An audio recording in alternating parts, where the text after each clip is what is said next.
Graphic audio. A movie in your mind.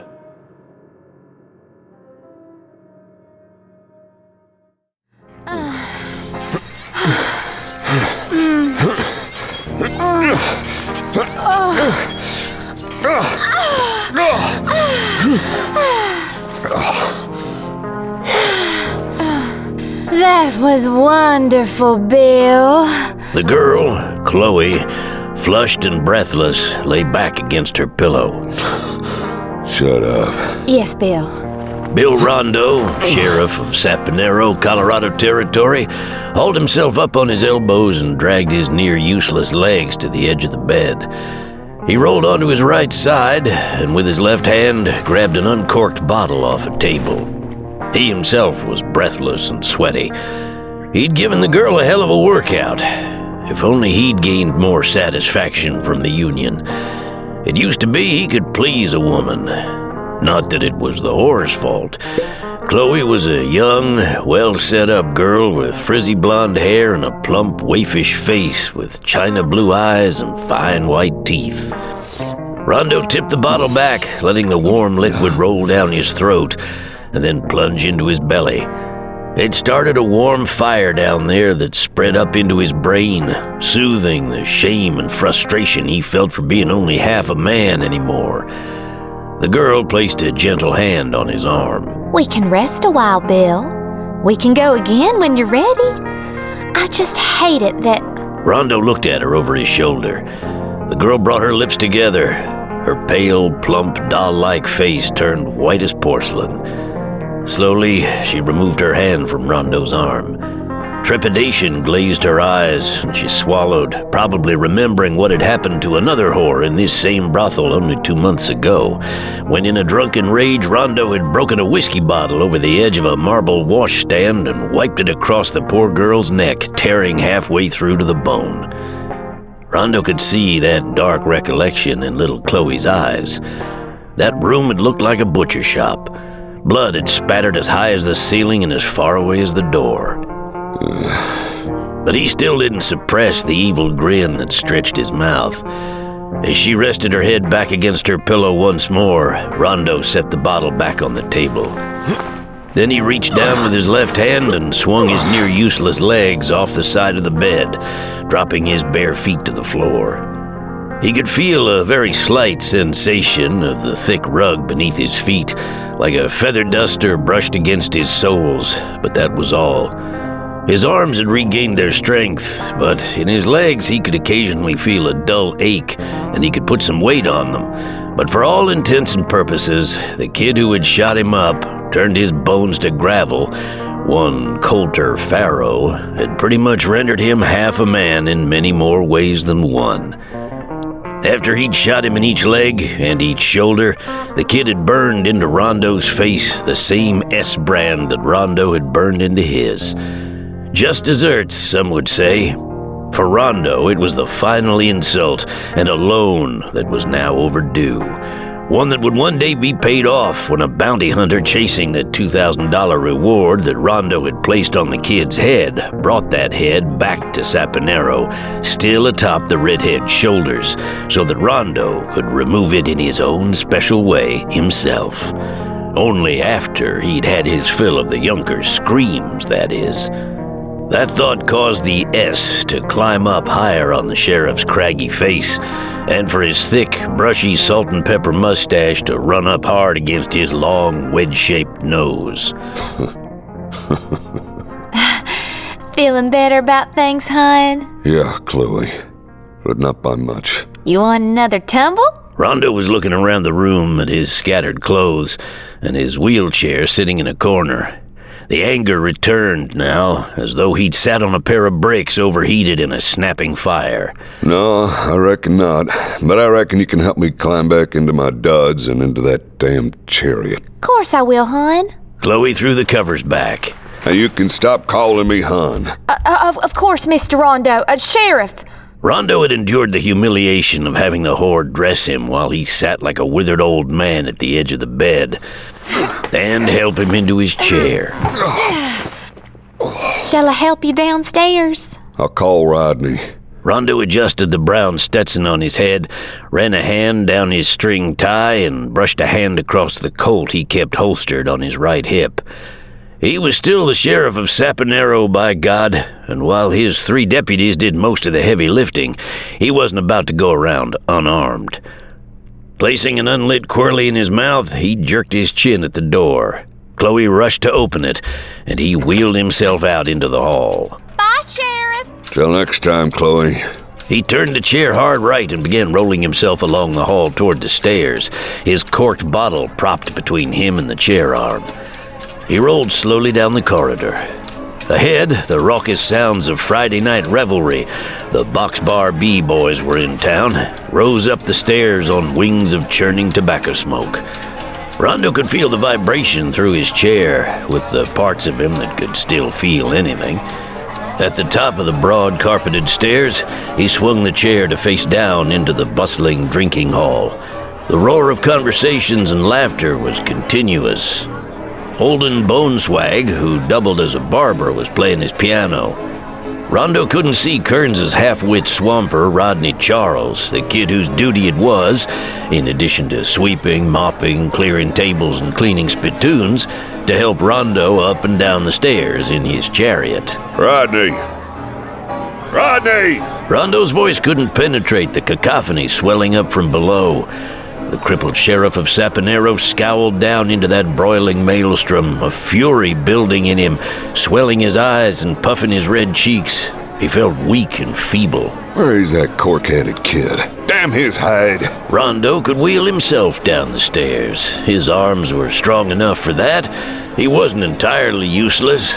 Oh, the hell with it. He wheeled himself forward, watching that first step slide toward him, the others dropping off steeply, descending into the smoky haze just above the patrons below.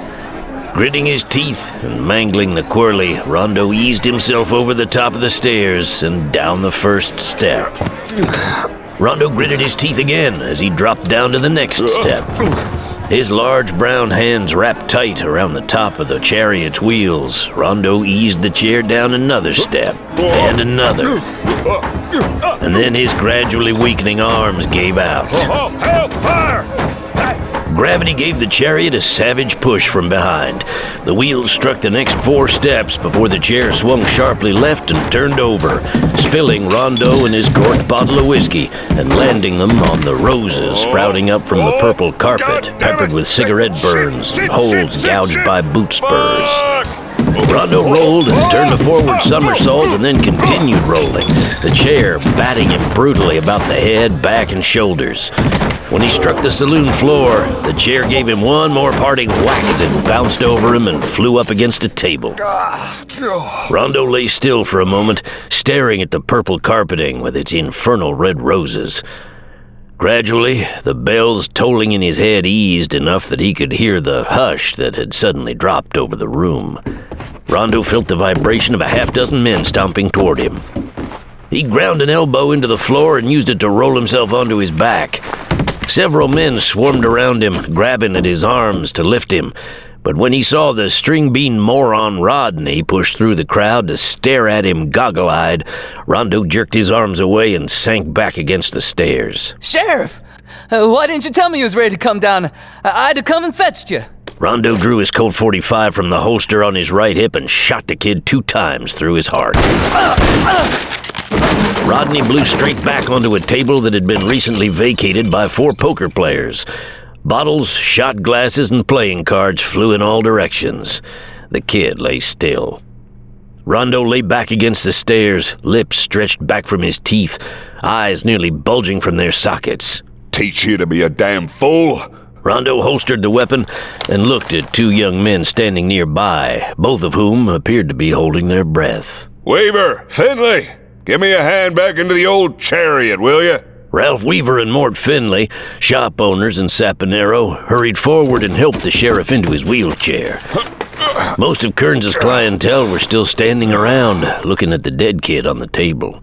What the hell's all the shooting about? Rondo had just set his hat on his head when, looking toward the front of the room, he saw one of his deputies, Albert Price, walk slowly toward the table on which Rodney Charles lay. Price was a big, pot-bellied man in ragged cowpuncher's garb, because that's what he'd been when Rondo had given him the job as deputy. Price was mulish and downright belligerent, and that's just how Rondo liked the men who worked for him. Price also kissed Rondo's ass every chance he got, and that was another requirement of the job. Albert, wheel me home. I've had my fill of this overpriced sud shop for one evening. Rondo was wheeling through the crowd, which parted for him quickly, making his way toward the front of the room. His neck ached and one arm had been wrenched, but he thought he'd weathered the tumble he'd taken without serious injury. Didn't know you was here, boss. Price had stopped when he'd seen Rondo coming. The big, unshaven deputy looked over the crowd at the table on which the kid lay. Say, isn't that... Rodney Charles, my gift to the new undertaker, McGinty. I'm tired, Albert. Dead dog tired. You got it, boss. Price slung his shotgun back behind his shoulder to let it dangle down his back by its leather lanyard, and hurried to grab the handles extending off the back of Rondo's chair. Once they were outside, Price eased Rondo's chair down the saloon's front porch steps. 2 deputy U.S. Marshals was here to see you earlier, boss. Oh? What about? Price pushed the sheriff out past the horses tied to the hitch racks fronting the saloon, and then angled him toward the far side of the street, en route to Rondo's shack on the northern edge of Saponero. Well, they said they'd gotten word that kid who did you so wrong a couple years ago, that scrawny redhead from up in the loonies, was seen in the territory early last week. He was staying at some roadhouse over near Walsenburg. Leastways, that's what the roadhouse owner told the constable, who then told it to the federal boys when they rode through town a couple days later. Well, I'll be goddamned. They got any idea where he is now? Marshall said they was gonna follow up a lead over at Skunk Creek and then ride back here, hopefully before sunset, but that was several hours ago now. They said it probably wasn't him at all. You know how everybody's been watching for him around here since you put that big reward on his head. They figure it's just another roadhouse owner's Barney. Just the same, they said for me to tell you to watch your back. As Price steered him down a cross street heading north, Rondo thought about the information. The kid returning here wouldn't make sense. That'd be like a jackrabbit burrowing with rattlesnakes, a cow heading for the slaughterhouse. No, the roadhouse owner in Walsenburg was probably seeing Jesse James and every steely-eyed drifter who rode through town. Just another cock and bull story, wasting the federal boy's time. Price wheeled Rondo into the yard of his run-down, story-and-a-half slant-roofed house that badly needed fresh paint. An old chicken coop stood beside it, but Rondo had knocked out 3 walls and used it for a stable and a hay crib until he'd no longer been able to straddle a horse, and thus had sold his steel dust to a local livery barn. The place was dark and quiet, its gray walls hunched, pale as bones in the chill, moonless night. Bald hills rose beyond it and the stream, crowned with stars. Price pulled the sheriff up the ramp he'd had Price build over his steps. Rondo didn't have a lock for his plank door, so Price merely tripped the steel latch, gave the door a kick, and backed over the threshold and inside, pulling the chair over the jamb. He turned Rondo around. The place was dark. It smelled of mouse shit, of the split pine logs piled on the floor beside the range, and old potatoes, though Rondo didn't do much cooking. The range lay to the right and against the opposite wall. A crude wooden table fronted it. There was a water barrel in the corner near the table, and a curtained doorway, beyond which Rondo slept now that he could no longer get upstairs by himself. Pretty damn dark in here. You want I should check it out? Rondo knew the deputy was thinking of Colter Farrow. Under normal circumstances, Rondo wouldn't have given the kid a second thought. But in his vulnerable state, a vague apprehension dragged cold fingers across the back of his neck. When he lost the respect of the town and the men who worked for him, he'd be like an old wolf at the mercy of the pack. Take a look upstairs. Price lit the hurricane lantern on the table and walked into the shadows beyond the kitchen, the lamp flickering before him and casting far more shadows than light. He headed up the back stairs to the cramped second story, and the lamp's wan glow edged up the wall as he went. In the meantime, Rondo lit a candle, and holding the candle in his teeth, wheeled himself past the table. He brushed the curtain away from the door and peered into his small bedroom, outfitted with a cot and 2 chairs, and a rifle leaning in a corner. The room was empty. Rondo wheeled himself around and over to the range just as Price's footsteps thumped on the creaky stairs angling up over the range. Presently, as Rondo began building a fire in the range, Price appeared and set the lamp on the table. Nothing. Rondo tossed some kindling through the open stove door. Figured as much. Get on back to your rounds, Albert. Who else is on duty tonight? Creighton. Well, you and Creighton stay on your toes. Don't let me hear you was caught catnapping at your desks or playing grab-ass with any whores in one of them cells, here? You got it, Sheriff.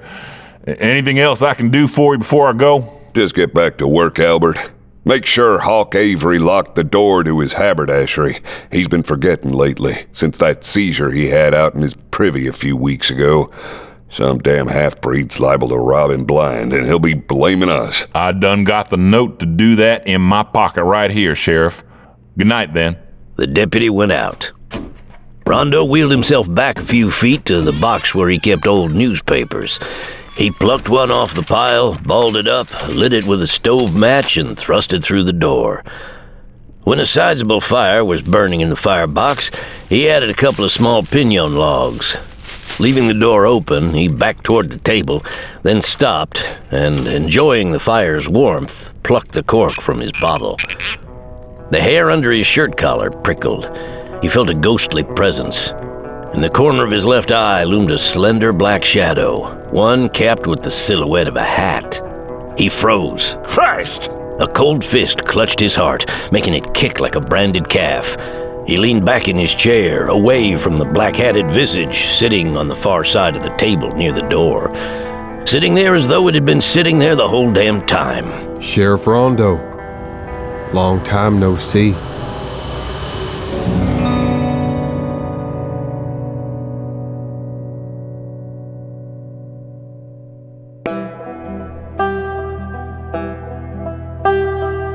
Graphic Audio presents Colter, Farrow 4, Bad Justice by Frank Leslie. Narrated by Terrence Aselford, with performances by Michael John Casey, Chris Davenport, Matthew Bassett, Tara Giordano, Colleen Delaney, Lawrence Redmond, Nick DePinto, James Konachek, Eric Singdalson, Casey Platt, Terrence Aselford, Andy Brownstein, Drew Copas, Eric Messner, Michael Glenn, Tony Nam, Jonathan Church, Patrick Bussink, Nanette Savard, and Laura C. Harris. Colter, Farrow 4, Bad Justice.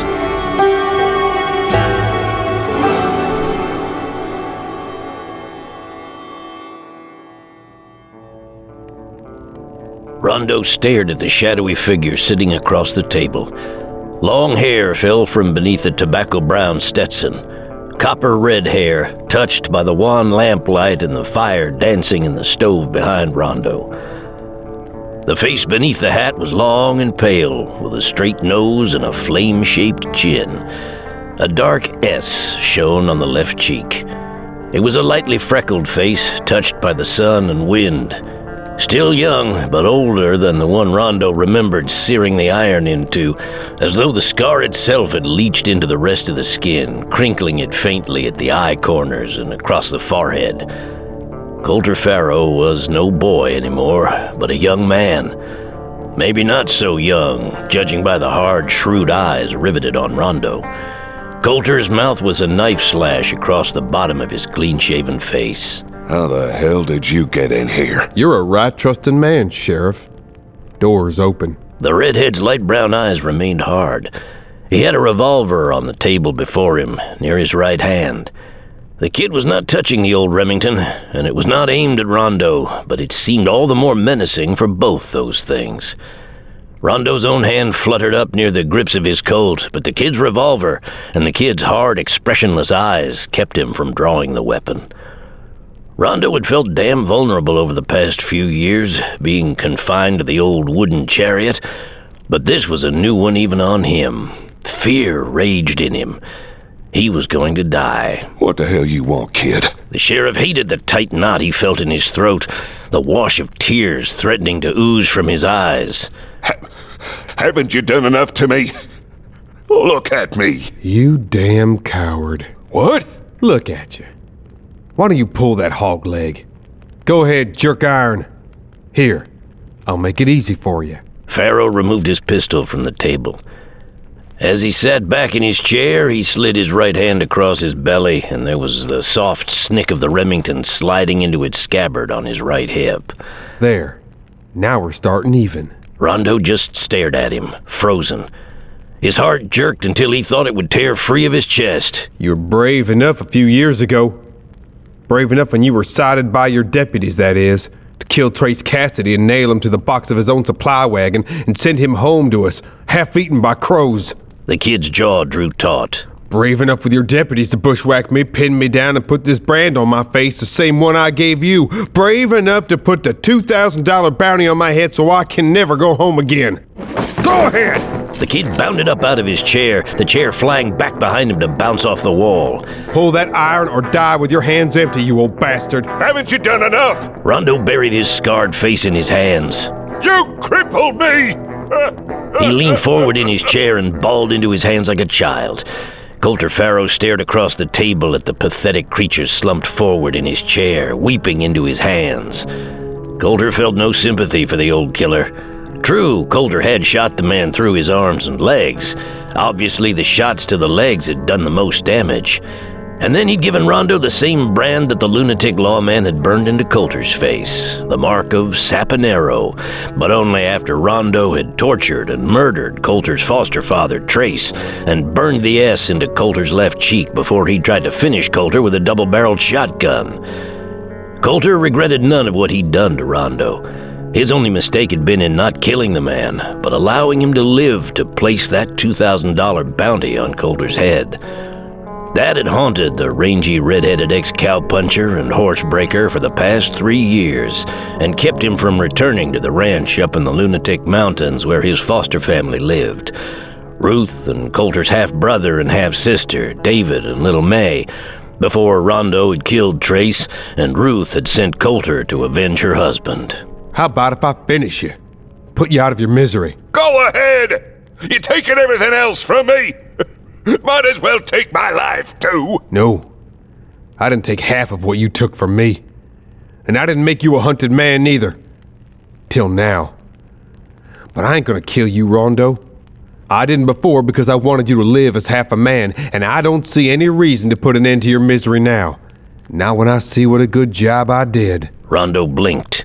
If you ain't here to kill me, Red, then what in the hell do you want? Colter dug into a pocket of his hickory shirt and slapped a folded sheet of paper onto the table. Rondo looked at it, then wheeled forward and plucked it off the table.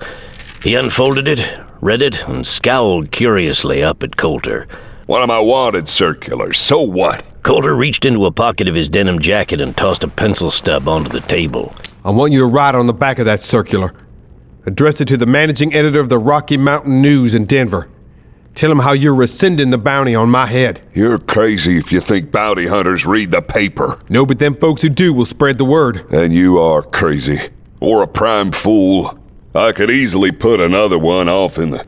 Rondo frowned at the sly half-grin Colter stretched his lips with, lifting the S brand on his cheek up snug against his eye. And if you do, I'll come back here and kill you. No number of bodyguards you could hire will save you either. I'll hunt you down and finish you off. I'll drill around in your guts. And you don't want to die, Rondo. If you did, you'd have put a bullet in your own brain by now. A man like you's gonna keep snarling and spreading your wretched meanness for as long as you can. Rondo glared at Colter. Colter nodded at the pencil stub and the wanted dodger on the table. So go ahead.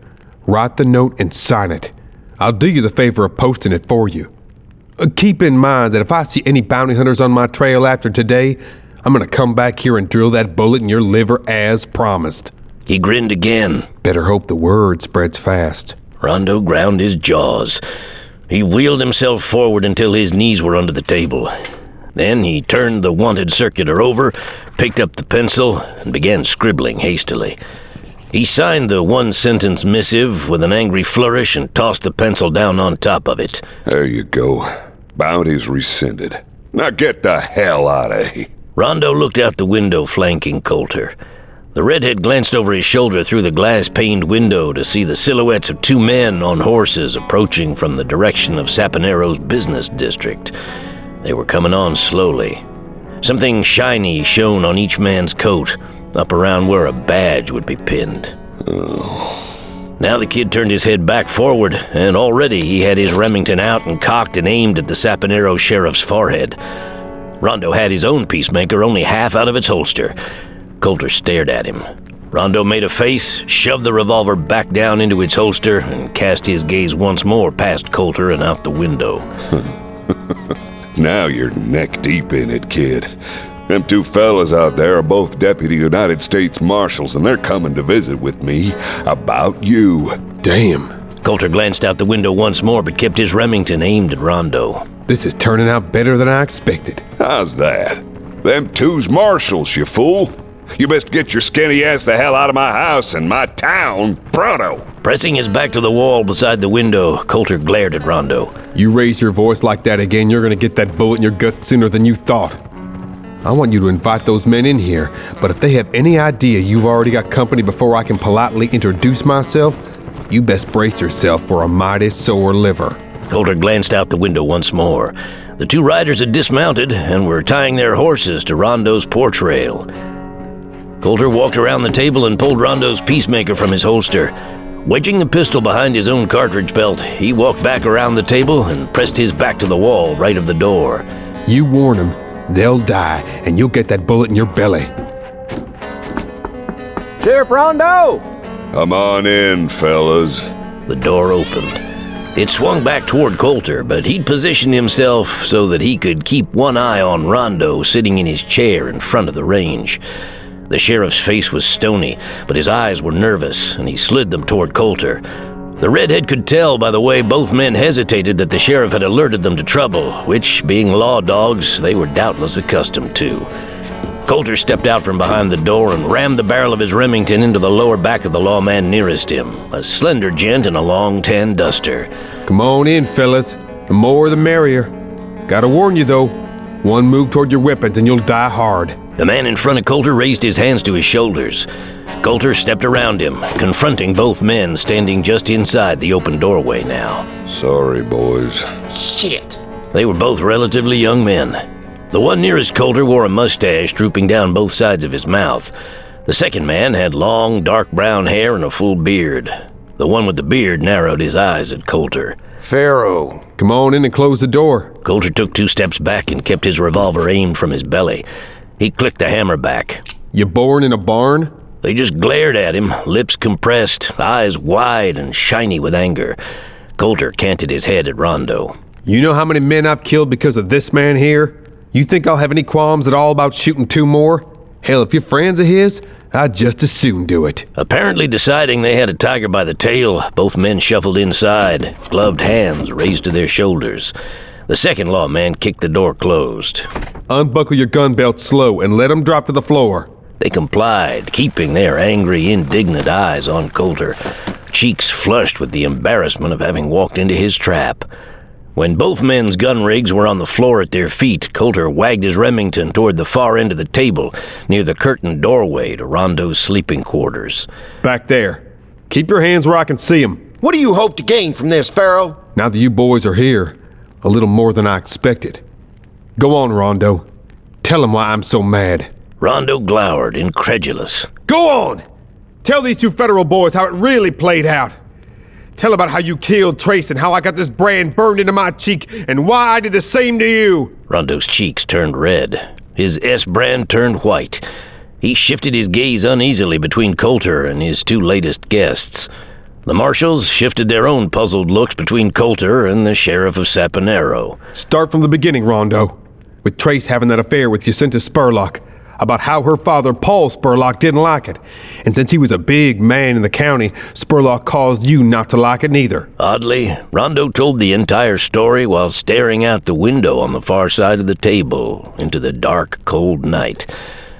Once he'd gotten going, he needed no further prodding. He told the entire thing without leaving anything out, even the crimes that incriminated him the most, like his and Bannon's torturing of Trace and their crucifying the rancher in the bed of his own supply wagon, and the killing of Jennifer Spurlock, another daughter who had tried to help Colter. He'd spelled the whole thing out, as though to a priest in a confessional box, even his sadistic branding of Colter Farrow. When he'd finished, silence fell over the room. I reckon that changes things, don't it, Ed? The unmistakable reports of a small caliber pistol were so unexpected that Colter jerked with a start.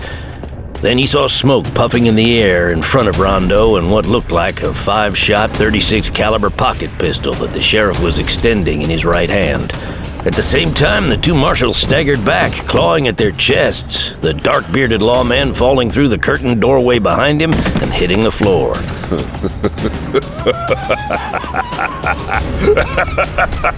Rondo turned to Colter, his mouth open as he laughed raucously, insanely, and slid the Derringer toward the redhead. Colter's Remington spoke twice. Rondo tried to lift the little popper once more, and Colter shot him again. Rondo flopped back in the chair, convulsing and holding his hands to his belly from which his blood and guts were oozing. You bastard. The long-mustached lawman leaned against the wall and glared at Rondo. Then he dropped straight down to his butt. His arms fell to his sides, and he slid along the wall sideways to the floor. Keeping his cocked Remy aimed at Rondo, Colter stared in shock at the nearest lawman, who lay unmoving in the corner. Colter's ears rang as much from his own leaping nerves as from the blasts of his and Rondo's guns. He glanced at Rondo, who sat unmoving now, holding his hands over his belly, and then he moved slowly around the table and stood over the marshal. Blood bibbed the front of the man's shirt and the wool vest he wore beneath his duster. His chest was still. Colter slid the curtain aside from Rondo's sleeping quarters. The other marshal lay on his side, also unmoving, a pool of blood growing on the floor under his chest. Colter stepped over to Rondo. The sheriff's eyes were open. He was staring up at Colter. At first, Colter thought he was dead. Then a slight smile tugged at the corners of the savage man's lips. His chest rose and fell slowly, almost imperceptibly, and then it stopped moving. Rondo's lids closed, and his hands fell away from his belly to rest palm up on the seat of his chair. You bastard. Colter glared down at the dead man with the grisly S on his cheek. He couldn't help feeling that while Rondo was dead, the man had beaten him. Rondo had suffered, but in the end, he'd won his war with Colter Farrow. He would be wanted for not only Rondo's killing, but the killings of the U.S. deputy marshals as well. Now there would be no end to Colter's running. Colter glanced at the dead marshal in the corner. Bile churned in his guts. Outside, a rider was coming fast. Shit! Colter wheeled and strode out of the kitchen to Rondo's back door near the stairs. He went out quickly and walked across the yard and past Rondo's privy and dilapidated stable. Colter had left the blaze-faced coyote dun he called Northwest tied in the shrubs behind the privy. He found the horse there, tugging on the reins Colter had tied to a wild currant branch. The horse sensed trouble and was ready to get moving. Colter patted the Mustang's fine neck. Easy, easy, boy. He took the reins, swung into the saddle, and paused to reload his Remington. When he'd finished the chore and spun the cylinder, he realized that the hoof thuds had died. He shoved the revolver into the holster, touched the stock of his Winchester carbine jutting up from its scabbard beneath Colter's right thigh, and then reined the horse out of the shrubs. Hey, you there! Stop! Colter ground his heels against Northwest's sides, and horse and rider bounded out of the brush and across the low wash. Ahead, the river shone in the starlight. Colter put the horse into the stream. At first, Northwest balked and shook his head at the icy water pushing against his hocks. Colter touched heels to the horse's flanks and whipped his rein ends against the Mustang's left hip. Come on, boy. This ain't no time to be squeamish about a little cold water. At the same time, the thuds of galloping hooves again rose from the direction of Rondo's cabin. Northwest lurched forward. The sure-footed horse made short work of the stream. He bounded up the low opposite bank, and Colter steered him into a crease in the bald hills. Soon, he'd wended his way onto a horse trail angling northwest through the hills and rising toward the Lunatic Mountains that he could not see in the night, but knew they were there because that range was where he'd been born and raised. He rode up and over a low divide in the darkness. Knowing he couldn't ride far, as he and his horse were both blown, he left the trail he'd been following, covering his tracks as best he could, and lit out cross country. He headed straight north toward the black line that hovered just above the northern horizon and that marked the mountains he once called home. Colter knew he couldn't actually ride into them without leading the law, or worse, bounty hunters, to Ruth's doorstep. Also, if a posse lit out for him from Saponero, they'd expect him to head in that direction. So he'd head north for a few miles just to give his tracker something to think about, and then he'd swing west and do his best to cover his trail. He doubted the hunters would actually head into the mountains unless they had solid evidence in the form of clear sign that he'd gone that way. Around noon, he was traveling west along an ancient river bottom at the base of a wall of sandstone cliffs when a rumbling sounded from behind and above. Quickly, he pulled northwest behind some rocks on the southwest side of the dry river and peeked out from around the rocks at the cliff rising on the river's north side. The cliff sloped like a table missing a leg. Men were riding up the slope, pushing their horses hard. They were moving from southeast to northwest. Colter caught a brief glimpse of the bunch as they passed a gap in the boulders lining the crest of the ridge. He guessed the posse numbered a good 30 men. As they clambered up the steep slope, they loosed several rocks down the cliff in their wake. The rocks clattered onto the bed of the ancient river. And then the men were gone, their dust drifting like smoke straight up above the cliff toward the cool blue autumn sky. Colter had little doubt they were after him. What they were following now was the false trail he'd directed them to, with a few tricks he'd picked up over his past 3 years of running. But soon, they'd discover he'd led them astray.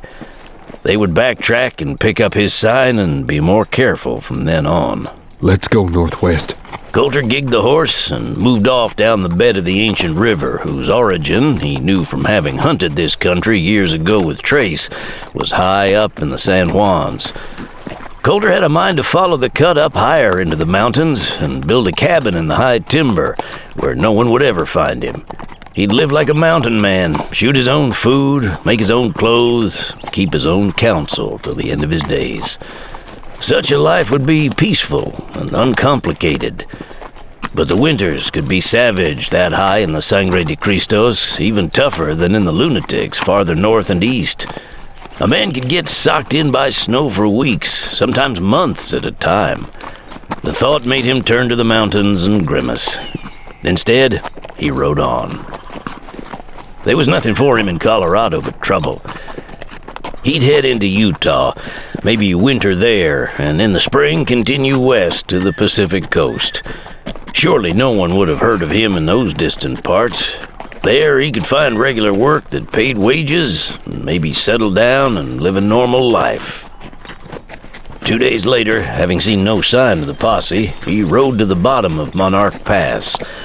Ahead on the right side of the stage trail he'd been following, in a clearing in the tall firs and pines, sat a long, low-slung cabin with a front porch propped up on stone pylons.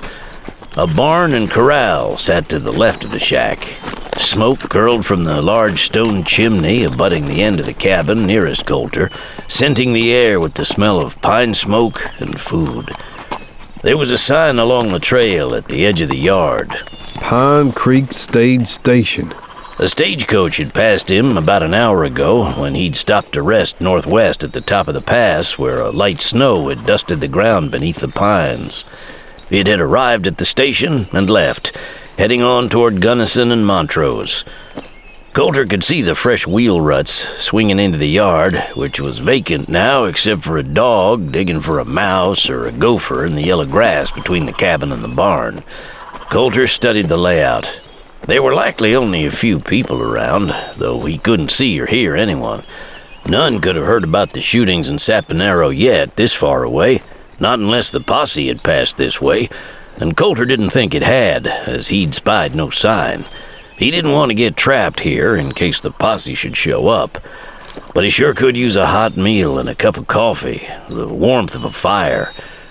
He looked at the cabin, the gray smoke rising from its chimney. It was likely warm inside that cabin, and he'd been so cold for 3 days now that he doubted he'd ever get the chill entirely out of his bones. If the posse trapped him here, they'd likely shoot him, that's all. Put him out of his misery. At least he'd go out warm. As Colter gigged northwest into the yard, the dog pulled its head out of the hole. The dog's eyes brightened. It leaped to its feet, giving its body a delighted twist, and came running toward the visitors. He wasn't a vicious dog. It was a friendly greeting, complete with wagging tail and a smile on the setter's long, white-spotted snout. Colter put Northwest up to the hitch rack out in front of the place and dismounted. Come here, boy. The dog instantly stopped barking and walked to Colter, yipping softly at the pat and ear scratch that Colter gave him. He tied Northwest to the hitch rack and loosened the horse's saddle cinch and then went on inside. He found the cluttered place, a combination post office, saloon, and cafe, to be as homey and as warm as he'd imagined. The warm, smoky air was rife with the smell of pine and the succulent aromas of stew, fresh bread, and boiled coffee. It was pleasantly dark in the cabin, with gold mountain sunshine angling through a few small sashed windows, painting glowing prisms on the floor and the shelves stocked with dry goods. The friendly woman who ran the place served Colter at the plank counter in the cafe section of the cabin, and he ate hungrily.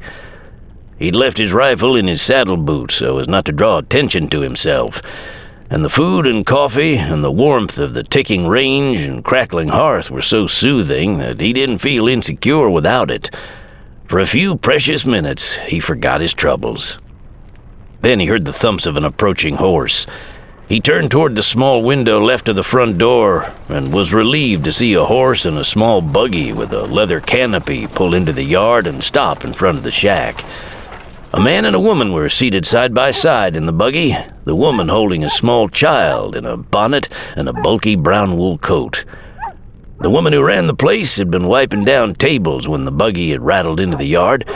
Now she straightened up, pressed a loose lock of gray hair into the bun atop her head, and looked out a window. Well, I declare! She hurried outside, leaving the door open behind her. Well, look who we got here. Why, if it ain't Jason and Mariana Lang! And look who they brung along to see her old godmother. Colter had resumed forking stew into his mouth when he'd seen that it was not the posse who'd come calling. But now, hearing the name Mariana, he whipped his head to look out the open door. Heart thudding, he watched as the young man set the buggy's brake and then walked around the two-horse team to the near side of the buggy. He took the hand of the young woman and helped her down to the ground before reaching up and pulling the little girl off the seat and into his arms. The old woman walked out to the young family and took the child into her arms and jostled and kissed the little girl's rosy cheeks. Colter's gaze was riveted on the young woman, a slender, sturdily built young woman who, from Colter's distance, appeared to be quite beautiful in a long fur coat and a red scarf wrapped around her neck. She wore her rich dark brown hair in a French braid secured with a comb. Her eyes sparkled in the sunshine with an earthy, wry intelligence. Colter's heart thudded harder when the young woman glanced toward the coyote Dunn tied to the hitch rack. The young woman glanced away from the horse to the dog prancing around the newcomers, barking happily, and then, reaching down to pet him, she looked at the horse again. As she petted the dog, Colter could see her eyes held on the horse. She frowned curiously, and then she straightened and turned her pretty tanned face toward the open door of the stage station. The eyes seemed to widen slightly as she probed the cabin's inner depths. Colter returned her stare, though he didn't think she could see him in here amongst the shadows. But he could see her, and it was almost as though she knew he was here, even though she probably couldn't see more than a silhouette sitting at the plank board counter, staring back at her. Colter dropped his fork. His throat ached as he stared back at this beautiful young woman whom he'd last seen 3 years ago when they were just a boy and a girl stealing away together, cavorting in streams, making love in a remote line shack, intending to be married soon and to raise their own family on their own small ranch. Colter rose from his stool as she walked toward him, taking unhurried but long, purposeful strides. His heart was as heavy as ore. He just stood there by the counter as she walked up to him and stood before him. She was only an inch shorter than he was. His heart twisted as he drank her in. The oval face with long, delicate nose, a light spray of freckles across her cheeks, a firm jaw, and bold brown eyes that danced with the passion and easy humor of a warm, open heart. Mariana Claymore had become a beautiful woman. Colter. Her mouth quirked in a slight smile. At the same time, a watery sheen dropped over her eyes. She lifted her right hand and touched her first 2 fingers to the scar on his cheek. Oh, Colter. He lifted his own hand and closed it around hers. Mariana? Honey? He was looking in from the yard, holding the baby in his arms, the lady proprietor standing beside him, looking in too. He was smiling curiously. The child in his arms was reaching for an end of Lang's mustache. Colter released Mariana's hand. He glanced at her, tried to say something else, but no words could make it past the hard knot in his throat. The S on his cheek burned nearly as hot as Rondo's iron had. Looking self-consciously away, Colter dropped some coins on the counter, and then he strode to the front of the room and through the door. Colter! His chest heaved, but he did not turn to her. There was nothing to say. He pinched his hat brim to the man, the Lang boy whom Colter had never known, but he recognized the Lang features from the brothers he'd met in passing during spring and fall roundups. Thank you for the meal, ma'am. They both regarded him with pleasant curiosity as Colter walked over to the hitch rack and untied Northwest's reins. He buckled the latigo strap beneath the horse's belly when he heard a low rumble. He looked up over his saddle toward the pass and saw riders galloping down the trail shaded by the towering pines and firs. Shit. He swung into the saddle. He saw Mariana standing in the cabin's open doorway. She was staring at Colter, as were her husband and the woman who ran the place. As the hoofs continued to drum, she and they turned toward where the riders were just now hammering out of the trees. You all get inside! He reined his horse away from the hitch rack. He swung around to face the break in the forest where the trail spilled down from the pass. The riders were just now trotting their horses out of the forest and approaching the stage station, looking around warily. Most held rifles in one hand, reins in the other. Colter slid his Winchester from his saddle scabbard and levered around into the chamber. The riders had been turning into the yard, but now, seeing him, they were checking their horses down. There were 6 men in the group before Colter, which meant that some might have gone back to Sapinero, or that the group had split up to scour the mountains for him. They regarded him curiously, suspiciously, unable to see him clearly from that distance, but instinctively knowing that they'd found the man they were after. Colter glanced toward Mariana and the others in front of the cabin, all shunting their glances between him and the posse, their expressions quickly moving from puzzled to apprehensive to full of dread. The riders stared at Colter. Jason! This is Bert! Get inside! The man, lady, and the child moved into the shack. In the periphery of his vision, Colter saw that Mariana remained in the open doorway until someone pulled her back and closed the door. Colter kept his eyes on the posse who were spread out before him. Ride away! Just ride away! The lead rider, around whom the other 5 riders had gathered, leaned slightly forward in his saddle, his rifle held sideways before him in his gloved hands. He wore a star on his chest, probably one of Rondo's deputies. He stared at Colter, his small eyes partly concealed by the heavy brown flesh of his face and jutting brow. Colter could tell that the man wasn't considering taking his advice. The others must have known it too, because the rider on the far right suddenly raised his Henry rifle, pressing the stock against his shoulder. Colter's rifle came up automatically. The man with the Henry rifle rolled off the butt of his suddenly jolting paint horse. Hold on! 2 others did not heed the deputy's advice and also went tumbling from their jerking mounts as the roar of Colter's Winchester rocketed around the clearing. The 3 others, including the deputy, scrambled off their mounts, the deputy getting his foot caught in a stirrup, falling heavily to the ground and losing his rifle. The horses scattered, leaving the deputy in the center of the trail, while the other 2 posse members took cover on either side of the trace. Hold fire! Colter kept his smoking Winchester aimed at the man, silently warning the others. Sitting up and propped on his arms, one leg bent beneath his heavy body, the deputy glanced at the men to either side of him. Hold your fire! Hold your fire! He turned to Colter. All right, we're going back. Colter glanced toward the cabin. A face stared out at him from the window right at the door. He could see the thick brown hair framing the light tan oval of Mariana's face.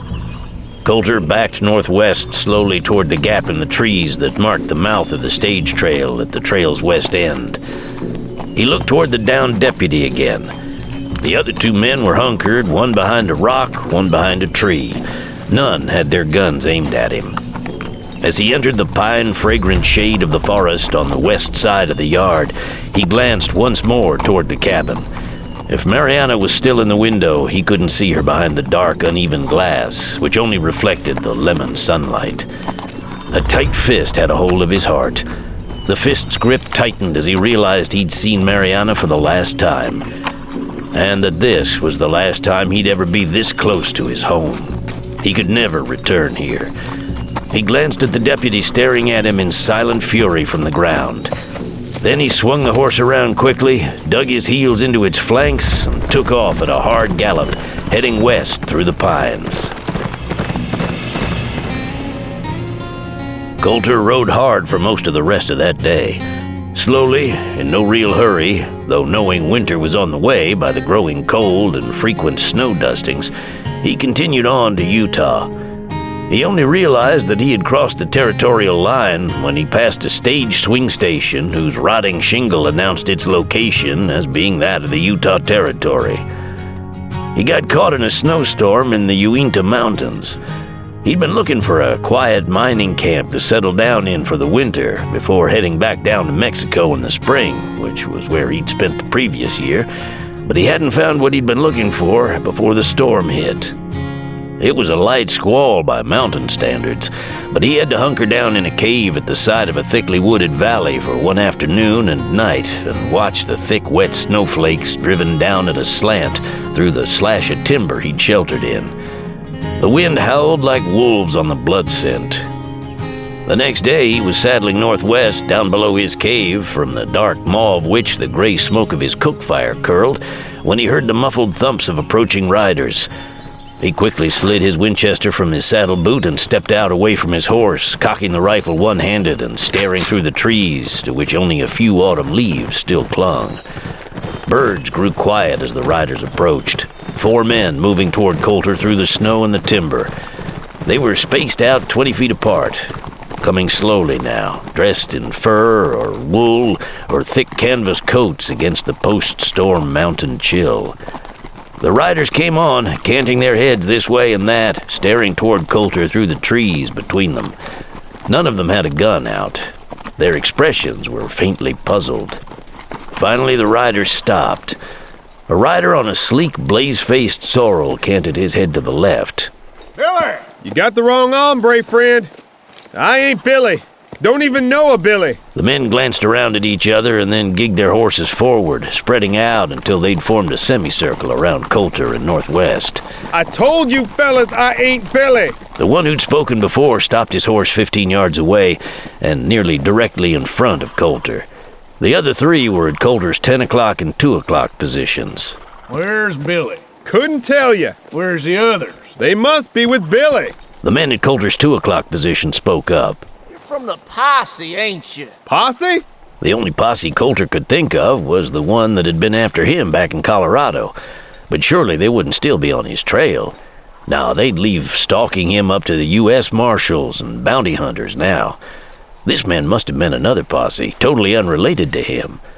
They were all looking cautiously around now. The one in the black hat reached for the rifle jutting from his saddle scabbard. Leave that long gun where it's at, amigo. The man in the black hat froze, his hand on the rifle's stock. He looked at Colter, hard-eyed, as did the others. A heavy silence descended over the forest, pregnant with danger. Look, I don't know who you fellas are, or who Billy is, or who the others are. I'm just passing through. I hold up in this cave here to weather the storm. Now, if you were supposed to meet Billy and the others here, they'll no doubt be along shortly. If you want to stay, you're welcome. There's a fire in yonder and a small pile of dry wood. Help yourselves. Me, I'll be moving on. To a man, they all flinched at the sound. I knew it! The rider on Colter's left reached for the 2 pistols belted around his waist on the outside of his buffalo coat. They'd thought the crack was a triggered rifle. Colter glimpsed a deer leaping through a snowy brush snag about 40 yards behind them. Just as he blew the man at 2 o'clock off his horse, he lowered his rifle to cock it as the other 3 brought up guns.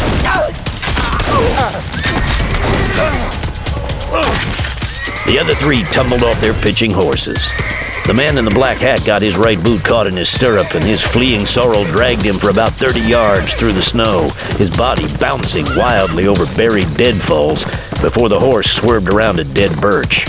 The man's boot tore loose of the stirrup, and he went skidding wildly off through the snow to slam up against a birch that his horse had avoided.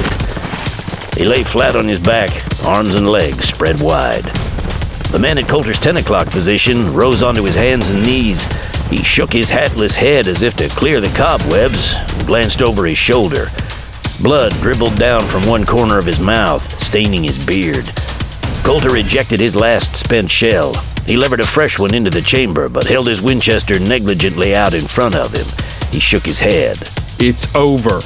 The man began scrambling forward on his hands and knees, heading for a nearby tree.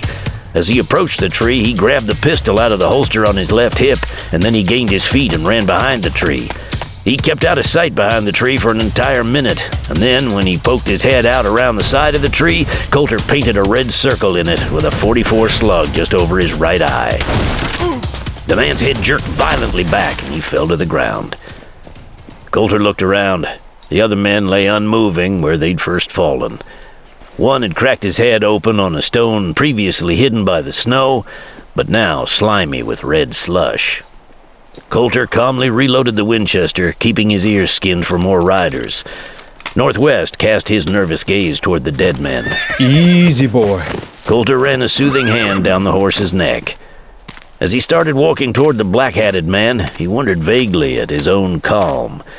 He felt no revulsion for what he'd done. It had been something he'd been forced to do. He had to admit that part of him had almost relished the distraction from his loneliness and anguish over having seen Mariana again, having been reminded of the life he might have had and would forever be denied. He was a killer now, and he seemed to be getting better and better at killing with each man he killed. He looked around. 2 of the group's horses stood a ways off through the trees, reins hanging. Both were foraging for grass beneath the new-fallen snow.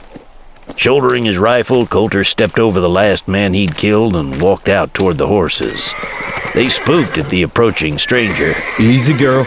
Easy. But one was tame enough that Colter was eventually able to get close enough to grab its reins.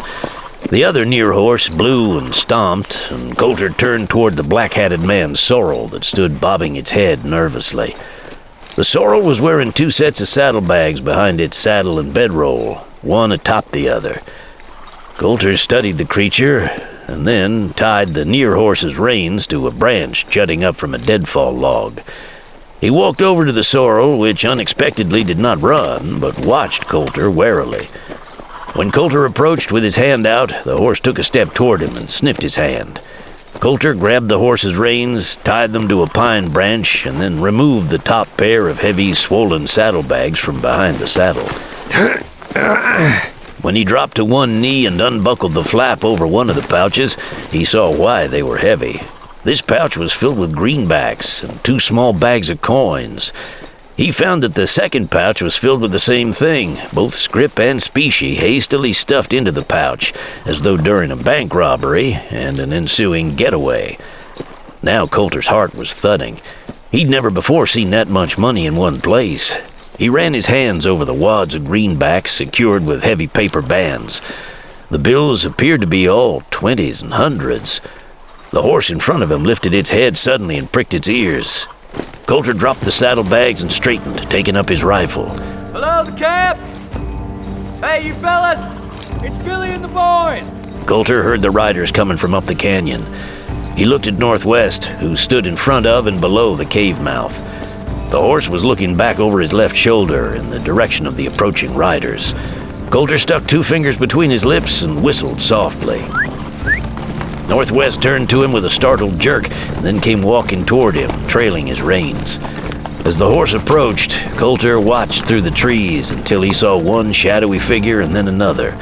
There appeared to be 2 riding ahead of 2 more. Quickly, leaving the saddlebags on the ground, he grabbed Northwest's reins and led the horse along the base of the sandstone ridge, glancing back over his shoulder. The ridge bent back upon itself, and Colter followed the bend and then tied Northwest to a pinon sapling angling out of it. Dropping to a knee, he doffed his hat and looked around the bend toward the approaching gang members, who were now getting within a few yards of where the black-hatted man had fallen. If he tried to flee, he'd likely be heard or spotted. He had no wish to kill more men. Just because he'd become skilled at it didn't mean he was about to start inviting trouble.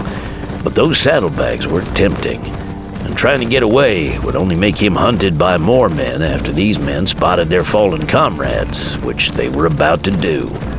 The first 2 riders swung from their main course and rode around the stout birch to stop their horses and stare down at the snowy ground before them.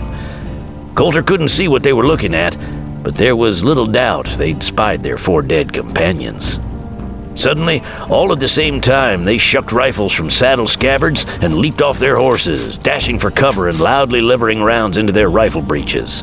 I seen a horse moving that way along the ridge!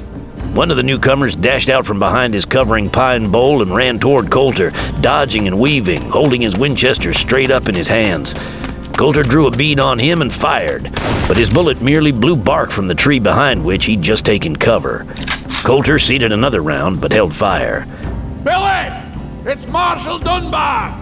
I come to take you and your boyos in or kill you right here, you bloody little demons from hell! You boyos throw your guns down and come nice and peaceful like, or so help me, I'll take you back to Justice City, belly down across your saddles, and that'll be the end of you, but for your poor mother's wailing. Shit, I thought you killed that old bastard. There ain't no killing me, Billy. Now, you gonna come peaceful, or do I have to ride in there with my scattergun and pull you all down like the nasty dogs you are? The outlaws must have been thinking it over. Colter could see only the rifle barrel of the one nearest him, poking out slightly from the right side of a tree. The other 3 outlaws were behind shrubs farther away. The man nearest Colter, aware of Colter's position, bolted out from behind his tree and ran to Colter's left and slightly away before hunkering down behind a flame-shaped boulder mantled with fresh snow. There was a tree between him and Colter, but Colter could see an arm and a leg of the outlaw as he raised his rifle and hammered a shot in the direction of the lawman. Colter snapped his rifle to his shoulder, took a second to aim carefully, and squeezed the trigger. Colter's slug tore into his target's left arm, snapping him around so that his back was against the boulder. He glared at Colter, stretching his lips away from his teeth in an enraged, painful grimace. Colter racked a fresh one into his Winchester's breech. You boys are surrounded! Follow the man's orders or get it from both sides! Dunbar drummed up a posse? I don't believe it. Believe it! There's 16, 17 of us out here, and we all got you in our rifle sights! Colter wanted no part of this, but he'd found himself in a whipsaw with little alternative but to help the lone lawman. Colter just hoped he was worth helping. He glanced at the saddlebags that lay in the snow where he'd left them. Part of him wished he'd tossed them over Northwest's back and ridden off, a rich man. But what about the lawman? He likely wouldn't have heard about what had happened in Saponero, hundreds of miles away, unless he had access to a telegraph, which were relatively scarce in the remote country Colter had been riding through.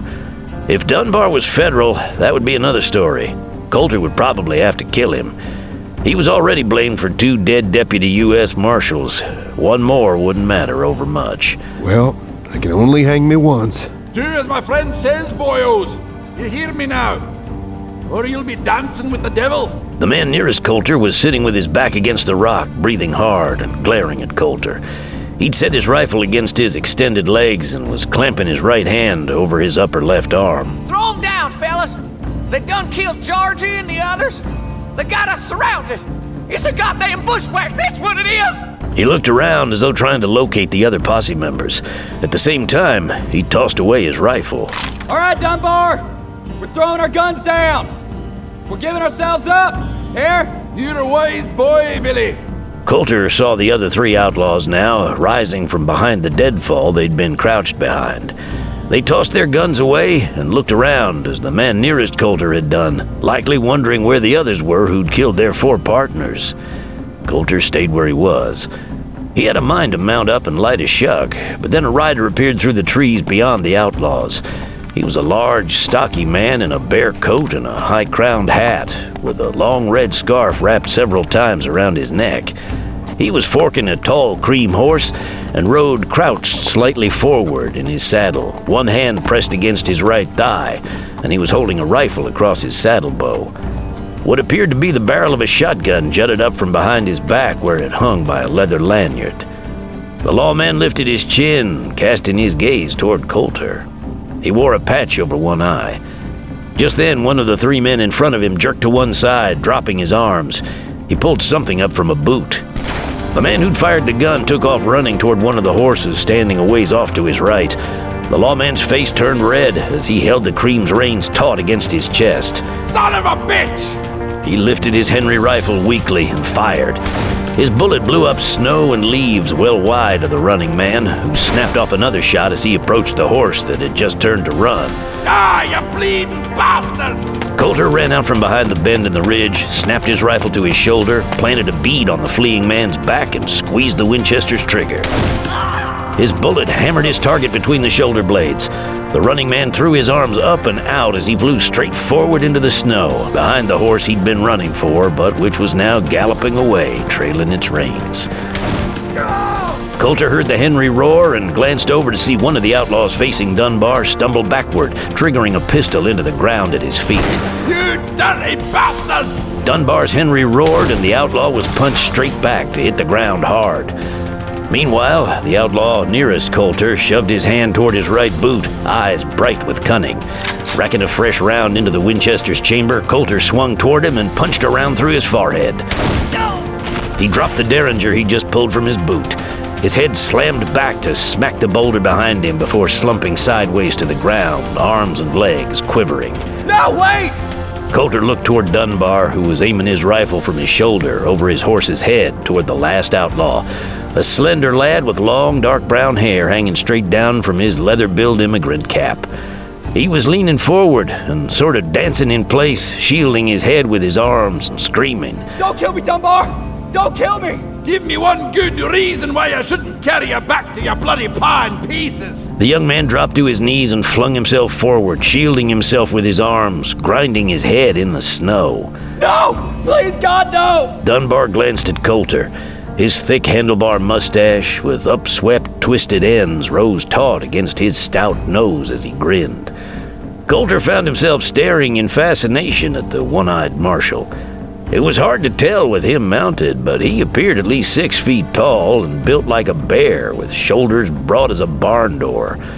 His large, round, rough-hewn face was framed by shaggy mutton-chop whiskers that were thickest along his jaw.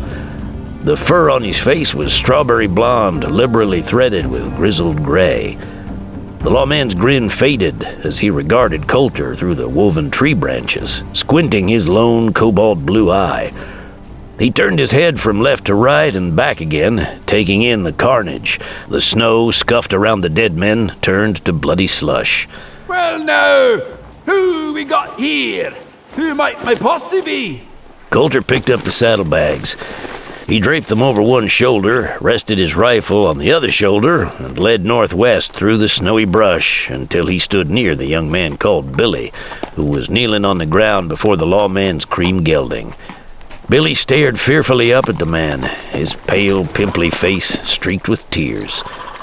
Dunbar continued to scrutinize Colter suspiciously through his one eye, which skidded back and forth between the saddlebags and Colter's own scarred face. The marshal smiled. Aye, a handsome pair we make, eh, Squire? Colter tossed the saddlebags on the ground near the young outlaw. There's the loot. This kid's gang must have been aiming to meet up at the cave, not realizing it was occupied. Dunbar glanced at the bloody dead men lying around him. Pity him. He looked at the saddlebags. Is it all there? Colter shrugged. Count it. Dunbar drew a deep breath and swung his broad, stocky frame down from the saddle. The man's face had been so fascinating that Colter hadn't fully considered the thick, green, blood-stained neckerchief wrapped around his right thigh. Now he was forced to consider it as that knee bent and the big man stumbled sideways before falling to the ground in front of his horse. Ah, damn it! Immediately, the young outlaw tensed optimistically, his eyes growing cunning, like a wolf pup spying weakness in an alpha. Colter stepped forward and brought his rifle to bear in both hands. Billy looked up at him with his chocolate-brown eyes that were at once cow-stupid and predatory. What you're thinking of doing, don't. The lawman lifted an elbow. Give me a hand here, will you, Squire? Shouldn't have climbed out of the hurricane deck in the first place, I reckon. This little bastard, Billy Garrett's his bleeding name, ambushed me while I was collecting firewood behind the jailhouse. Wretched little lump of Garrett mealworm. Colter stepped up beside him and placed a hand on his arm. At least they didn't bushwhack me at home and endanger my daughter. That's why Billy's still breathing. No, he dry gulched me all right, but I've been shot before. Many more times than this and far worse. Colter got the big man to his feet with effort.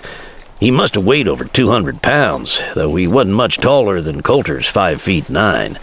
His arms were nearly as thick as his legs, which were as stout as tree trunks. Leaning back against his horse, the lawman glared down at Billy. If he'd placed a shot anywhere near me home, I'd punch that greasy little head down betwixt his bleeding shoulders. After that, I'd scattergun his knees so he couldn't even dance when I hanged him. The marshal turned to Colter. Help me back to Justice City, will you, Squire? There'll be food and a warm place to bed down in it for you. Maybe an ale and a dram of Kentucky bourbon. No proper Scotch, damn the frontier gods. He cast his lone-eyed gaze at the gray sky. It'll be snowing again soon. Colter looked at the man, then at Billy, who slid his nervous gaze between Colter and the wounded marshal, who was losing blood quickly from his stout, twill-clad leg, and from another wound Colter saw now in his right arm. The blood had seeped through the sleeve of his bare coat between his elbow and his shoulder, matting the fur. Name's Dunbar. Matthew Dunbar. Town Marshal of Justice City, just up the road a piece. 6-7 miles. No more than 10. You rode 6 or 7 miles with these wounds? Hell, I've walked farther a whole lot worse off than this, boyo. A spoonful of paregoric, and I'll be on my feet again in no time. Colter gave the man a hand into the saddle, though he wasn't sure how much he helped. Lifting Matthew Dunbar was like trying to move a wheelbarrow loaded with raw ore. As Dunbar settled his considerable weight atop the fine cream gelding, Colter slung the bulky saddlebags over the horse's hindquarters. The man slumped forward, eyelid lightly closed. Give me a minute here, Squire. He dipped his chin toward his chest. Just gonna take me a little beauty nap. Psst. Red. Colter looked at Billy, who was probably around Colter's own age. The young outlaw's eyes were bright with cunning. There's $50,000 in them saddlebags. All from my old man's bank. We'll split it. $25,000 apiece. Colter frowned and then looked around for a horse for the prisoner. He spied movement in the periphery of his vision. He turned to one side as the outlaw bounded toward him. Billy was taller than Colter, but Colter was faster. Colter stuck his foot out and the kid dropped in a pile, rolling. Colter strode up to him. As Billy lifted his head, brown eyes flashing angrily, Colter rammed the butt plate of his Winchester against the firebrand's forehead, laying him out cold. Colter turned to Dunbar, who sat as before, slumped slightly forward, chin dipped toward his chest. Just a little beauty nap. Then I'll be fine. That's frog hair.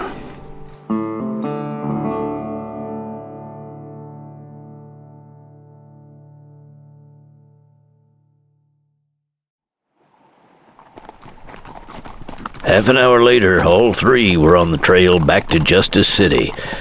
Dunbar rode beside Colter, half dozing, but holding his reins up tight against his chest. He'd probably lost a lot of blood and was fighting to stay conscious. Billy rode slumped forward on the zebra dun that Colter was trailing by the horse's bridle reins. Colter had found a pair of handcuffs in Dunbar's saddlebags, and he'd cuffed the kid's hands behind his back.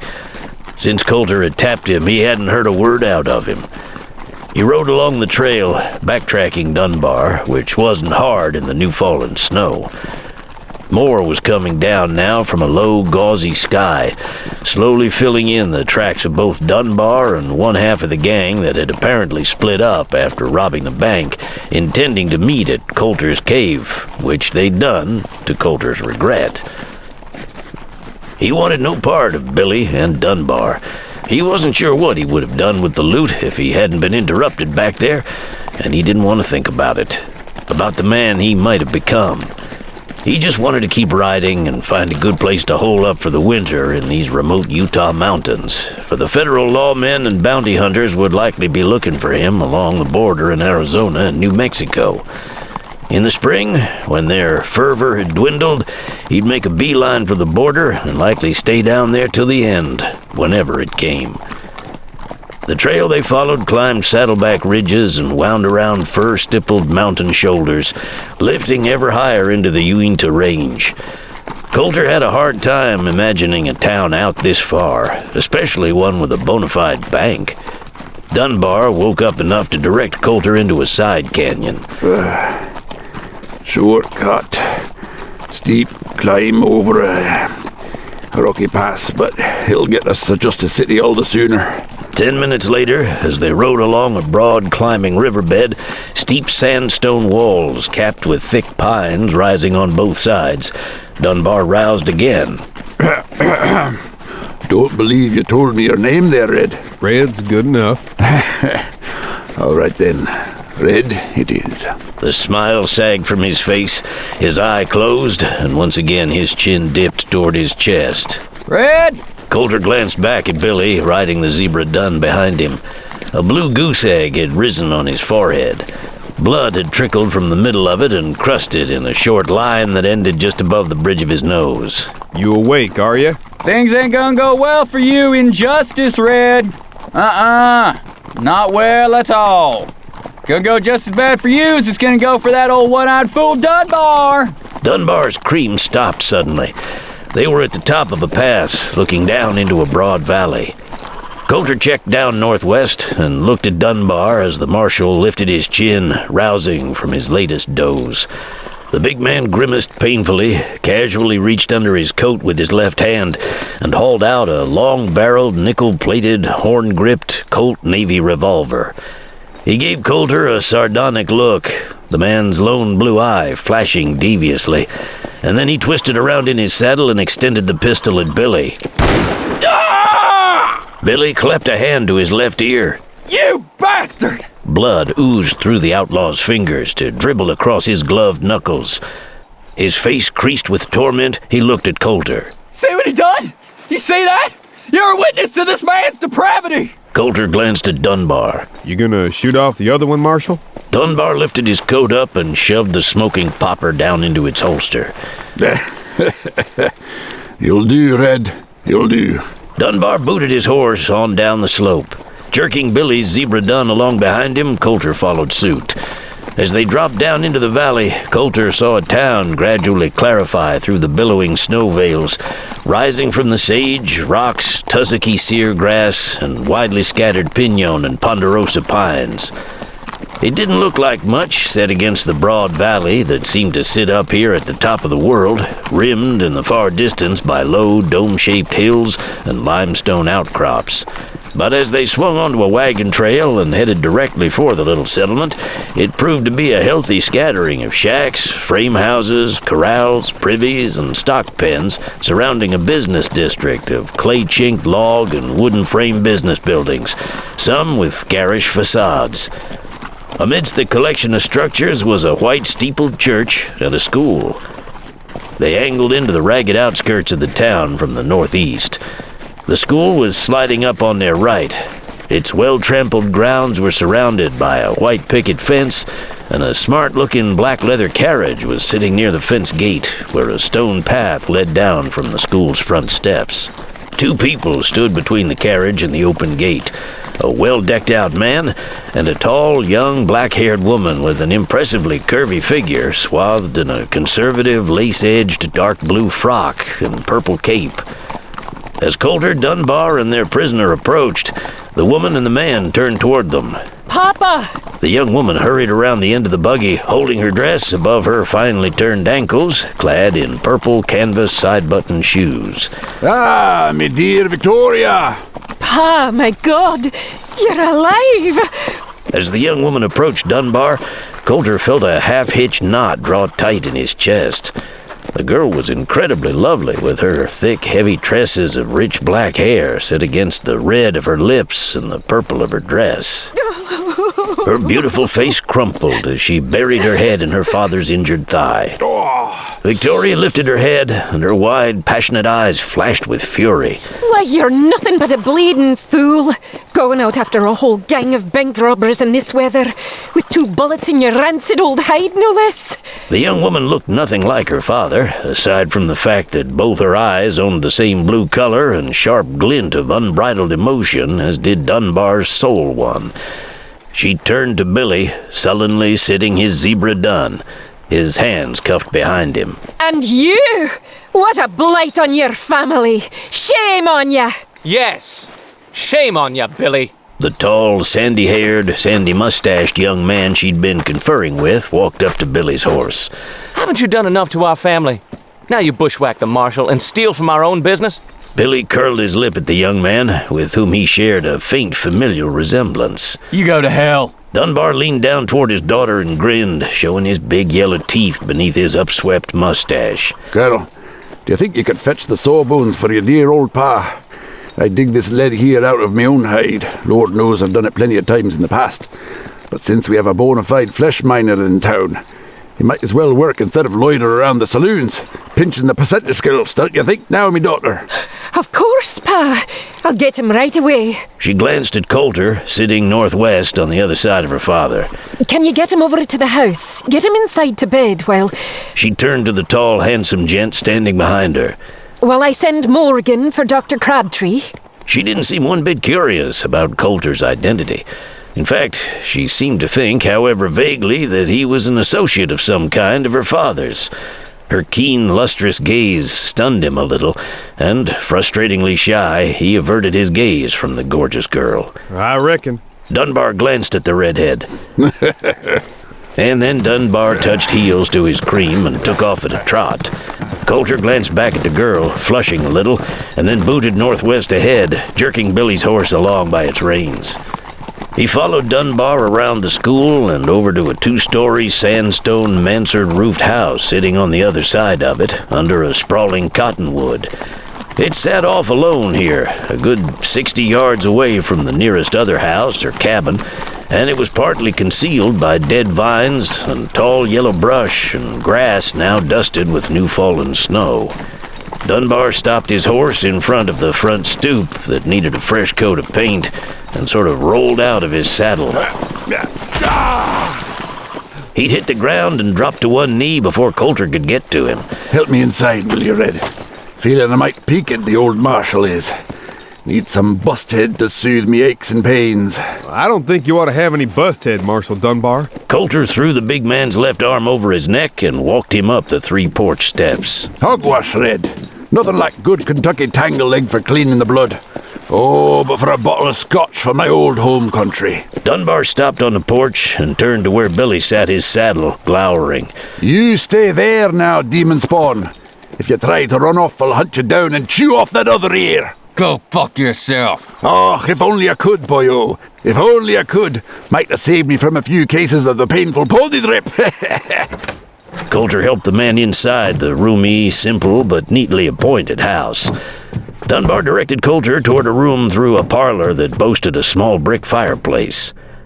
The room, beyond a simple pine door, had a bed in it, a bare rug with the head still attached on the floor, and a bobcat hide on the bed. There was one ladder-back chair, a dresser, a marble-topped washstand, several rifles and a gun rack, and the cloying smell of cigar smoke and whiskey. A small charcoal brazier hunched in a corner. There were several bottles on the dresser. Pearl gray light washed through a single-curtained window beside a painting of a beautiful, Stygian-haired woman who very much resembled Dunbar's striking daughter, maybe a few years older. While the marshal leaned against the wall, Colter moved into the room, drew the covers back to expose a pair of worn but clean sheets, and then eased the big man onto the bed. Dunbar pushed the feather-stuffed pillow up against the headboard, and he half sat, half reclined against it. He'd removed his top hat, and a cap of thin, wiry, gray-blonde hair sat close against his skull, which was shaved up to the tips of his ears. Colter heard footsteps in the house behind him, growing louder as 2 or 3 people approached the marshal's room. The room wasn't very large, and neither was the bed with its halved log headboard, but both looked all the smaller with the thick-set marshal in them. Turning to step out of the room, Colter saw the marshal's sublime daughter Victoria striding toward him from the parlor, a gray-haired man in a gray suit behind her. Red! Colter turned back to Dunbar, who crooked a finger. Colter leaned down. Dunbar grabbed the front of Colter's coat in one fist and held up a town marshal's 5-pointed star in his other hand. You're the marshal now, boyo. Till I'm back on my feet. Might take me a day or 2. Ain't as young as I once was. Victoria stepped into the room. Father, the doctor's here. We're going to have to get you out of those clothes. Got nothing pressing, do you, Red? Colter didn't know how to answer that. He tried to straighten up, but Dunbar held fast to his coat and winked. I know I can trust you, Red. You could have run off with the loot, but you didn't. Rare to find a man with scruples in this country. And you more than held your own against them tough nuts. And some of them were known to be pretty handy with their shooting irons. Father, please release your friend so the doctor can have a look at you. Take Billy over to the jail. Stone building on the main street. Wooden second story. Lock him up tight and keep an eye on him. Lock the loot up, too. It's evidence. Don't let nobody see him, and for God's sake, don't let anyone convince you to let Billy go. Though they'll try, sure as the sun will rise tomorrow. Colter shook his head, bewildered by all this. Look, I ain't no... Papa? Dunbar winked at Colter again. There'll be a few coins in it for you, and a special place in heaven. Go. He released Colter's coat. Colter straightened and stepped back. The young woman stepped up beside him, glancing over her shoulder at him disapprovingly, while the doctor set his black medical kit on a chair. Colter wanted to protest further, but the doctor and Dunbar's daughter crossed in front of the retreating Colter, shielding the thick man from his view. Well, now, what have you gone and done to yourself this time, Marshal? Slowly, haltingly, Colter backed out of the room and then turned and ran into the well-dressed gent whom Victoria had been conferring with out by the school. The man was about 3 inches taller than Colter, but he looked down as though from an exalted height, his eyes giving Colter a cold, disapproving scrutiny, from the scar on the redhead's face to his worn, scuffed boots. The man canted his head toward Dunbar's room. He's delirious. Best go get yourself a bottle and a girl over at the Blue Mountain, and then ride on out of Justice City as soon as the weather clears. That outlaw outside, he your brother? Colter didn't care for the man's tone or his arrogant eyes. That's right. Black sheep of the family. But he's family, just the same. Dunbar says he's got to be locked up. Victoria came up behind Colter. Excuse me. She brushed past Colter and the well-dressed gent. I'm going to heat some water, Morgan. Could you bring some wood in from the shed? And then dismiss the children, will you? Tell them I'm going to be needing a couple of days off, but we'll resume classes the 1st of next week. She didn't wait for a reply, but hurried on through the parlor toward the kitchen. Morgan had kept his sneering gaze on Colter. I don't care what Dunbar says. Locking my brother up is pointless. My father will only make sure he's set free first thing in the morning. He grabbed Colter's forearm and squeezed it almost painfully. I'm warning you, Mr. Red. All right, Red. I'm warning you not to get involved in our affairs here in Justice. Like I said, go down to the Blue Mountain. Get yourself a meal, a bottle, and, He looked toward the kitchen, apparently making sure Victoria couldn't hear. And may I recommend the half-breed girl, Dolores? The lady will curl your toes. He dug in his pocket and pulled out a Dana Bickford $10 gold piece. My treat. Colter stared down at the gold coin in the man's pale right hand. A diamond cufflink shone on the shirt cuff, an inch beyond the sleeve of his black serge suit coat. Colter looked away from the offered coin. Keep it. Dunbar wants Billy in jail, so that's where he's going. He started to walk through the parlor, but stopped when he saw the marshal's beautiful daughter staring at him from the parlor door. She had a towel thrown over her shoulder. She held another one in her hands. She frowned, looking Colter up and down, pursing her full red lips. Who are you? Call me Red, Miss Dunbar. Everybody does. I thought my father went after those thieves alone. I met your father on the trail. And just like that, he trusts you with Billy and the bank money? Colter glanced behind to see the tall, handsome gent walking toward him, reaching inside his coat. Colter swung around, reaching for the Remington holstered on his right hip. Morgan, my God, no! The man shifted his hard brown eyes from Colter to Victoria and back. Colter kept his hand on the walnut grips of his Remington, holding the dandy's hard gaze. Don't even think about stealing that money, Red. It belongs to my father's bank, and this town. When Morgan pulled his hand out of his coat, he held only a brown leather wallet. He pulled out a $10 bill and extended it to Colter. Now, I'll take the money back to the bank. Here, take this and get yourself a hot meal and, He glanced sheepishly at Victoria. A warm bed. Colter stared past the proffered bill at the dandy's sneering eyes. Anger burned inside him, causing the brand on his cheek to throb. Next time you reach into a coat around me, expect to die bloody. He removed his hand from his own gun and brushed past Victoria, pinching his hat brim to her. She did not look at him, but kept her cool eyes on the floor, the nubs of her cheeks flushed with chagrin. Colter walked outside, pulling the front door closed behind him, and stopped on the porch. Billy had dismounted his horse. He was on his knees, head down, mewling. Blood reddened the snow near his left knee. 3 men stood around him, quietly conferring. One had the saddlebags containing the loot slung over one shoulder. A black cheroot puffed between his lips. The 3 were all dressed in winter trail gear and woolly shotgun chaps, holstered revolvers thonged to their thighs. Billy glared at Colter through wings of his long tousled hair. There he is! Kill that scar-faced son of a bitch! Colter hooked his thumbs behind his cartridge belt and stood casually regarding the 3 men gathered around Billy. 2 were younger, mid to late 20s. The 3rd was older, maybe late 30s, with a hound dog look. He wore a short wolf coat and a black hat. We'll be needing a key for them handcuffs, friend. Who are you? We work for Billy's paw. The tallest of the 3 spoke up as he leaned against the hip of Billy's dun, sort of casually shoving back the flap of his rat hair coat behind the handle of his holstered .44. Does Billy's pa know that he stole money from him? The way Mr. Garrett would see it, if he was home right now, which he ain't, this is a family matter. He'd want us to bring Billy back to the Garrett Ranch for his pa to deal with him the way he sees fit. The older man extended his gloved hand. Now kindly hand over them keys, Red.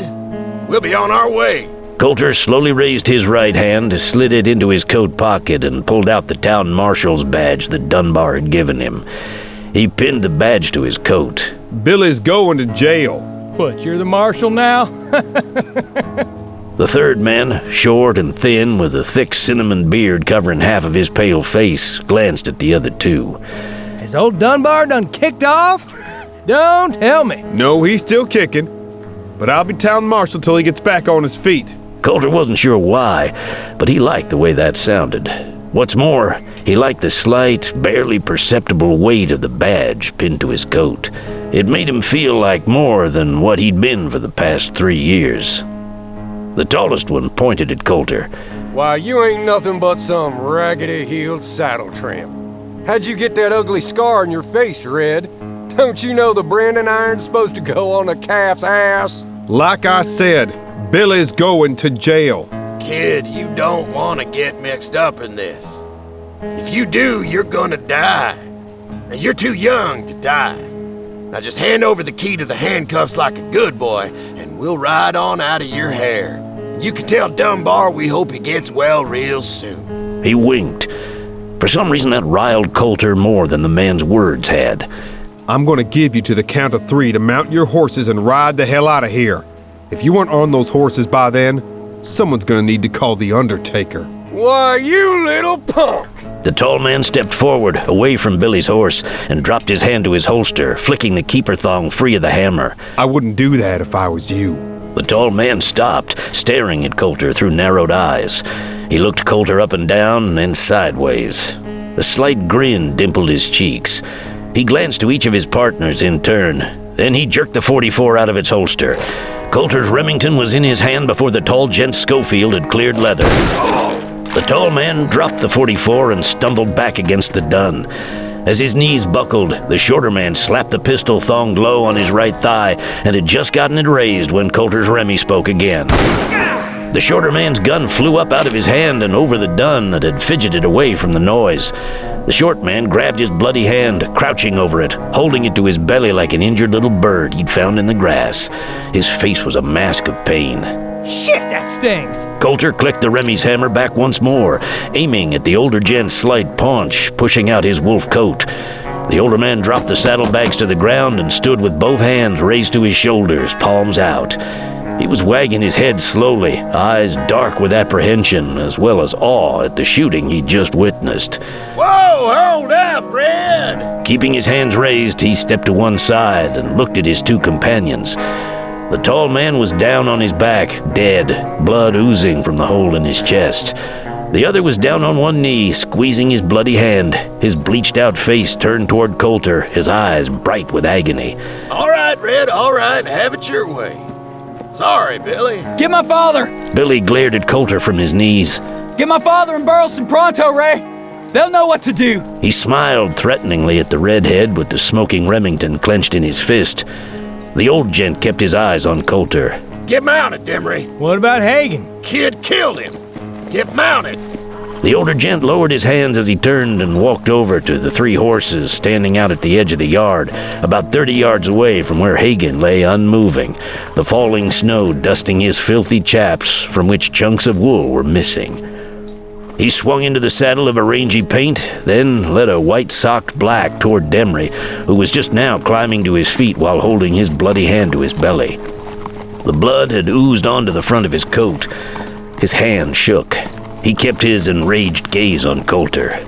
This ain't over by a long shot, Red. For now, it is. Get Pa!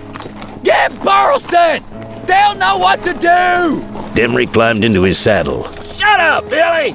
You wouldn't be in this fix if you hadn't robbed your own father's bank, you cork-headed fool! You'll pay for that, Ray! That's a note you owe me, you damn peckerwood! Ray reined the paint around and galloped off to the west. Demry glanced once more at Colter, his jaw hard. He snapped his head away and put the black into a gallop after Ray, crouching over his wounded hand as he and the older man rode off, and then disappeared through a break between large frame buildings, heading for the main street. Colter tripped the Remington's loading gate, plucked out his spent cartridges, tossing them into the yard, and refilled the empty chambers with fresh shells from his belt. He closed the loading gate, spun the cylinder, and dropped the Remington into its holster. You're pretty good with that thing, but you ain't good enough to go up against my pa's man. Colter walked to the abandoned saddlebags, hefted them, and headed toward his mount.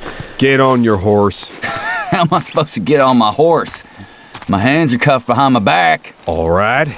Colter pulled the key out of his coat pocket and removed the handcuffs from Billy's wrists. You give me any trouble, I'll blow your other ear off. Grimly holding one hand to his bloody ear, Billy walked over, grabbed his horse's reins, and swung into the leather.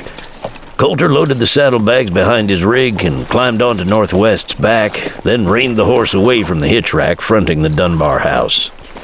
He turned to see the front door slowly open. Dunbar's daughter Victoria looked cautiously out. Behind her was Billy's brother Morgan.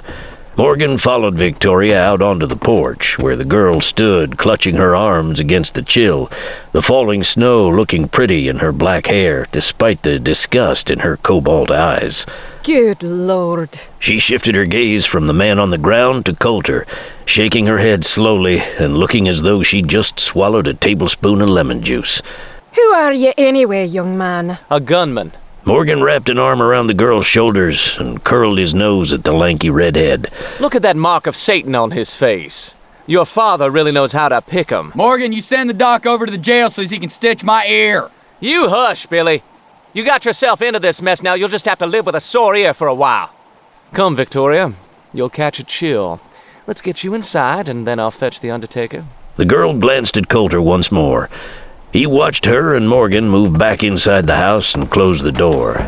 Then he rode over to Billy. I'm sure you know where the jail's at good as anyone. Show me, nice and slow. You try to get away from me, I'll backshoot you. Billy scowled at him, pressing one hand to his ear, then reined his horse around and headed south along the two-track street toward the business district of Justice City. Colter rode behind him, looking around cautiously as their horses clomped through the new-fallen snow. When they arrived at the main drag, Billy turned left, heading east. There were a good 20 businesses in Justice City, Colter estimated. There were 10 or so false-fronted establishments, including a couple of saloons and 2 hotels on each side of the street. The bank was on the far eastern side of town, across from what appeared to be a hotel. Both were identified by signs atop poles, standing perpendicular to the building's facades, extending into the street. Up and down the trace, smoke issued from brick chimneys or tin chimney pipes. There was little movement because of the snow. As Colter followed Billy through the gently falling snow, he glanced behind to see 2 riders sitting in front of a saloon at the west end of town. A long, low building with a modest facade, the writing on which Colter was too far away to see. The riders he could see well enough. They were Ray and Demry. Ray and Demry reined their mounts as Ray started talking to a group of men gathered on the saloon's front porch. Colter could hear only snippets of what Ray was saying as his prisoner led him to a small, barrack-like stone and wooden frame building on the right. He did manage to catch the last thing Ray said. And I'll pay $50. The man that kills that sumbitch turns Billy loose. With that, Ray turned forward, kicked his heels to his paint, and galloped off down the street and toward the rolling, snowy buttes to the west. Still hunched miserably in his saddle, Demry booted his black in the same direction, but at a much slower pace, holding the wounded hand close to his chest. As Colter stopped northwest in front of the building, whose shingle over the front door read Matthew W. Dunbar, Town Marshal of Justice City, Utah Territory, Colter glanced toward the saloon that was half a block away on the opposite side of the street. 6 or 7 men clumped there, were all holding glasses or beer mugs in their hands. They were talking and staring toward Colter with grim interest. Colter removed the saddlebags containing the bank money from over Northwest's back and slung them over his right shoulder. He shucked his rifle from its scabbard, levered a shell with one hand, and stepped down from the saddle. He kept his eyes on the men on the saloon's front stoop. When Billy had dismounted and dropped his reins, Colter gave him a shove up the jailhouse's porch steps. On the porch, Colter stopped and turned toward the saloon. Several of the saloon's customers were still watching him. One stepped forward and, holding a beer schooner in one hand and puffing a quirly clamped in his teeth, held up one hand. He shaped a gun with his thumb and index finger. And then they all turned and strolled leisurely back into the saloon. Colter turned to Billy, who stood grinning at him in front of the jailhouse's closed door. What's so funny? Nothing. I just think you're gonna look right smart wearing a tombstone. That's all, Red. Colter shoved Billy through the jailhouse door, followed him inside, and kicked the door closed. He dropped the bulging saddlebags on the floor beside the door. There were 4 cells along the rear wall. Stone steps rose along the right wall into the jailhouse's second story. Likely more cells up there in what was probably an addition.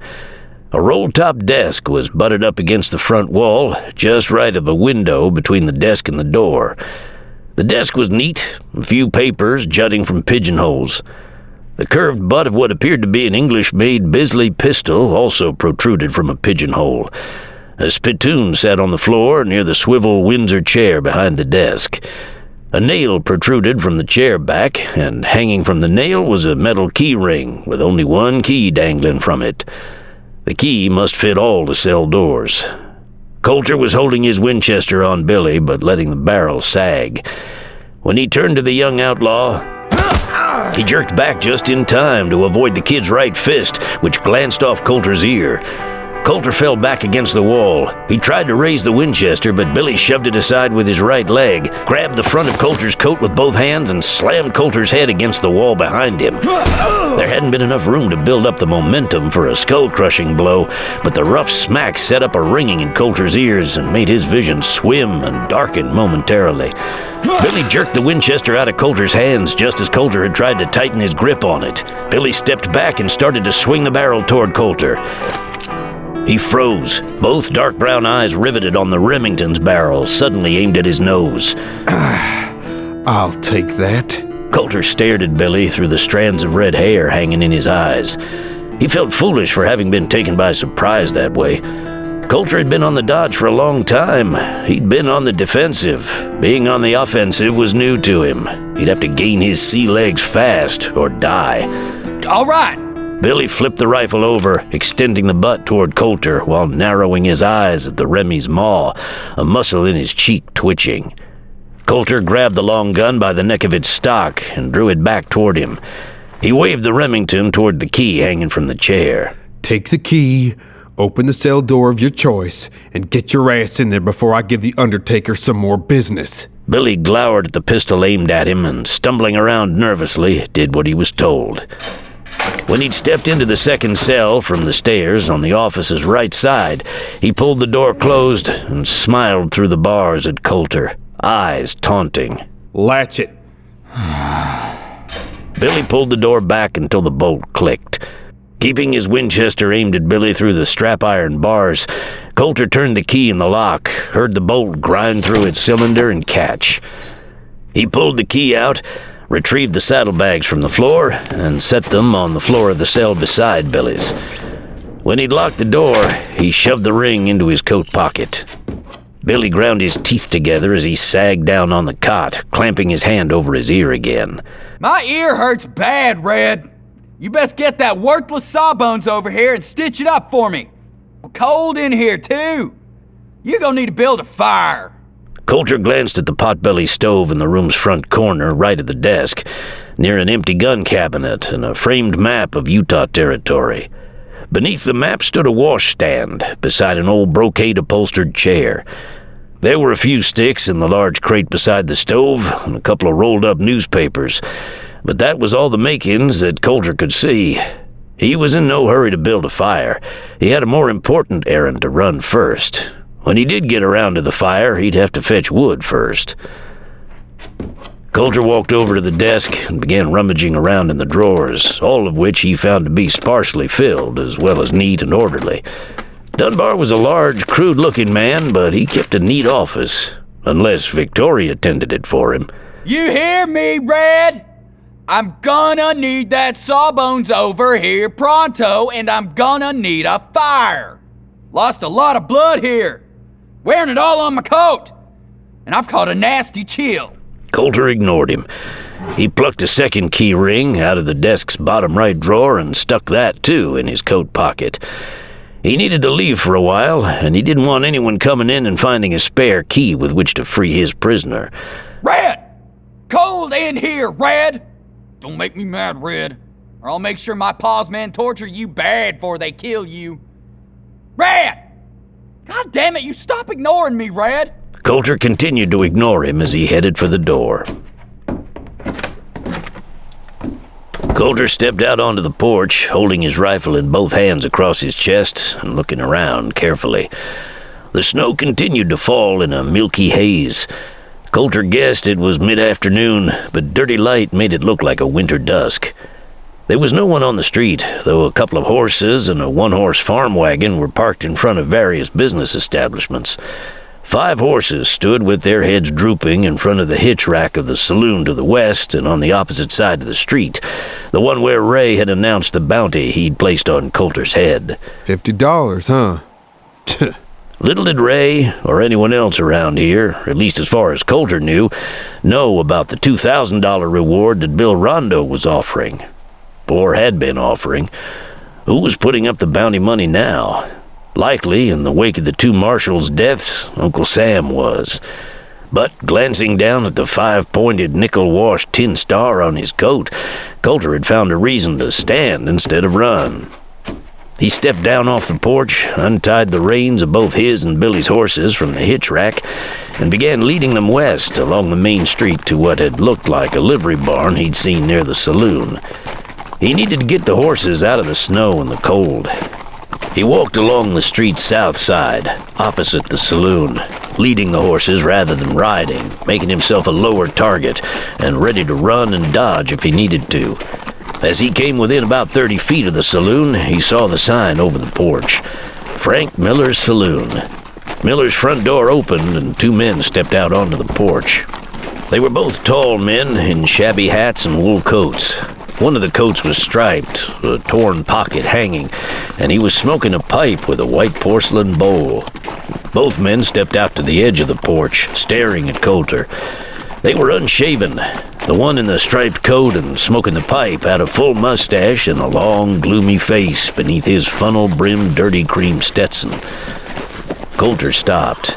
He had his Winchester in his right hand. He kept the barrel slanted toward the ground, but he placed his thumb on the hammer, ready to rock it back. Can I help you, fellas? They stared at him blankly for a time, and then the one smoking the pipe blew smoke out of his nostrils. So, you're the new marshal in town, eh? I'm just filling in for Marshal Dunbar is all. He's feeling poorly. We heard about that. You sure are ugly, kid. Yeah, well, I've seen dogs' asses better looking than you are, mister. Colter held the man's glare, while the other man glanced at his companion and laughed jeeringly. The second man, who had a round face and a thick neck, his slouch hat tipped back off his broad forehead, merely scowled at Colter. His eyes were as small as marbles in the doughy folds around his sockets. $50 goes a long way in these parts. Do you know what goes even farther? What's that? Making friends with Hawk Garrett. That would be Billy's father. You got it. We're gonna do him a favor. We're gonna drill a bullet through your head so he don't have to look at your ugly face. We figure we'll be doing the whole world a favor, keeping him from having to look at it ever again. Ugly enough to curdle milk. I bet that nasty scar makes it pretty damn hard for you to make friends. Don't care much for people anyways. Especially girlfriends. Bet a girl sees you, she whizzes down her leg, turns tail, and runs home to hide under her bed. Well, it's been nice talking to you, fellas. I reckon we'll be meeting again soon. When we do, I hope you've made all your final arrangements, because if you leave the burying up to me, well, I'm going to piss on your dead carcasses and toss you in the nearest ravine. Way I see it, mountain lions and wolves need to eat too, even if it's just vermin they're chowing down on. Well, like I said... Colter pinched his hat brim with the hand that held the reins. Nice talking to you. He just started to turn his head forward when the thick-necked man's hand jerked down to his side. Moving deliberately, without undue haste, Colter turned back toward the saloon and with one hand raised his Winchester and punched a .44 caliber slug through the thick-necked man's belly. The man staggered straight back and sat down against the front of the saloon. His partner turned to see his friend kicking miserably, both hands covering the bloody wound in his belly. No! The man smoking the pipe stared down at his friend. He turned to Colter. Oh boy! Now kid, you're really gonna regret that. Holy shit! He crouched down beside his friend. Ivy? Oh, Jesus. Jesus, look what they done to you. He gonna pay for that. I guarantee it, Ivy. When the saloon door opened and several men ran out to investigate the shooting and yelling, Colter lowered his smoking rifle and continued leading the horses up the street. The livery barn he'd spotted sat on a side street corner, facing the side street itself. It was a simple barn with a hayloft. The loft doors were closed, but the first floor double doors were open. A half-pint-sized woman stood in the open doorway in ragged coveralls and a deerskin cap with dangling ear flaps, holding a pitchfork low across her thighs as she stared in the direction of the gunfire. Got 2 horses here I'd like to stable. The Coyote Dun is mine. The Sorrel is yours, I reckon, since its rider is deceased. I don't have much money, and I was wondering... You were wondering if I'd take that horse in payment for stabling yours. Well, I reckon that depends on if you have a sales receipt or anything that tells me you ain't stolen that critter. Horse thievery's a hanging offense most anywhere across the frontier, you know, and Marshal Dunbar's town most of all. Her light brown eyes dropped to the nickel-plated star on Colter's coat. But maybe it's your town now, eh, Red? She looked at him with interest.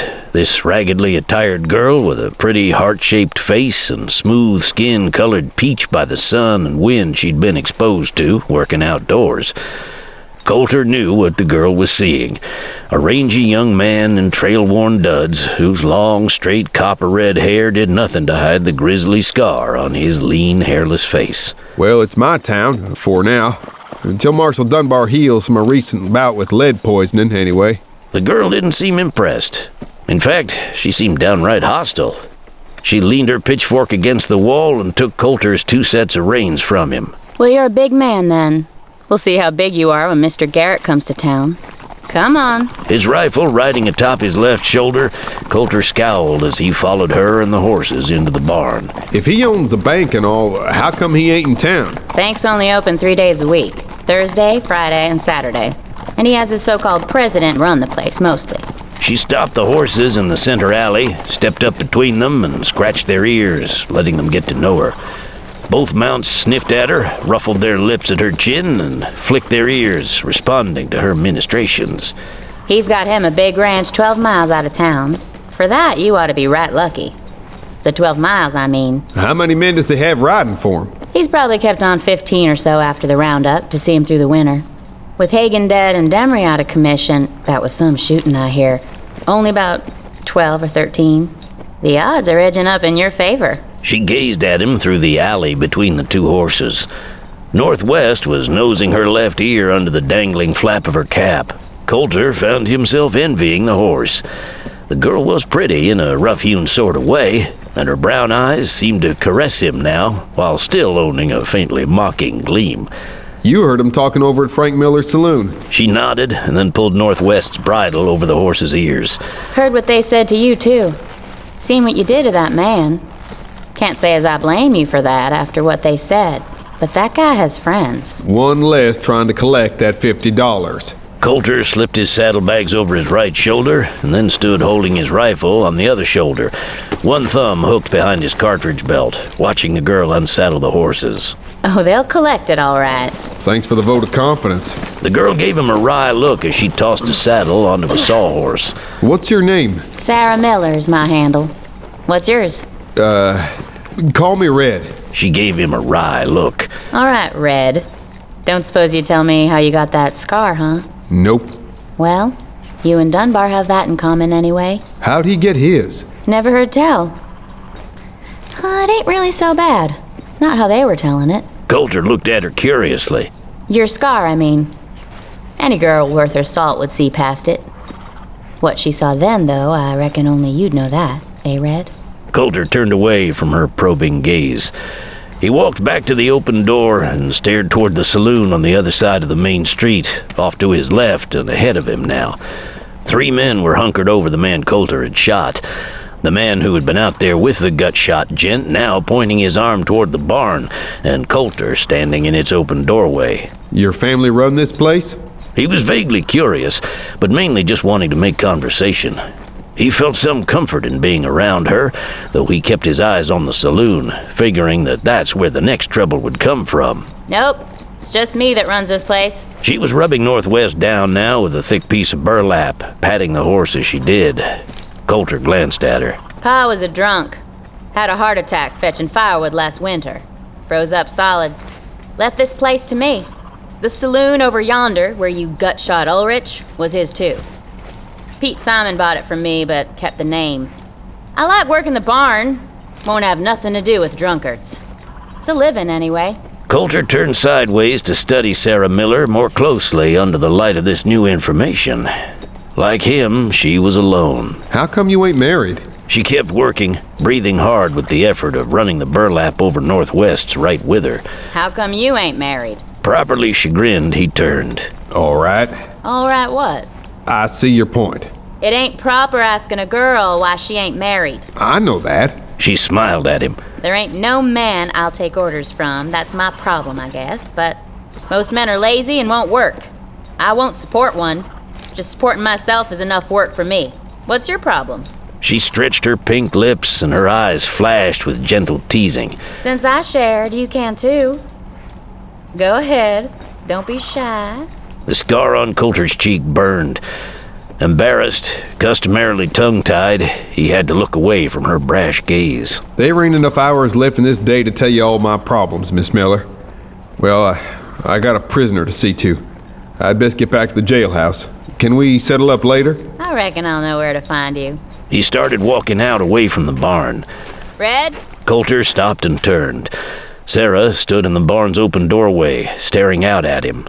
Since you're new here and all, let me give you a piece of advice you might find useful. She shook her head slowly. Don't get yourself killed for Dunbar. He ain't worth it.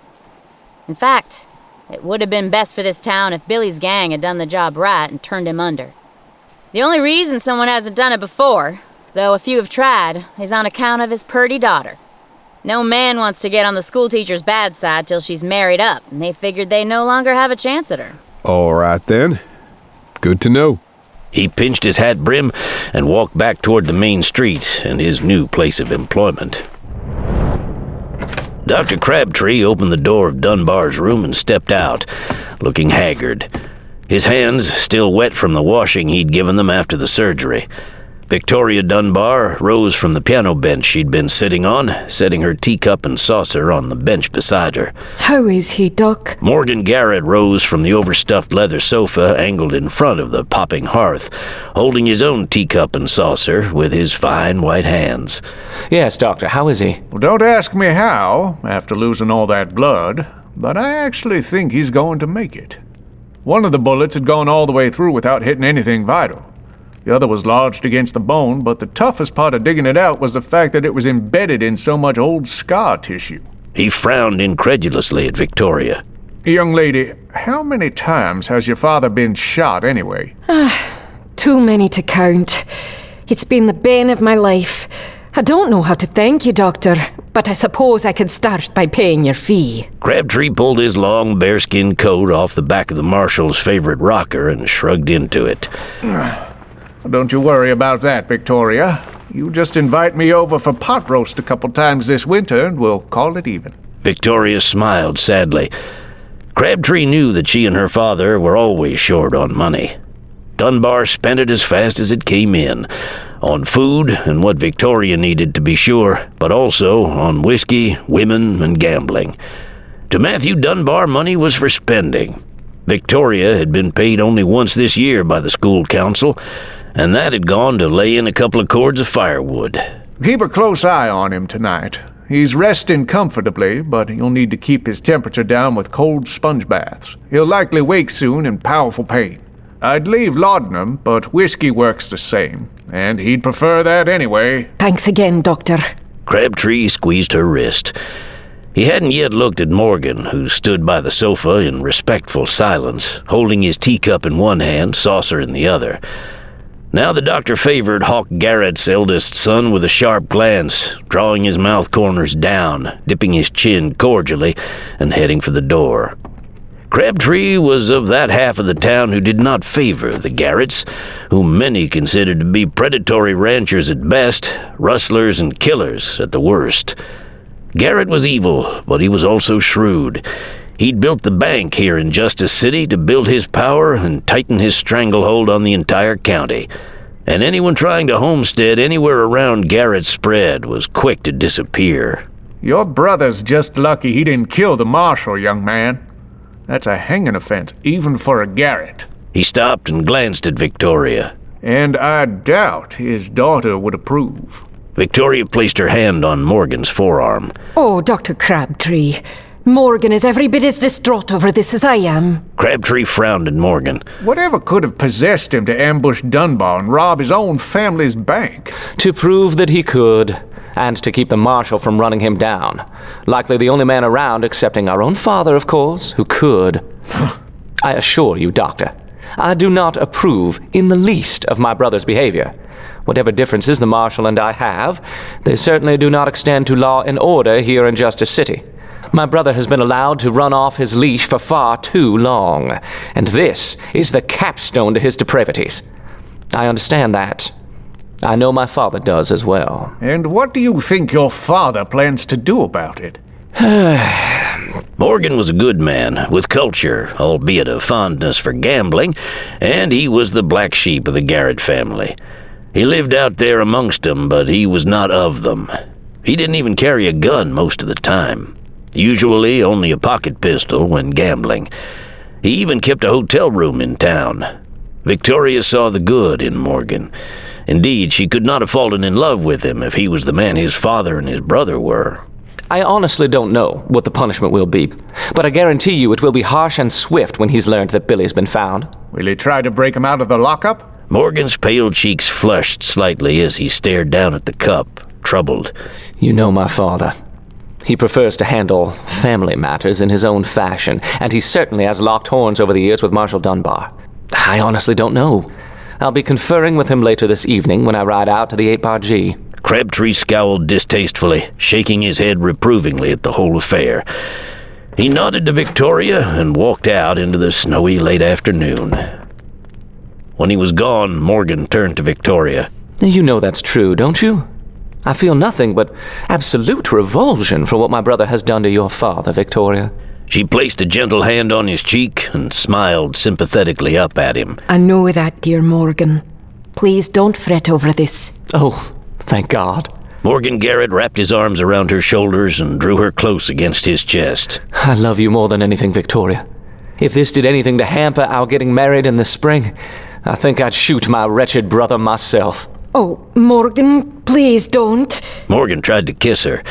She turned her lips aside to peck his cheek, and then with an indulgent smile, she wriggled out of his arms. Before you go, I'll fetch that book you lent me. He scowled in frustration as she strode out of the parlor.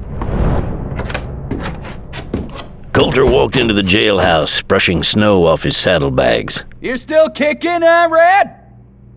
Well, not for much damn longer if you don't fetch that sawbones over here and you don't build a fire in that consarn stove.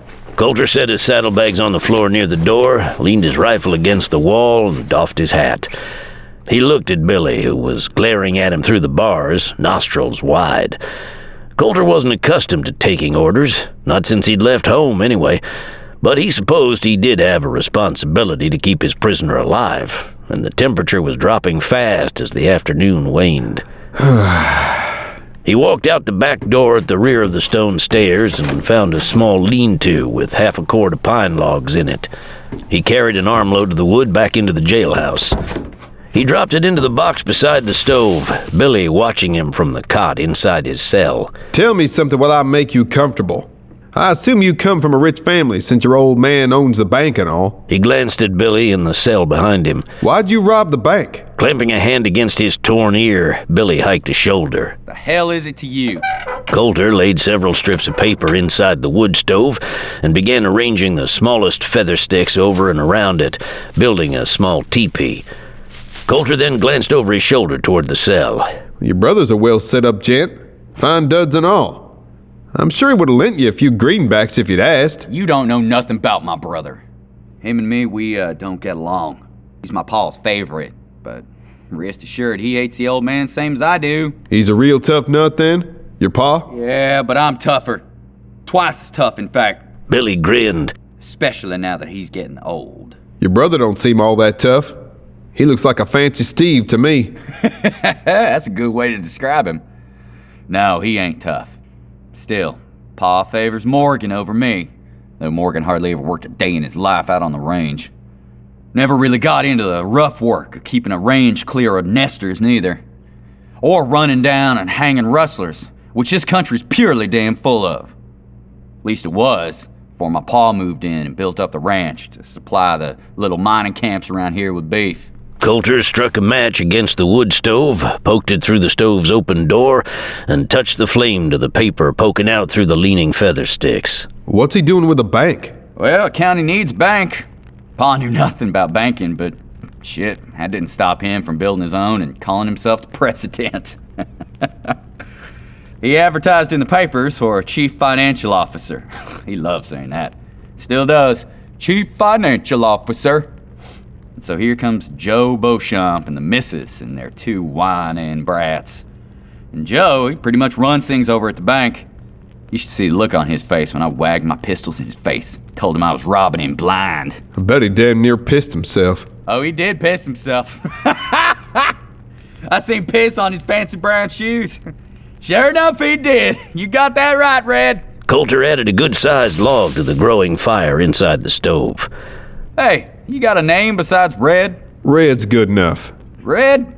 You know, I got a feeling under different circumstances, you and me might have been friends. You think so? Shit, yeah. Colter could feel the kid's eyes on him, measuring him, probing him through the strap-iron bars.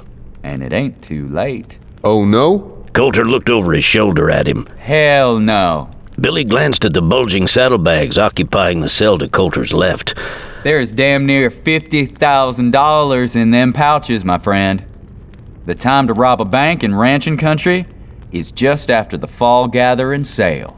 Colter looked at the fire growing in the stove. Again, the idea of what he could do and how far he could get on that much money poked at him. And then the guilt for his considering it poked him even harder. Colter chunked another log onto the fire and closed the door. Sorry, amigo. You're talking to the wrong... The front door opened suddenly. Colter leaped to his feet, and his Remington was instantly in his hand, the hammer clicking back. Oh, Jesus! The man who'd just entered widened his eyes at Colter's cocked pistol and fell back against the open door, losing his footing and sliding down the door to the floor. His crisp bowler hat tumbled down his chest. Another newcomer, dressed as smart as the first, grabbed the falling man's hand and hauled him back to his feet. Christ, Norman! 3 more men poked their hatted heads in the door, scowling at Colter, who now lowered the Remington slightly while keeping the hammer cocked just in case. The 5 men before him didn't look as if they needed $50, but Colter hadn't remained alive as long as he had by throwing caution to the wind. He's a fast sumbitch, ain't he? The man who'd fallen scooped his snow-dusted bowler off the floor, blinking indignantly beneath bushy gray-brown brows at Colter, still standing in front of the stove. You could holster that weapon, young fella. We're not here to collect Ray Beacon's bounty. The man nearest him, tall and sporting a black handlebar mustache, smiled. Neither are the rest of us. What do you want? We are businessmen here in Justice City. Norman Cantwell and the 4 other men continued on into the jailhouse to form a semicircle around him. Cantwell appeared the oldest, somewhere in his late 40s, early 50s. The last one in closed the door carefully, as though afraid it might spring open on him, all the while eyeing Colter's well-cared-for Remington. That there is the chief financial officer, Mr. Beauchamp his own self. How's it hanging, Joe? Well, your money's back. Wouldn't be if I'd chosen my gang a little better. Damn fools. They let this Scarface kid who won't even tell nobody his real name take him down. Just like shooting ducks on a mill pond. Beauchamp had been the last one in. He was the best dressed, a pale man of average height and build with a trimmed ginger mustache and sideburns. His large brown eyes betrayed little emotion, except when directed at Billy, a tightly bridled loathing. The man who had fallen spoke up. I am Norman Cantwell. I run the hotel, the Summit, down the street to the east. Joe there runs the bank for Billy's father, Hawk Garrett. George Atchison runs the Blue Mountain Saloon, and... Hey, George, is Kansas City Jane working tonight? Damn, you really found something when you found her. Red, I highly recommend Kansas City Jane. She'll curl your toes. Colter ignored Billy. The others appeared to have had enough of Billy long ago. No one so much as looked at the pimple-faced firebrand. As I was saying, this is Bert Peebles, and the man beside him is Bill Williams. Bert is the land agent, while Williams owns Justice City Mercantile. He's also the postmaster. The reason we're here, Mr. Red. No Mr., just Red. The reason we're here, Red, is that we five compose Justice City's town council. We'd like to know who you are exactly, why you're wearing Marshal Dunbar's badge, why you're occupying his office, and why that stolen bank money has not yet been returned to Mr. Beauchamp, who, as the young Garrett has stated, is the High County Trust's chief financial officer. Colter holstered his pistol, walked over to a shelf behind the stove, and pulled down a dented tin coffee pot. I was asked by Marshal Dunbar to fill his position until he feels well enough to fill it again himself. How do we know you're qualified? Colter filled the pot from what he assumed to be drinking water in a wooden bucket hanging from a rusty spike on the wall.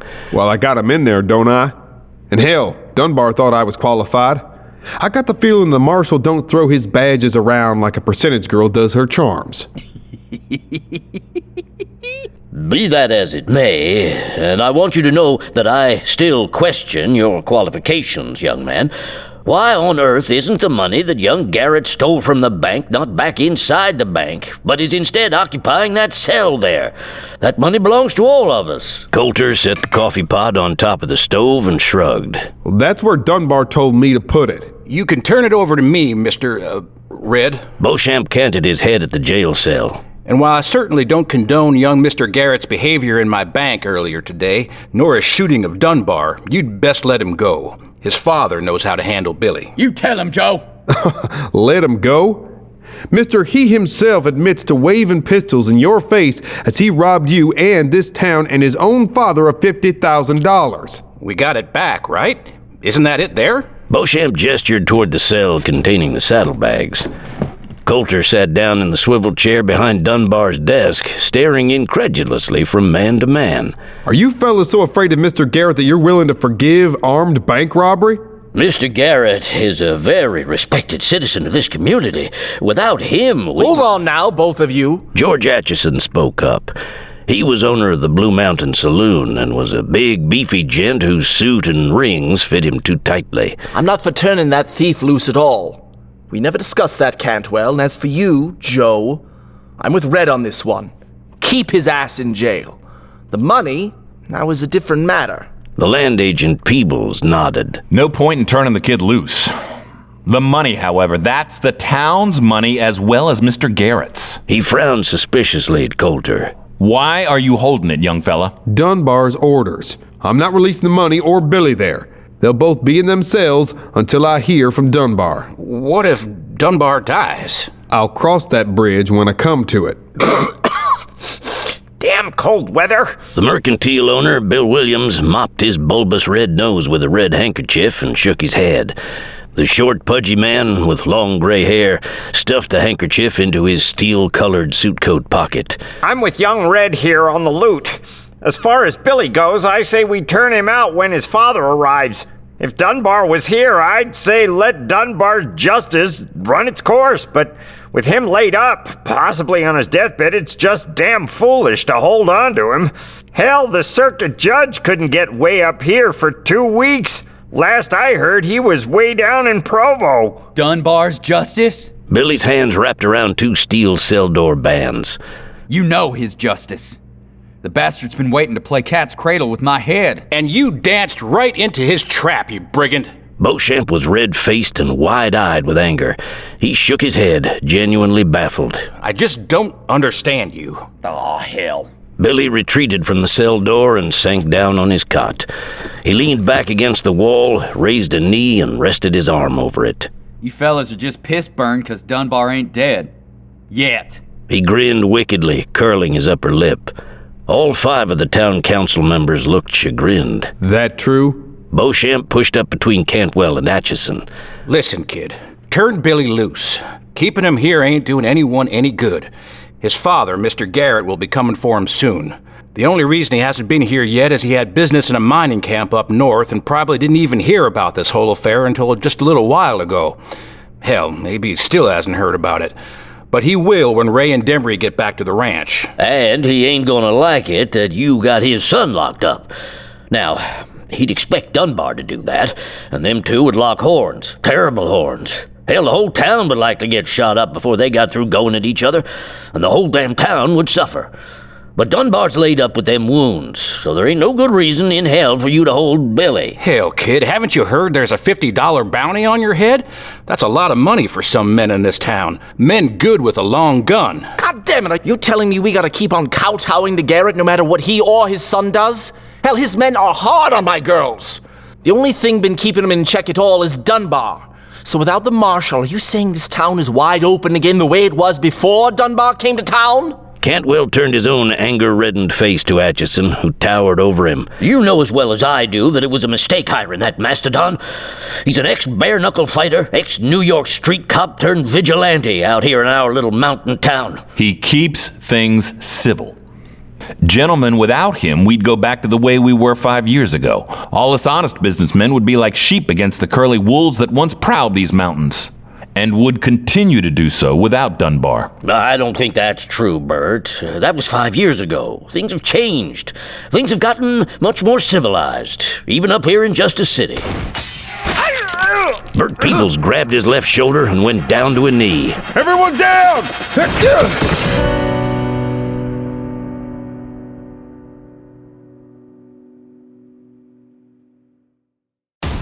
Colter bolted out of his chair and lunged for his rifle. The 5 councilmen dropped to the floor as Colter retrieved his rifle from where it leaned against the wall near the door. He pumped around into the chamber. As he did, a bullet slammed into the door to his left, causing the door to lurch in its frame. The slug did not go all the way through. Colter could see the gray slug through a web of bulging splinters. Another rifle belched, tearing through the window over the desk and spanging off a strap iron bar of the cell in which Colter had secured the bank loot. Billy shielded his head with his arms. Knock it off, you damn fools! Colter opened the door and edged a look around the frame. It was almost dark, and the snow was still falling, covering the street. Several shadows milled to each side of the 2-story Blue Mountain Saloon on the street's other side. Something moved behind a stock trough out in front of the place. Colter saw a rifle barrel come up from behind the trough. He drew his head back behind the front wall as the slug crashed into the jailhouse's stone wall. Colter sneaked his Winchester around the door frame and fired 4 quick rounds toward the Blue Mountain Saloon. 3 or 4 man-shaped shadows dashed around wildly, heading for cover. Norman Cantwell sat on the floor with his back to the front wall. Hold your fire! Hold your damn fire! You've got 5 town council members in here, you damn fools! And Billy Garrett! Hold your fire or my paw will have you gut shot! Shit! You said that Red was alone. Stop it, you damn idiots! Bert Peebles crouched by Dunbar's chair and held his other hand to the torn shoulder seam of his suit jacket through which blood seeped. Oh, they're drunk! Colter aimed the Winchester toward the other side of the street. He could hear the drunken ambushers conferring. He saw one leaning slightly out from the saloon's west wall, holding a rifle in his hands. He was silhouetted against the lilac sky, obscured by the slanting snow. Don't you hear us? Stop now! You hear me, Magoon? Cantwell rose to a crouch and jutted his face up near the side of the window. I know you gotta be one of the damn fools out there. Call in a night, or I'll see you locked up in here with young Garrett. God damn it, Magoon! Go on back to Miller's Saloon. Try again tomorrow when this scar-faced law dog is well away from the damn jail. Another silence. The councilman shifted around on the floor to Colter's right. The snow sifted down to lie on the jailhouse's front porch and the street. Sorry, Billy. 3 men rose from behind the 2 stock troughs in front of the Blue Mountain and took off running. Another had apparently been on the saloon's porch. Shit. Think I twisted my ankle. Now his shadow leaped over the rail. He dropped to the ground and ran after the others, holding a rifle in one hand. Colter stepped out onto the porch, holding the Winchester across his shoulder, and looked around at the street shrouded in twilight. Shadows jostled in the window of the Blue Mountain Saloon, one man and a girl poking their heads out the saloon brothel's front door. Well, my nerves are shot. Colter turned to see Atchison step out onto the porch, looking around cautiously. He glanced at Colter. All clear? For now. The owner of the Blue Mountain Saloon turned toward Frank Miller's place, a couple of blocks west of his own establishment and the jailhouse. He cupped his hands around his mouth. Drunken fools! Don't none of you ever think about stepping foot in my place again! You hear? The big man shook his head and stepped down off the stoop and into the street, staring toward Frank Miller's place as he headed directly across the street to his own saloon and whorehouse. A couple of the others shuffled out onto the porch. Cantwell stood behind Colter. He donned his black bowler hat. Do yourself a favor and turn him loose, kid. He canted his head to indicate Colter's prisoner. Do us all a favor and just do it. Tomorrow, those men won't be drunk, and I can attest to the fact that they're all good shots. Cantwell moved on down the steps. Beauchamp glanced at Colter darkly. He had some glass on the brim of his own bowler hat. As he followed Cantwell, Peebles and Bill Williams walked out of the jailhouse and hurried after the others, casting dark glances toward Frank Miller's place. Colter stood staring toward Frank Miller's saloon as well. Fury seethed in him. He squeezed his rifle in his hands, heart thudding heavily. There was nothing lower than a bushwhacker. Maybe it was high time someone taught that lesson to the bushwhackers now settling back down with drinks at the far saloon. You all right, Red? Colter jerked slightly with a start. He turned to the girl standing just off the west end of the stoop to his left. Sarah was bundled up against the cold.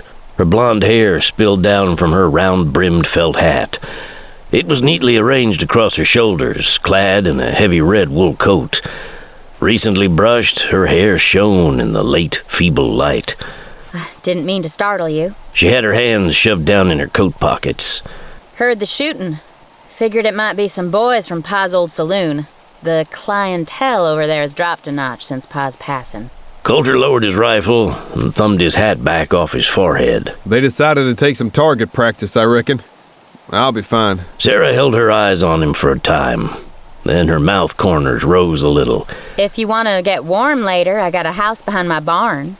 If you want to come in out of the cold for a while, I'm saying. Colter stared at her. She pooched her lips out slightly and shook her head. That scar don't bite, I reckon. She turned slowly, keeping her eyes on his coquettishly, and then walked back along the south side of the street, disappearing into the shadows of the closed shops. Colter walked back into Dunbar's office. Billy stood peering through his cell door.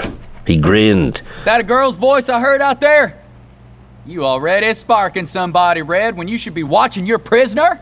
Colter leaned his rifle against the wall. Maybe your heart ain't really in this thing. Come on, Red. Unlock this cell. And then unlock that one. And you and me can ride out of here. Rich men. I know a place where we can hole up and then light a shuck for Mexico as soon as the snow stops.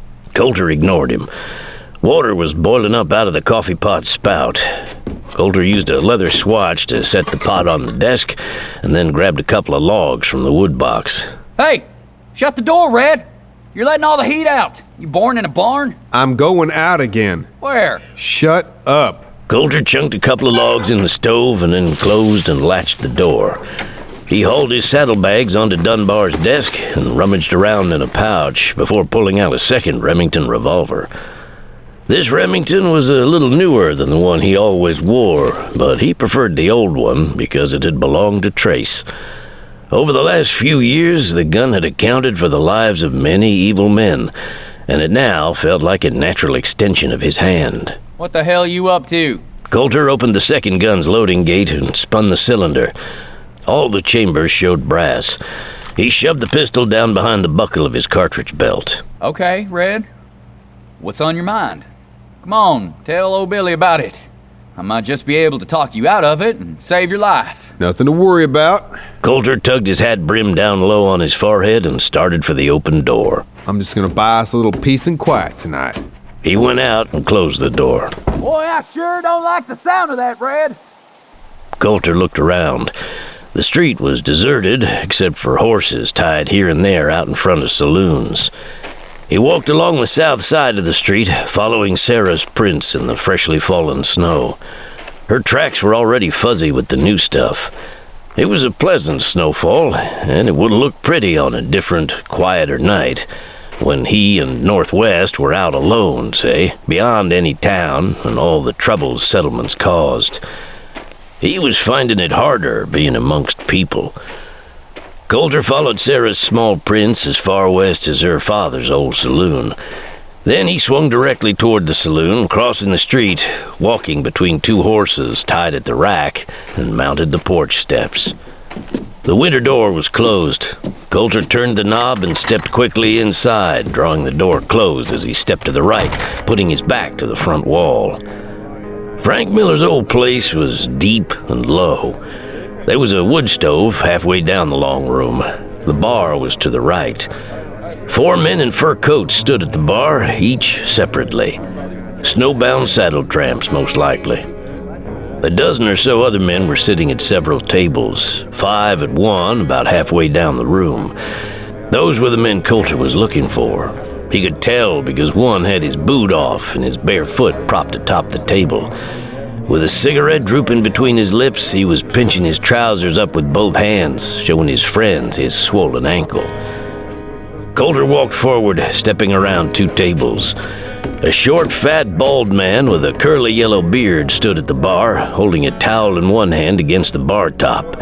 He scowled as Colter continued walking down the room. The barman jutted a fat finger at him. Hey!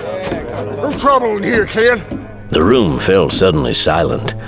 The 5 at the table in front of Colter turned toward him sharply. All 10 eyes widened, nearly popped out of their dark-shadowed sockets. There wasn't much light in the place, only a few lamps, a few candles, and the glow of the fire through the stove's open door. Colter swung to the barman. You stay out of this, you fat son of a bitch. The barman dropped his head. Colter stopped and turned to the 5 men at the table about 10 feet in front of him. You got something you want to say to me? They all stared at him, jaws hanging, eyes wary as those of a jackrabbit that had wandered inadvertently into a den of hungry brush wolves. If you want to gun me now, you goddamn cowardly tin-horned sons of bitches. Colter threw his empty hands out from his sides, exposing his chest and belly. Here I am. What's the matter? This too close for you? This too personal? Come on. I'm only one scar-faced kid against 5 of you yellow-livered dung beetles. Very slowly, keeping his eyes on Colter, the bushwhacker with the swollen ankle dragged his foot off the table and lowered it to the floor. The room was as quiet as death, and the 5 men before him stared up at him dreadfully. Finally, the man on Colter's far left let a slow smile shape itself on his bearded face. Why, Red, we're just fun. That's all. Yeah, we was just trying to scare you. All you succeeded in doing was piss-burning me. So you'd best keep trying. Now stand up and face me like the men I'm sure your friends here know you to be. Hell, there's 5 of you. I don't have anyone backing me. I'm all alone here. He glanced quickly over his shoulder just to make sure none of the 3 men behind him was about to backshoot him. He was confident they wouldn't. They all looked as cowed as the 5 in front of him. Colter turned his head forward. The 5 appeared to have turned to stone. They just sat staring up at him, a couple with cunning beginning to drift into their otherwise cow-stupid gazes. You got a choice here. You can either slap leather, haul those hog legs up and try to shoot me from where you can see me, or you can apologize for acting like back-shooting cowards out there a few minutes ago. He licked his lips and shaped a slow smile. What's it gonna be? One of the 5 bushwhackers, the biggest of the bunch, who was missing the tip of his nose, spoke up. You mind if we stand up? No. Go ahead. The one with the swollen ankle piped in. Shit, I'm barefoot. I can't get into a pistol fight with this sore ankle. Mind if I sit out this one? Sure thing. The man with the swollen ankle, a tall man with sallow cheeks named Magoon, flushed and glared at Colter from beneath his brows. The others, keeping their drink-roomy eyes on Colter, slid their chairs back and climbed to their feet. Colter kept the bartender in the periphery of his vision. The big man stepped back away from the bar, looking owly and apprehensive. At the same time, every man in the room behind and beyond Colter scrambled out of his chair and hurried to either side of where the potential lead would fly. Magoon kept glaring at Colter, jaw hard. They'd all swept their coats back away from pistols jutting on their hips or from their thighs. 3 of the 5 carried 2. They all wore knives in addition to hog legs. But they were drunk, and they hadn't counted on a real lead swap this evening. They'd wanted the safe bet tonight. They'd wanted to shoot from a distance and hope they hit their target and collect the $50 so they could keep drinking and whoring for a few more days. They hadn't expected that there'd be consequences, but there were. Just as soon as the man missing the end of his nose dropped his hands toward his pistols, both of Colter's pistols filled the room with their roars, flames, and billowing smoke. Only one got a shot off. The man to Colter's far left triggered his own Remington into his own table, shattering a whiskey glass and spraying whiskey in all directions.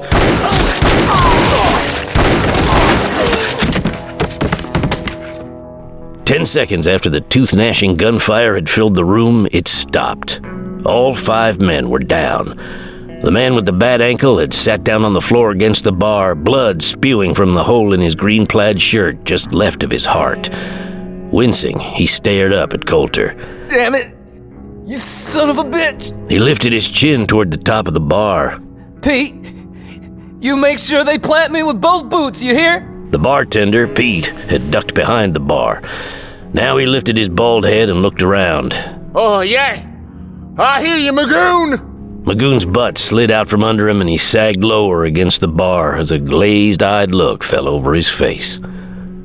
Colter swung around, both cocked smoking pistols in his hands, making sure that none of the other customers had gotten the impulsive idea to avenge any of the 5 dead men. They hadn't. In fact, to a man, they flinched and pressed their backs tighter against the wall and the bar. Colter holstered his pistols, keeping a close eye on the room, then went over to the free lunch set up on plates atop the bar's right end near the door. Being eyed by the barman, Colter made 2 sandwiches on crusty brown bread, and no one said a word. Colter shoved both sandwiches into his coat pockets, turned around, and walked out onto the porch. He stepped to the top of the porch steps and began removing the spent cartridges in both pistols and replacing them with new from his cartridge belt. He glanced behind him. One man peeked out, saw Colter, and jerked his head back away from the window.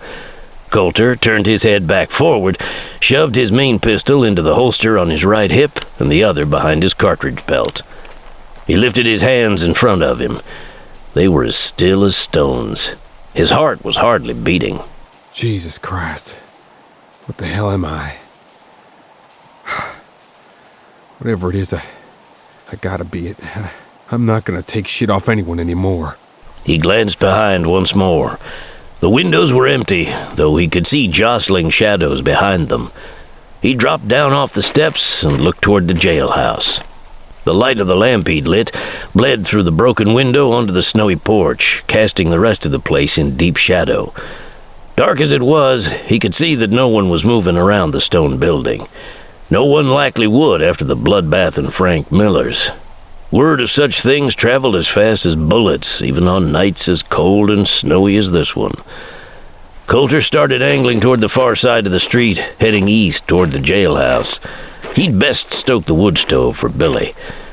With that window having been shot out by his friends, the firebrand was likely getting pretty chilly.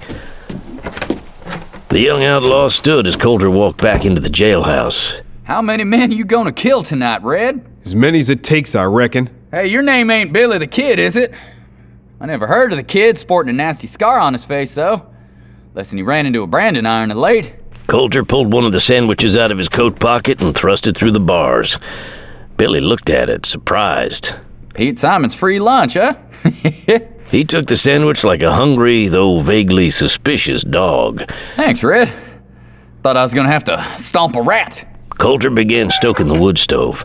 Billy devoured the sandwich hungrily. I could hear the pops of them pistols way over here. You get all of them? Yep. Christ. Taught you to shoot anyways, Red. Men like them. Colter closed the stove door and made sure the box beside it was filled with split wood dry enough for burning. Then he shoved the second sandwich through the bars at Billy. Here you go. Cold night. Gonna need some tallow. Billy took the sandwich. What about you, Red? I'll think of something. Colter grabbed his rifle and went out. What? You think of someone in town you forgot to kill? The girls' tracks were nearly covered by now, but Colter could still see their slight outline in the starlight sparkling off the snow. Colter followed Sarah's tracks around behind the livery barn that was closed up tight for the night, its sloping, shake-shingled roof mantled with snow. There was a cabin behind the barn's rear paddock, sitting all alone in some pines and cottonwoods, flanked by a small stable and a privy. The girl was outside, sweeping snow off her stoop. At least Colter assumed it was Sarah. She was a mere shadow against the weathered gray log cabin, but as he drew closer and continued following the footsteps toward the front door, he saw her blonde hair glowing in the light from a window behind her. Colter paused in the yard before the house. Sarah stopped sweeping and canted her head to one side, gazing into the darkness. Well, hello. Hello. You hungry? Oh, I reckon I wouldn't refuse a little bite of something. You best come on up to the house then. Not gonna serve it to you out here. Colter strode to the porch and up the 3 steps. She stood regarding him wistfully, her broom in her hands. She wore a dress under her coat. Her hair shone in the lamplight. Something told him Sarah didn't wear dresses often, but that she'd put this one on for him. She turned and opened the door. Colter grabbed the door, hesitating, feeling awkward, bashful. She stomped her feet on the hemp rug in front of the door and then shrugged out of her coat. Come on in, stop gawking like an idiot. She hung her coat on a peg near the door, smiling at him, her sparkling brown eyes complimenting the smooth, healthy tan of her pretty, open face. Her eyes seemed to be holding a secret that faintly amused her.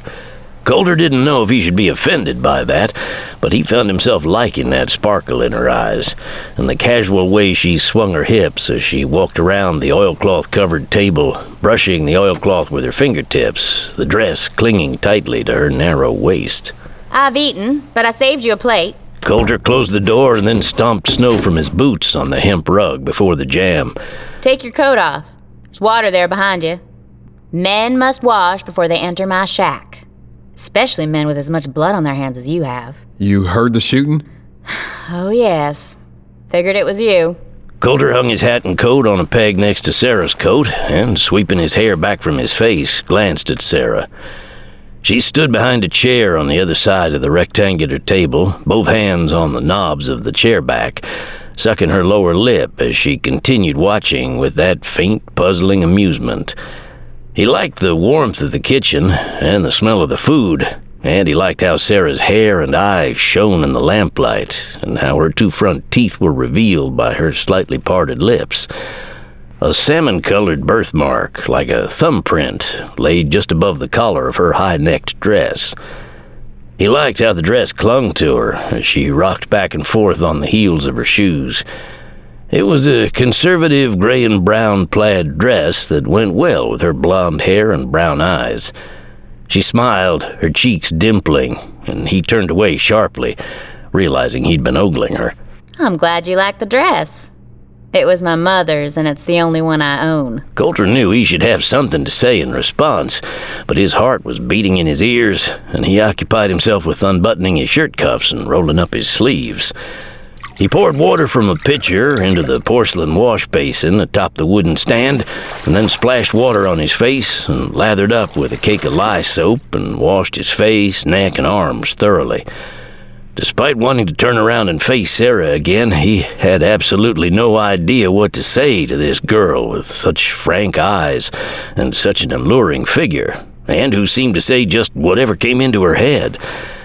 He dried with the towel hanging by a nail over the basin, and then turned and walked to the table. Sarah was setting a plate, topped with another plate to keep the steam in, on Colter's side of the table. She removed the cover, and steam wafted up, rife with the smell of the roasted beef, mashed potatoes and gravy, green beans, and the chunk of buttered bread heaped before him. My, that looks good. Sit down and dig in. We don't hold with form here in the Miller residence. Sarah reached for a milk bottle that stood with a whiskey bottle, a water glass, and 2 shot glasses on the end of the table to Colter's right. Milk? If you can spare it. Got my own cow in the barn out back. She removed the cork from the bottle and poured the rich, buttery substance into the glass. She filled it to the brim. You a whiskey-drinking man, Red? He wasn't, really. He'd tried to drink like most men he knew drank, but he'd gotten a little too zealous about it several times too many, and the head-splitting, gut-twisting results had left a bad taste in his mouth. What the hell? I mean, sure, why not? I'm not forcing you. I just like to have a shot or two with a meal. I reckon I take after my pa that way. He glanced up at her, his mouth already full of the hot, delicious food. Pour it up. She arched her brows.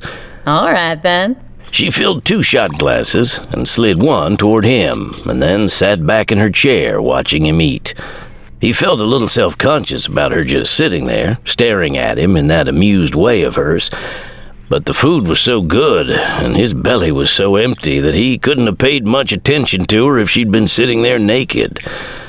When he'd swabbed the last of the potatoes and gravy from his plate with a last chunk of bread and swallowed it, he glanced up to see her smiling at him, her shot glass empty.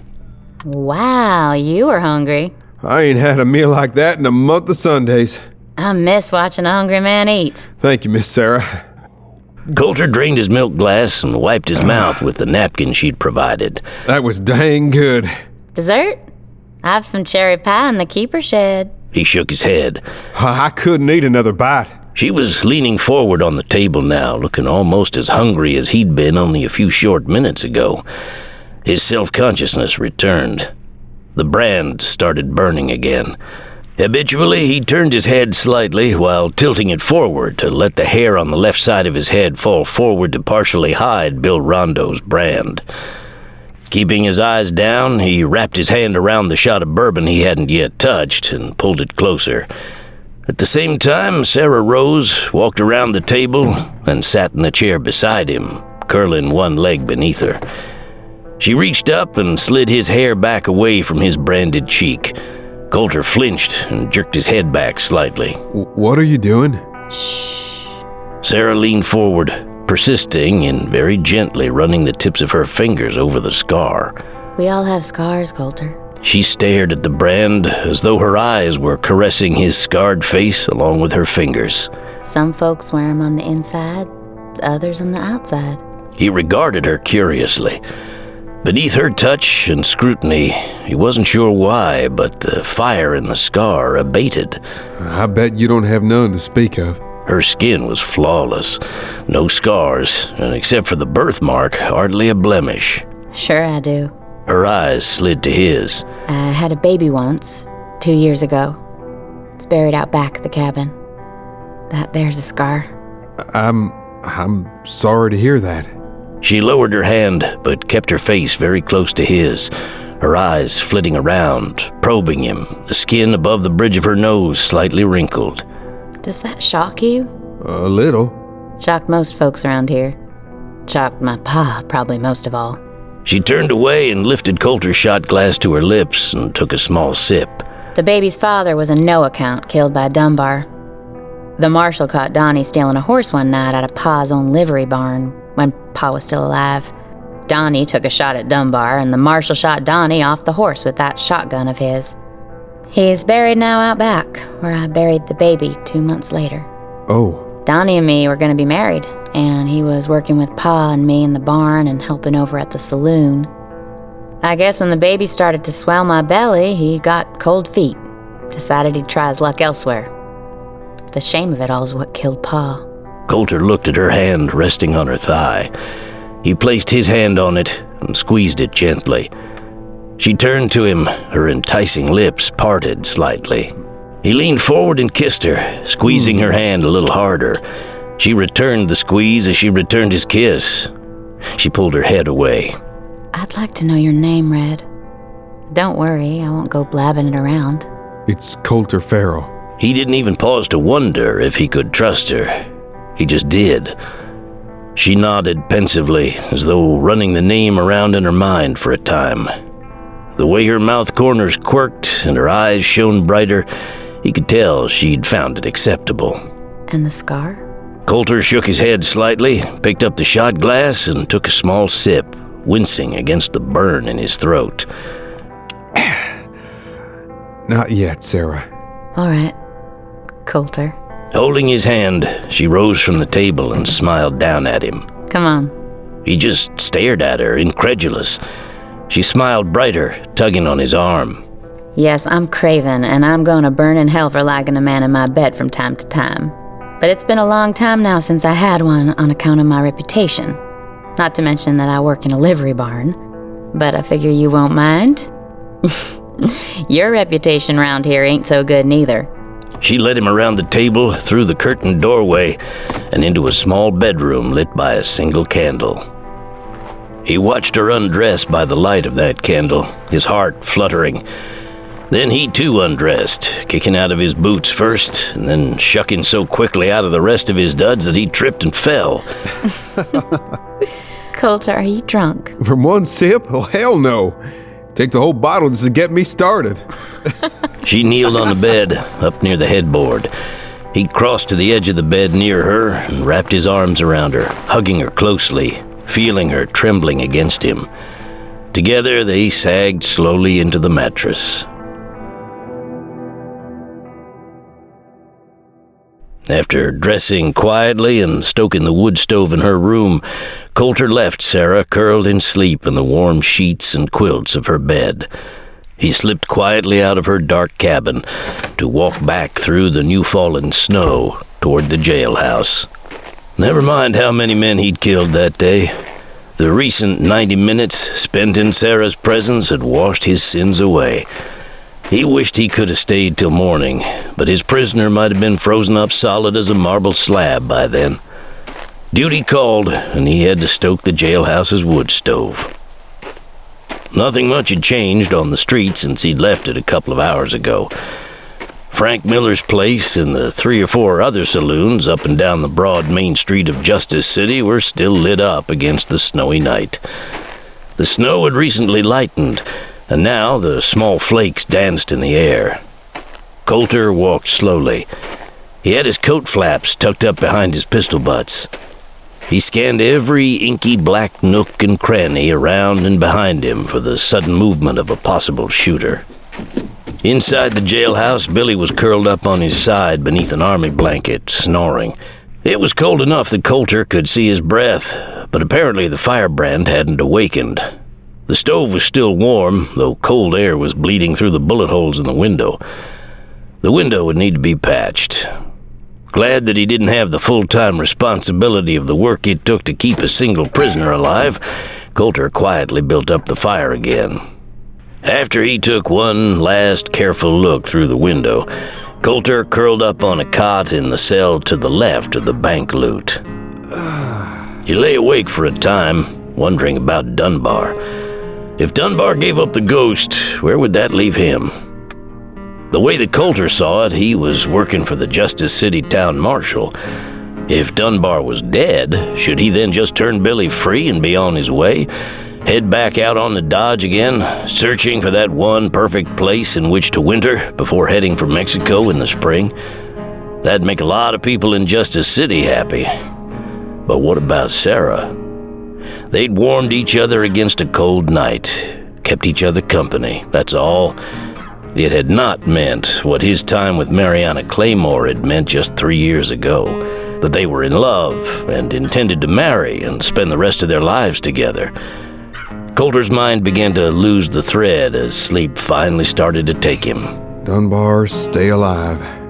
Dying will just make things a whole lot messier.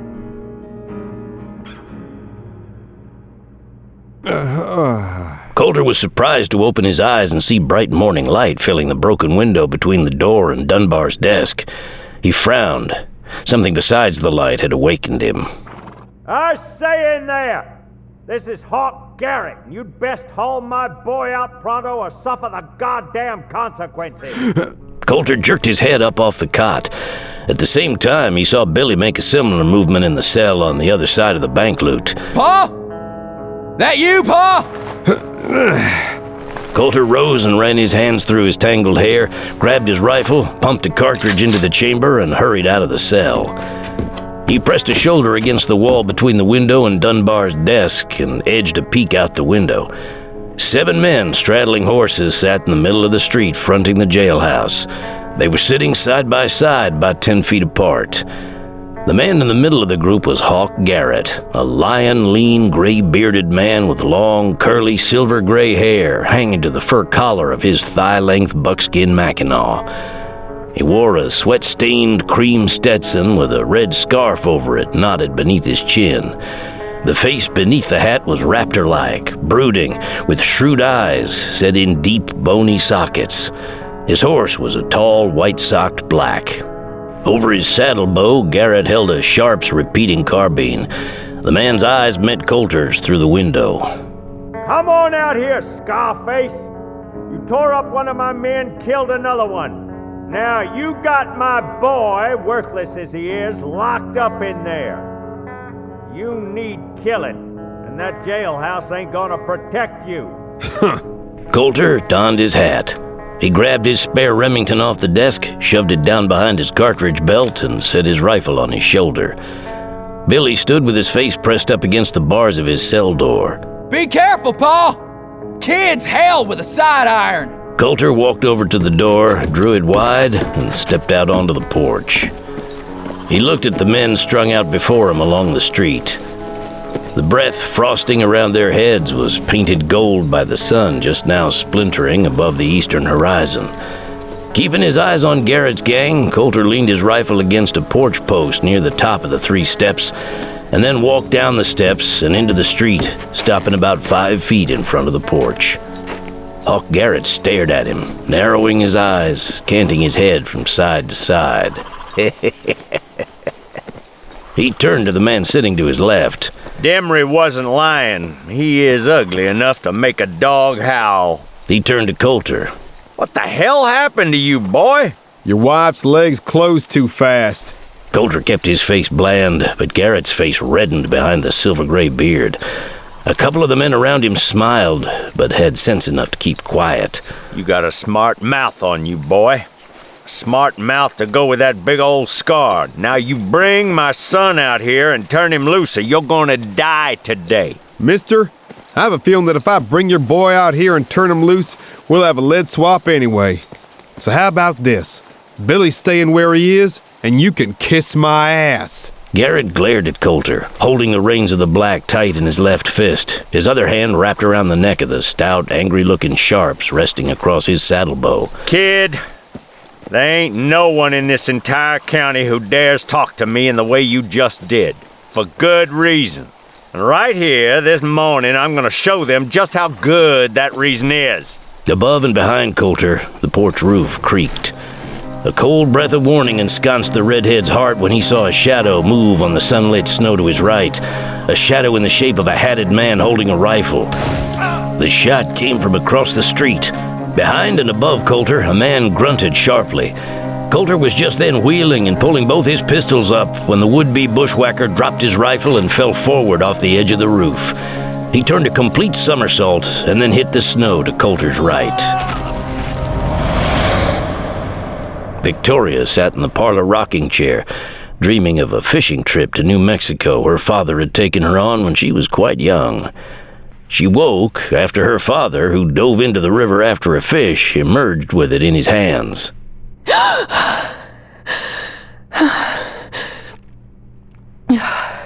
In the dream, Victoria screamed at the size of the fish. Sitting in the rocking chair in the house she shared with her father in Justice City, Victoria Dunbar lurched forward. The blanket she'd wrapped herself in, fully dressed, fell down to her waist. That would be the teapot she'd set to boil after waking earlier to check on her father and to stoke the range. Wondering how long she'd been asleep, she glanced out the parlor window. Full light now, with golden sunlight washing through the snow-limbed branches, making all the nearly leafless trees appear clad in sequin-studded wool. It was still relatively dark in the house. Victoria went into the kitchen, lifted the pot from the range, and filled a small china teapot that had belonged to her mother. She dumped in a small handful of English tea, and then sat down at the linen-covered, halved log table to get awake and wait for the tea to steep. Her father had never taken to coffee. Irish or English tea for him, often with a jigger of Kentucky bourbon, but only because way out here he couldn't get the authentic Scottish whiskey he loved so much. To him, Southern bourbon was the only American spirit that even remotely resembled the nectar of his heritage. As Victoria sat alone in the quiet kitchen, the memory of the fish swam up into her mind once more. She remembered her father's laughing eyes, the water streaming down his face as he stood in the waist-deep river, showing her the fish she'd caught. Her mother had died only the year before, when a stray bullet fired by a drunken miner had torn through the wall of the tent shack they'd been living in at the time in Nevada City, Nevada, where Dunbar had been working as a deputy town marshal and a bartender. They'd been alone then when she'd caught the fish, just Victoria and her larger-than-life father. Her father, whose eye had been carved out of his head with his own badge at the hands of a gang that had corralled him in a New York City alley. Her father, who had hunted down and killed each member of the gang in turn, and then, knowing he'd compromised the safety of his family, turned in his resignation and headed west. And he and Victoria had been alone ever since that stray bullet had killed her mother. Chin resting in her hand, the black-haired, blue-eyed Scottish beauty frowned down at the table, a dark mood winging over her. So how had she showed her gratitude to the man who'd raised her in surprising comfort for someone of his crude, violent, and impoverished origin? He'd grown up in Old Nickel, the most notoriously savage of the London slums. He continued to live a hard, uncompromising life because it was the only life he knew, violence being the only way he knew how to survive. And now Victoria had promised her hand to the son of her father's fiercest enemy. Victoria jerked with a start. Every shot she'd ever heard, and continued to hear, she unconsciously assumed was meant for her father. Not that one, however. It was too familiar, but couldn't have been what she thought. She turned her head slowly, dreadfully, toward the front door. Her father's big, bare coat was not hanging from the hook she'd hung it on when she and Dr. Crabtree had taken him off yesterday. His nearly knee-high fur boots were gone as well. Victoria bounded up from her chair, strode quickly through the parlor, and opened the door to her father's room. The bed was empty, the covers thrown back. Dunbar was gone. The would-be bushwhacker lay spread-eagle in the snow 4 feet to Colter's left, his coat turning red over his chest. The rifle spoke again. Hawk Garrett's hat flew off his head to lie in the snow near the dead man. 3 seconds hadn't passed since the first shot had thrown the would-be bushwhacker off the porch roof behind Colter, and all of Garrett's men were sitting their horses, stunned. But now, as the echo of the second shot bounced off the false-fronted, snow-mantled buildings lining the main street, they all whipped their heads around toward the far side of the street. God damn it! Who in the hell? Hawk Garrett was seeing who Colter was seeing. The broad-shouldered gent with the thick walrus mustache, mutton chops, black top hat, and thigh-length bearskin coat sidled up against the wall of the Blue Mountain Saloon, aiming a Winchester from his shoulder. Dunbar! Come for the using of your evil old loins, eh, Garrett? You keep on like this, and I'll be handing him over to you all right. I'll be handing him over to you in tiny pieces you can carry home in a pickle jar. No need for dressing him out. Just pour him right into the grave. Dunbar kept his cheek pressed tight against the walnut stock of his Henry rifle, squinting down the barrel at Garrett. I thought he shot you, you old bastard! Shooting's one thing, boyo. Killing's another. Pa, what's going on out there? Is that Dunbar? Shut up, Billy! Turn him loose, Marshal! You know I'm the last person on this mountain you want to rile. That boy robbed your bank, Garrett. That's right. My bank. It may be your bank, but it's got the town's money in there. Besides, the law's been broke. You can press charges if you want to. But it don't matter one damn bit. The law's the law, and when the law's been broke, I step in. That's what the town council hired me to do 5 years ago, and that's what I'm doing now. You know it, and I know it, and the whole damn town knows it. Marshal Dunbar! Norman Cantwell was walking toward the jailhouse from the direction of the Summit Hotel on the east end of town, and on the same side of the street as the jailhouse. Joe Beauchamp was walking with him, and they were just now passing in front of the bank on the opposite side of the street from the hotel. The men were walking quickly, kicking up the fresh snow around their heels, clad in fine black broadcloth. They both wore fur coats and bowler hats. Cantwell had a thick scarf wrapped around his head so that Colter could only see his face from his red nose up. Please, stop this right now. I am tired of hearing gunfire in our fair town. Stay where you are, both you and Beecham. This ain't no Sunday picnic down by the bloody river. I'm out here doing my job. He grinned at Colter. Me and the squire. Colter spied movement in a second-story window of the Blue Mountain Saloon. A face peered out. It was the handsome face of Morgan Garrett, Hawk's dandified son and Victoria Dunbar's chosen. Another face appeared beside young Garrett's. This was a girl with her blonde hair pinned up. Her bare shoulders told Colter she wasn't wearing much, if anything. Morgan shoved the girl away from the window, and then he too backed away while staring furtively down into the street. Colter had instinctively disliked Morgan Garrett the instant he'd laid eyes on him. Now he knew why. He was certainly not above taking tumbles behind his girl's back. As Cantwell and Beauchamp stopped in their tracks, scowling toward Dunbar, the marshal kept his attention on the 7 horseback riders, most of whom had turned their horses around to face him. I got my sights laid plumb square on your black heart, Garrett. If you don't want my finger squeezing this trigger like it's itching to do, you throw down every last gun you're carrying. Have your men do likewise. Every last one. And if any of you buckos got a derringer keeping your balls warm, you toss that out too. Come on now, don't be shy.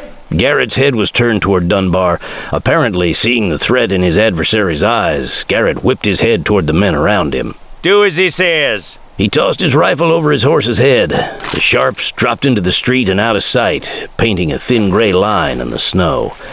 The others did likewise, and then they began unbuckling their cartridge belts and tossing them down, along with guns they hauled up out of their boots. When all 7 of the Garrett riders sat slouched and scowling like scolded schoolboys, Dunbar grinned at Garrett. Just makes you wish that worthless pup of yours could have done it right, don't it, Hawk? Sure as hell does. Dunbar turned his blue-eyed gaze on Colter. Fetch our prisoner, will you, Squire? Time to get this trial out of the way. Oh, and bring the money he stole, too. As soon as it's booked into evidence, we can return it to Mr. Beecham over yonder. He'll be glad to have it back. Colter stared at the big man, incredulous. Trial? Forget it, Dunbar. You ain't no judge and jury. The boy is mine, and I say how he's punished. Dunbar kept his mischievous gaze on Colter. Squire, fetch the prisoner if you will. Garrett whipped his head toward Colter, face crimson, jaw set hard with fury. Don't do it, you scar-faced whelp! Colter had been hesitating. Now he turned and walked back inside the jailhouse. Billy stood in the middle of the cell, arms crossed on his chest. Nope, I ain't going out there, Red. I go out there, that bastard's gonna play cat's cradle with my head. Colter dug the key out of his pocket and retrieved the loot-filled saddlebags. Then he opened the door to Billy's cell and stepped aside. He unholstered his pistol. Out, or I shoot you in here, Billy. He wasn't sure what he was doing or why he was doing it. All he knew was that for some crazy reason he'd found himself admiring Dunbar enough to side with him, one man against the world, not unlike himself, and hating Hawk Garrett, though in many ways Garrett and Dunbar probably weren't all that different. You know I'll do it, Billy. The pimple-faced kid just stared at him, lips stubbornly pursed. Don't mean a damn thing to me, and you know that too. Billy stared at him and blinked. The kid's chest was rising and falling sharply. He moved out of the cell slowly, like a condemned man walking to the gallows, which might very well be what he was doing. Colter didn't know what Dunbar had up his devilish sleeve. There you are, boyo. Colter stood outside the doorway of the jailhouse with Billy in front of him. Dunbar lowered his Henry and walked out from the side of the Blue Mountain Saloon. He was dragging his right leg. Colter could see a white bandage peeking through the round hole in the dark brown, blood-stained twill of the man's pant leg. Back up! Give me some room! And crawl down off those horses or I'll shoot you out of your saddles! Garrett stared at the pugnacious lawman for a full 5 seconds. He did not look at his men, but reined his horse out at Dunbar's path, swung his right leg over the black's hindquarters, and dropped to the ground. Moodily, Garrett's men dismounted and held their horses' reins. Garrett walked forward, scooped his hat out of the snow, batted it against his thigh, and set it on his head. Then he walked back and stood by his horse, grave eyes on Dunbar. Dunbar stopped when sounds rose behind him, and he turned toward where Garrett's older son, Morgan, was just now walking down the boardwalk from the east. Colter curled his lip at the dandy's subterfuge. He must have left the Blue Mountain Saloon by a rear door and circled around so that he now appeared to be walking from the direction of the Summit Hotel. He wore a long wool coat with a cinnamon bearskin collar and a black planter's hat with a brown silk band. A thick black muffler was wrapped around his neck, and he had his hands stuffed down in his coat pockets. In the window from which Colter had spied the dandy looking out a few minutes ago was the pale face of the blonde girl Morgan had left. Her hair was down, and she was brushing it while gazing into the street with what appeared to be a bored air. Get a good night's sleep, Morgan! Morgan stopped and canted his head to one side. Come on over. You're just in time for the trial. Morgan stood staring at Dunbar from in front of a millinery shop half a block away. You can't have a trial out here, you old coot! You watch me, bucko! Dunbar continued forward, keeping his brightly belligerent gaze on Garrett's men. He stopped 10 feet from the jailhouse and jerked his chin back, beckoning. Colter shoved Billy forward with his rifle barrel. Billy started forward and dropped slowly down the steps. You can't have no trial if that's what you're fixing to do, old man. You got no judge and no jury. You know I don't need none of that fluff. Dunbar looked at Colter. Them the saddlebags you found on the gang that young Billy here was riding with, Red. Colter couldn't help enjoying himself. He couldn't help enjoying all of this. Dunbar cowing maybe 7 of the most ruthless bastards in the entire county and going up against 2 prominent members of the city council, with 2 good-sized holes in his old body. Yes, sir, they are. Dunbar turned toward where Cantwell and Beauchamp stood, still as statues. Mr. Beecham, kindly get your ass over here, sir. Beauchamp glanced at Cantwell as though for help. Cantwell didn't look at him. Beauchamp came forward. Take a look in them saddlebags, Mr. Banker, sir. Beauchamp walked over to Colter, who handed him the saddlebags. Beauchamp set the bags on the ground, and looking around at Garrett and his men, and then at Dunbar, unstrapped the flap over one of the pouches. He peeked inside. Yes, okay. That appeared to be the money stolen from your bank yesterday morning. Beauchamp gave a peevish look to Billy. It does. Is that there the lad who led up the gang who stole it? He is. Beauchamp cast a wary look at Hawk Garrett. I myself will testify that there is the yunker who shot me out back of the jailhouse when I was collecting wood for me fire yesterday morning, just before he and his gang went over and held up the bank. Fired 3 rounds. 2 struck home, more or less, though I'm certain he would have aimed better if he hadn't been whizzing down his leg while he was shooting. Then he run off like a headless chicken. Dunbar ground his jaw at Billy, who averted his gaze. Well, I reckon that pretty much seals it. Dunbar looked around. Anyone here have any doubt that young Billy Garrett here done robbed his father's and Mr. Beecham's bank? All right, Dunbar. You've proven your point. Billy robbed the bank. But I, for one, do not intend to press charges.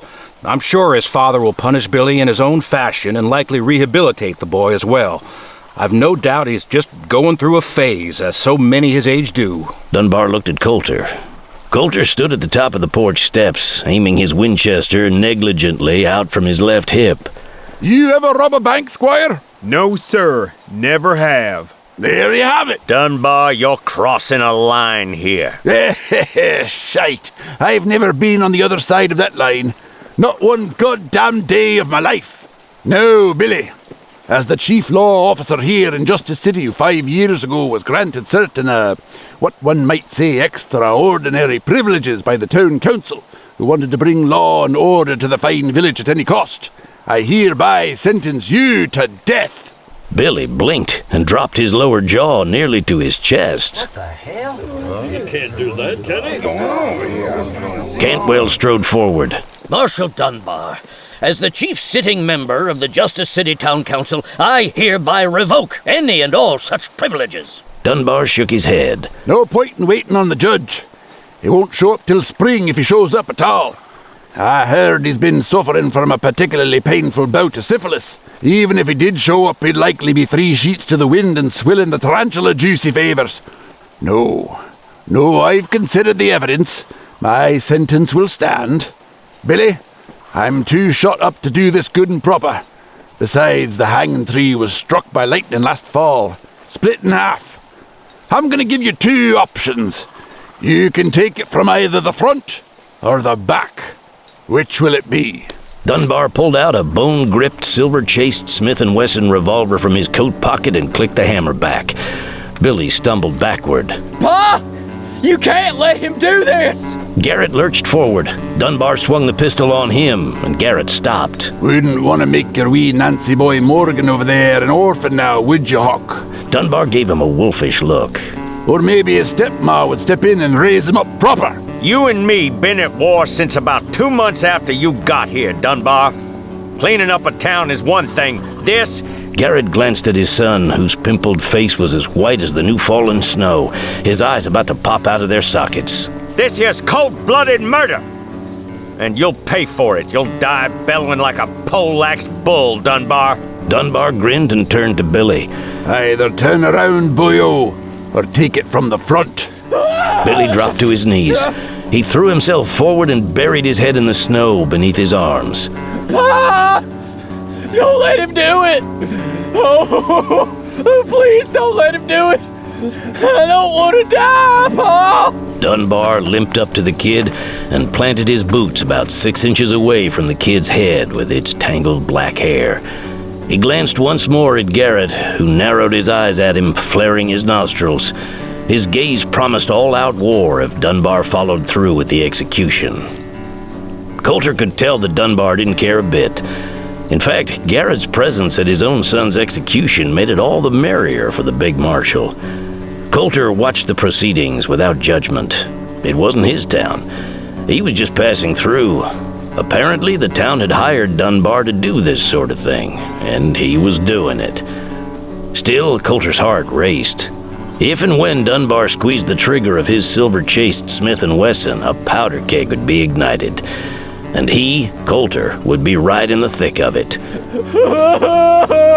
Please don't kill me! Dunbar aimed the Smith & Wesson at the back of the kid's head. Sorry, boy, but this is what you bought and paid for. Dry gulching me and robbing your daddy's bank. Dunbar! Hawk Garrett knew he'd get a bullet in his belly if he tried to intervene. Dunbar was about to squeeze the pistol's trigger. Colter could see it in his eyes, and the redhead steeled himself for the shot. He could even see the man's finger start to squeeze the trigger. The marshal had cut the tip of the right index finger out of his glove, as did most men who wielded pistols in cold weather. Dad, don't! Dunbar removed his finger from the trigger guard. Colter stretched his gaze across the morning-bright street to see Victoria Dunbar, clad in a long marten coat, standing near where her father had been standing only a few minutes ago. She came running through the snow in her high-topped black boots. Dad, don't! She slowed to a walk when she was halfway across the street. She shook her head, scowling, shuttling her gaze from Garrett's men to the dead man in the snow near the porch, and then to Billy and his father. Don't do this. Dunbar swallowed. He'd turned away from Colter, but the redhead could have sworn the old lawman had a sheepish look. Victoria, this is no place for you. Go on back home. Please, Pa. Look, you're bleeding. Victoria had glanced down at the man's thigh. The bandage peeking through the hole in his trousers had turned red. Besides, you don't want to do this. Shoot this boy in the street in front of his own father. And brother. Victoria looked around until her gaze held on Morgan Garrett, who now left the boardwalk and began walking toward her, taking long, hurried strides as though he'd been heading this way all along. Victoria stepped up close to him and stopped. Yes, in front of his brother, the man I've chosen to marry. For the first time, Colter could see that she'd gotten at least a little of her father's rugged toughness. At least enough to stand up to him when she deemed it necessary.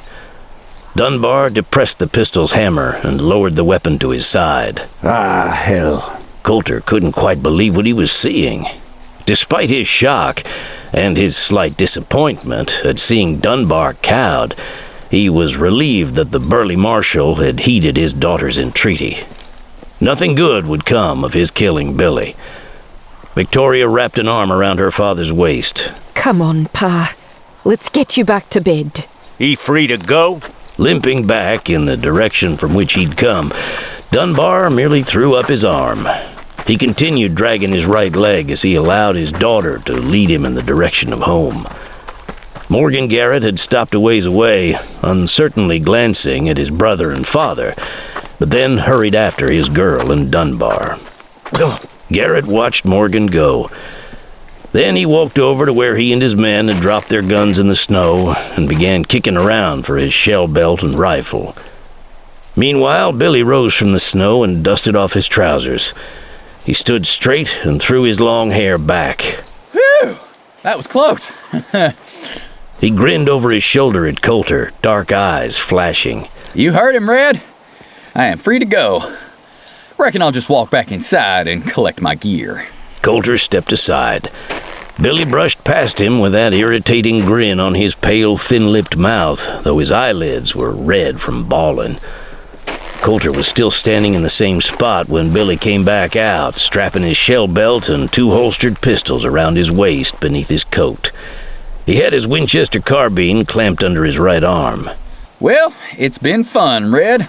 Billy turned to Colter and adjusted his hat, his eyes jeering and haughty. Just so's you know, I don't harbor no ill feelings over this. You was just doing what you saw as your job. Next time I see you, though, I'm gonna kill you. Colter held the firebrand's cold stare. You try that. Billy, get your ass over here. Garrett had collected his weapons and was walking toward where his and his men's horses stood ground-tied up the street to the west. You can ride Fletcher's horse. We'll collect yours later. Yes, sir, Pa. Again, Billy gave Colter that mocking smile, and then he dropped happily down off the porch and into the street, tramping over the patch of yellow snow he'd left straight out from the porch steps. Billy stepped over Larry Fletcher's dead body, lying belly up in the snow, and ran down Fletcher's horse.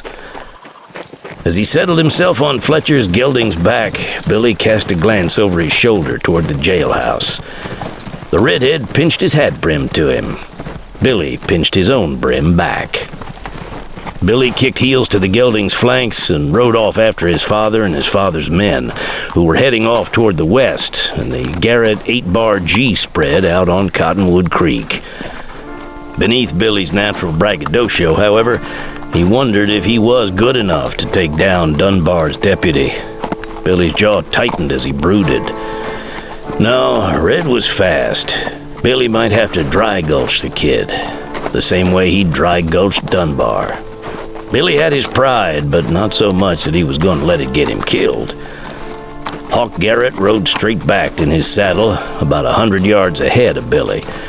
His men rode around him. None of them was saying anything. None looked back toward Billy. Damn, that old Dunbar and that scrawny Red are living on borrowed time now. Right, Paul? Hawk Garrett made no effort to slow down or turn to respond. Billy felt a stone drop in his chest. He didn't like it when his pa wasn't speaking. That usually meant something bad.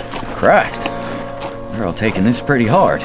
Billy was wishing more and more that he'd headed east from town instead of west. But he didn't have a dime to his name. Besides, he was hungry, and since Red and old Dunbar had wiped out his gang, he was alone, too. The only place he had to go was the 8-bar G. He'd likely be due a whipping. And then he'd probably be cutting and hauling firewood all winter, as well as driving the supply wagon to and from town, sleeping out in the bunkhouse with the hired men instead of in his own room in the main lodge with Pa's wife Angelina, Morgan, and Billy's 2 half-sisters. Morgan had Pa believing that he was reading for the law with a local attorney, Owen Krebs. But Billy knew that if Morgan was doing any reading, it was only the local paper in the morning over coffee and brandy after gambling and whoring the previous night away when he wasn't sparking Dunbar's precious daughter. Morgan had pulled the wool over Pa's eyes. Over Victoria Dunbar's eyes, too, for that matter. But most likely, not over the eyes of old Dunbar himself. No, the marshal knew what Morgan was up to. Morgan and Victoria might think they were going to be hitched as soon as the first crocuses lifted their purple heads above the melting April snows. But Billy was damn confident they had another thing coming. The thought of Morgan's ruse being foiled by Dunbar warmed him and distracted him, however briefly, from the punishment he was due for robbing his father's bank. The truth was, he'd wanted to pull that job for a long time. He'd figured he'd had his chance when Morgan mentioned in passing one night in the Blue Mountain that the safe was fairly bleeding with money after the fall roundups and sales. Billy had wanted to take that money and head to Mexico and spend the rest of his life grinning over how he'd beaten the old man. He'd never intended to see Hawk Garrett again, nor his brother, nor Justice City. If only that damn redhead hadn't thrown a wrench into my wheel spokes. That scarred kid's gonna pay, by God. For every whipping the old man gonna give me, I will strap that redhead double right before I kill him.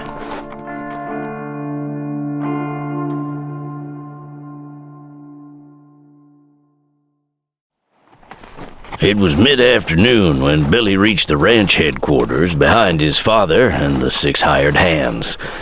He'd ridden slowly, in no hurry to get home to the whipping in front of his half-sisters that he likely had coming. By the time he reached the ranch yard nestled between 2 stony mountain walls, the other riders had long finished tending their own and Hawk Garrett's horses.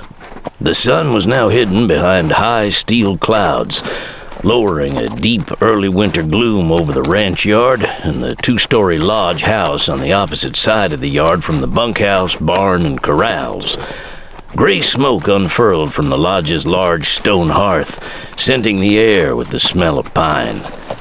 Billy dismounted in front of the main barn, gave his reins to the old man emerging from the barn, and let him lead the chestnut inside. Billy walked over to the ranch house. The hair along the back of his neck pricked in anticipation of the punishment he had coming, but the smoke wheeling from the chimney beckoned with its promise of warmth and food. Whatever Pa had in store for Billy, he wouldn't withhold food. As he walked up the low front porch, which had been swept clear of snow by Hawk Garrett's Indian cook and housekeeper, Henry Three Wolves, he turned to see his brother Morgan coming along the trail from town, astride the handsome Farrow pinto he claimed to have won in a poker game from some horse rancher from the southern mountains.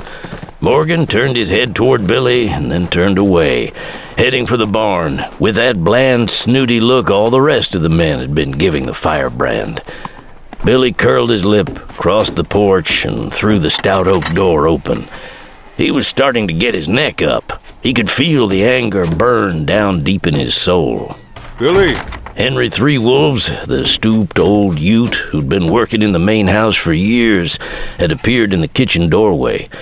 Beyond him, Billy could see his stepmother and 2 half-sisters milling about in the kitchen's deep shadows, helping Henry prepare supper. An ominous silence issued from the kitchen behind Henry. None of the women turned toward Billy. There were only the sounds of the women moving about and setting bowls down on the table or prying up stove lids. Yep. Your pa wants to see you in his study, Billy. Billy grinned. Thanks, Henry. Figured he would. I'd like a word with my own self. Think I'll just freshen up a bit first. I'd just go on in there if I was you, Billy. And I do appreciate your sage advice, Henry. I really do. Just the same, I believe I'm gonna freshen up a bit before I go in and powwow with Pa. Splash some water on my face and whatnot. Henry gave him a dark look, turned and shuffled back into the kitchen. Billy went into the mudroom adjacent to the front entrance and took his time washing, scrubbing his face, neck, and arms, and drying with the clean towel that Henry kept hanging from a nail over the basin. When he was through washing, he ran his damp fingers through his long, dark brown hair, hitched his 2 pistols and cartridge belt a little higher on his narrow hips, and headed off down the main hall. He approached his father's study, walking with a swagger, swinging the guns jutting from his hips. His father's study door was partway open. Billy poked his head in. Howdy, Pa. Henry said you wanted a word? When Morgan Garrett had finished rubbing down the Appaloosa, he headed for the house. He felt a pricking under the fur collar of his coat and a fluttering in his chest. So far, nothing that had happened in the past 24 hours had gone as he'd hoped it would. He'd known of Billy's plans to rob the bank, all right. He'd gotten word of those plans from one of Billy's drunken cronies, whom Morgan had paid to keep him informed of his impetuous kid brother's doings. The bank robbery had been Morgan's idea, one that he'd voiced in passing to Billy one night in the Blue Mountain Saloon. He'd also suggested that if Billy had anything ill-advised in mind, he'd best figure on doing something first about the town's crazy Marshal Dunbar, who saw himself as judge, jury, and executioner in their fair town. All of Morgan's own plans over the past 7 months had been centered on Billy, which was anxiety-provoking. If Billy was anything, he was undependable and unpredictable. Crazy, violent, headstrong, and with as much control as a runaway train. Still, Morgan's younger brother was the motor at the center of the locomotive Morgan had begun trying to set into motion ever since he decided that Victoria Dunbar would one day be his. Not so much because he loved her, but because she was the most beautiful woman around, the most beautiful woman he'd ever known and would likely ever know. Morgan was determined not only that he would marry Victoria Dunbar in the spring, but also that he and she would live very comfortably out here on the ranch forever after. With Billy out of the way, his father's fortune, including the ranch, would be his. His father would soon be out of the way as well. Morgan had found a letter written to Hawk Garrett by a doctor in Salt Lake City, where Garrett had gone to be examined last fall. The cancer the doctor had found a few months back was inoperable, and he'd given Garrett only 2 years to live. Billy, however, was the variable Morgan couldn't depend on. Morgan pushed through the heavy-timbered door to find Henry Three Wolves standing in the broad entrance hall near the kitchen doorway, wiping his big hands on his flour-speckled apron. Morgan, your father wants a word with you in his study. Billy's already in there, said he wants you there too. Good Lord. What now? Henry shuffled back into the kitchen as Morgan hung up his coat, scarf, and hat. He glanced into the kitchen. His stepmother, Angelina, a tall Mexican beauty even now, pushing 40, was rolling out pie crust dough on the table, while his 2 plump, round-faced, dark-haired half-sisters, Calico and Esmeralda, 15 and 13, respectively, chopped apples for the filling. The girls looked up from beneath their brows as they worked. All 3 wore dark, worried looks.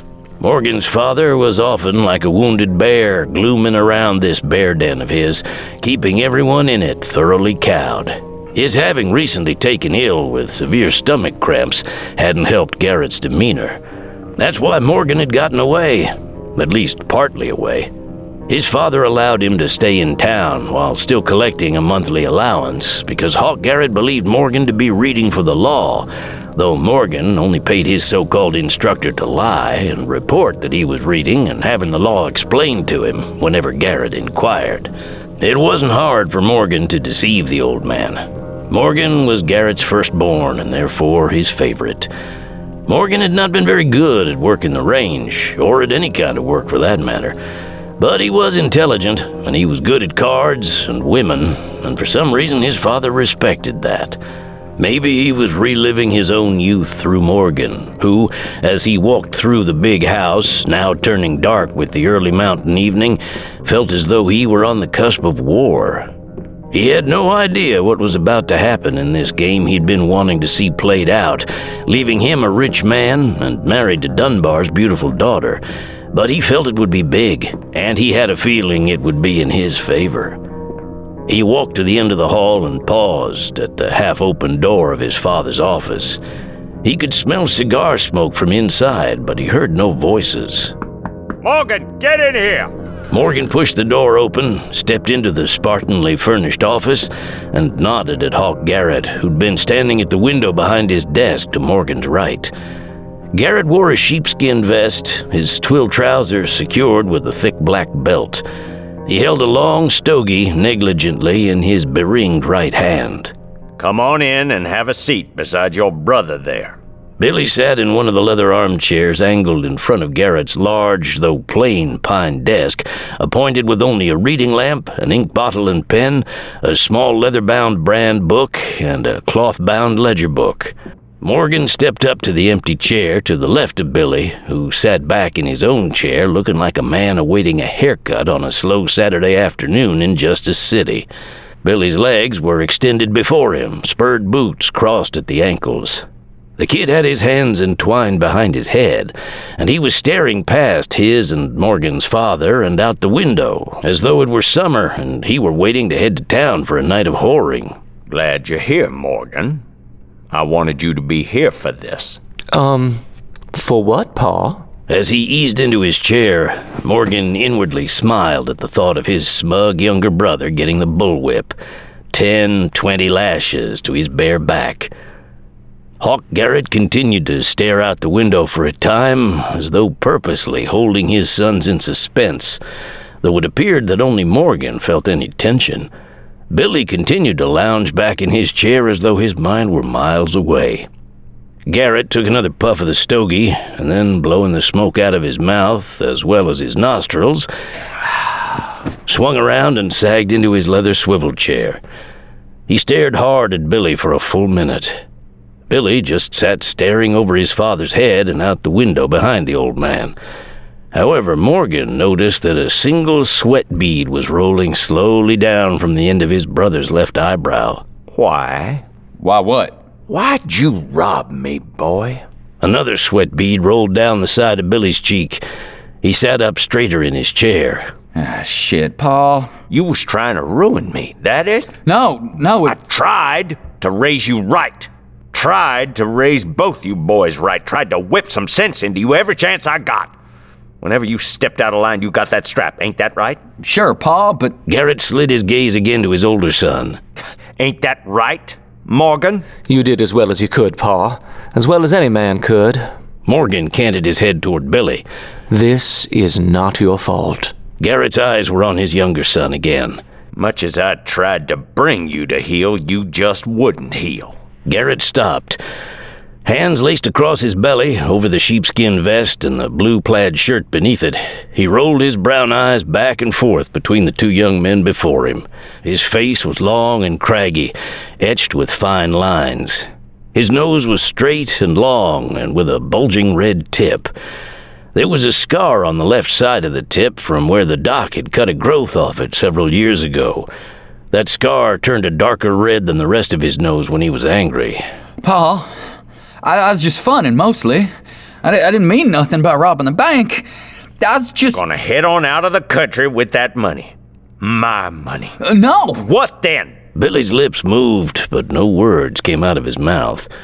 He sat up straighter in his chair now, boots tucked beneath him, staring across the desk at his father. His eyes were wide, dark with stupidity, liquid with mute pleading. Ruin me. That was your intention. Somehow you found out that Melvin Stewart's fence post payroll was in there. The money he intended to pay off his fall roundup hands. You knew, you must have known, that if you stole Stewart's money, you were as good as ruining me, since he's the second biggest investor in that bank after myself. Billy's lower jaw dropped and he drew a shallow breath. No, Pa. He shook his head adamantly. I had no idea that his money was in there. I just knew... Billy glanced fleetingly at Morgan, whose gut drew taut. What? That just my money was in there? Ruin me. That's what you tried to do. No. You're a bad dog, Billy. And you know what happens to my dogs that don't heal. Oh, Pa. Please don't say it that way. Please, let me make this up to you. You want to make it up to me? I sure do. Hawk glanced at Morgan. How can your brother make this up to me, Morgan? Morgan's mind raced as he stared across the desk at his father. The blood-red scar on the side of the man's nose fairly pulsated. Well, I reckon you could give him the whip a bit. Have him cut firewood for the rest of the winter. Keep him from going to town for a couple of months. Billy gave a furtive, agreeing glance to his brother. Morgan flinched under his father's dark, brooding gaze. Is that what you would do to a son that tried to ruin you, Morgan? Would you keep him about the place so that you could look at his ugly face all the goddamn winter because he robbed your bank and tried to run you into the ground after all you've done for him? Morgan didn't say anything because Garrett wasn't really expecting an answer. Garrett already had the answer. And whatever it was, there would be no changing his mind or tempering his anger in the least. Morgan's heart raced. The way he saw it, the more Billy alienated himself from his father, the closer Morgan and his father grew together. It had always been that way, though Billy had mostly been too stupid to see the subtle ways that Morgan had always played them against each other. And now it was growing more and more clear that Morgan had succeeded at last. He'd won the game. Hawk was going to write Billy out of his will and send him packing without a dime. The old man's gaze returned to Billy. You know, I could actually tolerate a son stealing from me, showing he had some pluck in him after all. But then, him getting caught only a few miles out of town, and you're having the chance of killing Matt Dunbar and not taking full advantage and then pissing on yourself in front of half of the town when Dunbar threw down on you. Hawk shook his head darkly. That pill's just a little too bitter, boy. Billy was speechless. Morgan stared across the desk at his father. It was hard for him to maintain a concerned expression when he wanted to laugh out loud. Garrett pulled a Star 44 revolver out of a desk drawer. He hefted the gun in his hand and considered it with an almost wistful expression before clicking the hammer back. He extended the pistol straight across the desk and blew a neat, round hole between Billy's wide, staring eyes that blinked as the slug punched his head back. Billy and his chair flew back to strike the floor. Screams sounded in another part of the house. A dish shattered. Several people were running toward Garrett's office. Morgan stared as though in a dream, the shot echoing in his head. Down at his brother, quivering on the floor, still seated in his chair, feet dangling as they twitched about the chair legs. Billy's eyes had rolled up into his head. As he continued to quiver violently, as though he'd been struck by lightning, Morgan could see only the eggshell whites of his brother's eyes. He just stared down at his dead brother, unable to wrap his mind around what had just happened. When the realization began to trickle in, Morgan covered his mouth, feigning shock, though he was really quelling the impulse to laugh hysterically at his unexpected good fortune. Morgan looked at his father, who was still holding the pistol straight out across his desk, lips pursed disdainfully inside his shaggy gray mustache. Smoke curled from the barrel. Garrett turned to the office's open door and gave a sour expression. Oh, shit. Garrett's wife, Angelina, bounded into the office and dropped to her knees beside Billy. Morgan's two half-sisters ran in behind her, screaming and sobbing, as they too dropped to their knees around the young man whose blood was gushing out of the hole in the bridge of his nose. Hawk! What have you done? Garrett's wife glared up at him, tears streaming down her face while Morgan's half-sister Calico cradled Billy's bloody head against her thigh. Morgan kept his hand across his mouth, shuttling his gaze quickly from his father to the women to Billy and then back to Garrett as the old man dropped the pistol back in its drawer, slammed the door closed, and rose from his chair. He turned to Henry Three Wolves standing in the open doorway. Even the Indians' normally opaque, dark brown eyes were bright with shock. Henry, take care of that. Garrett turned to Morgan, who was still sitting in his chair as though glued to it. Morgan, let's take a walk. When Morgan finally managed to rise to his feet that felt like wet sponges, he walked around the bawling women hunkered over dead Billy and followed his father out of the office and down the dim hall. Hawk's tall, broad-shouldered figure long strode into the parlor. Morgan was tongue-tied. his mind and heart still racing. He was a wealthy man. Not only that, but he would soon marry beautiful Victoria Dunbar. At least he would after Hawk Garrett killed Dunbar, which was bound to happen now, sooner or later. He really had to work hard to keep himself from coming unglued and leaping around the room like a wild Mustang. When his father turned to him, caution entered the mix of emotions washing through him, tempering his delirium. Garrett smiled, but only with his mouth beneath his scraggly mustache. The scar on the side of his nose continued to throb. Morgan?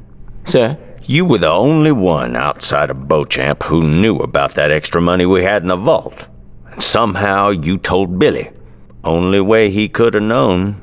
It was your idea for Billy to rob the bank. Billy was never that smart. Somehow you got him thinking it was a good idea, and that's why he robbed the bank. That knot in his tongue was drawn tighter. Pa, I don't know what... Maybe you slipped that information to one of his crew who since died, 'cause Billy would have given you up if he'd have known. I'm telling you, Pa. And I know that you and Owen Krebs ain't been getting together for nothing but maybe Red Dog or Five-Card Stud over at the Blue Mountain Saloon. I bet you ain't cracked one law book. Pa, that's not true. And as for your dalliance with Dunbar's purty daughter... Let's see how far that goes when she learns you've been wrote out of my will. Morgan could only stare at his father and feel the blood run out of his face as his father placed a firm hand on his shoulder and winked. Get the hell off my land. Do it fast before I give you what your brother got, and don't you ever come back, you hear me, boy? Hawk squeezed his older son's shoulder until Morgan nearly winced. It was a threatening parting squeeze. And then Hawk Garrett walked over to a liquor cabinet against the far wall and started building himself a tall drink. Morgan stole numbly out of the room and out of the house.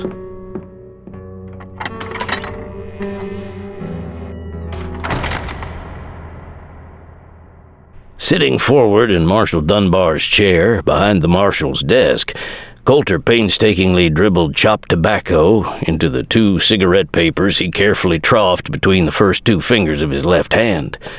He sprinkled a line of tobacco along the crease between his fingers, stopping to jostle the bag a little, mixing the tobacco, working purposefully, taking his time. When he had the right amount of tobacco lined out on the paper, Colter set the bag on the desk and began the complicated procedure of rolling the 2 papers closed while keeping the tobacco inside the cylinder. He was grinning in satisfaction as he finished closing the tube, rolling both thumbs in unison against his index fingers.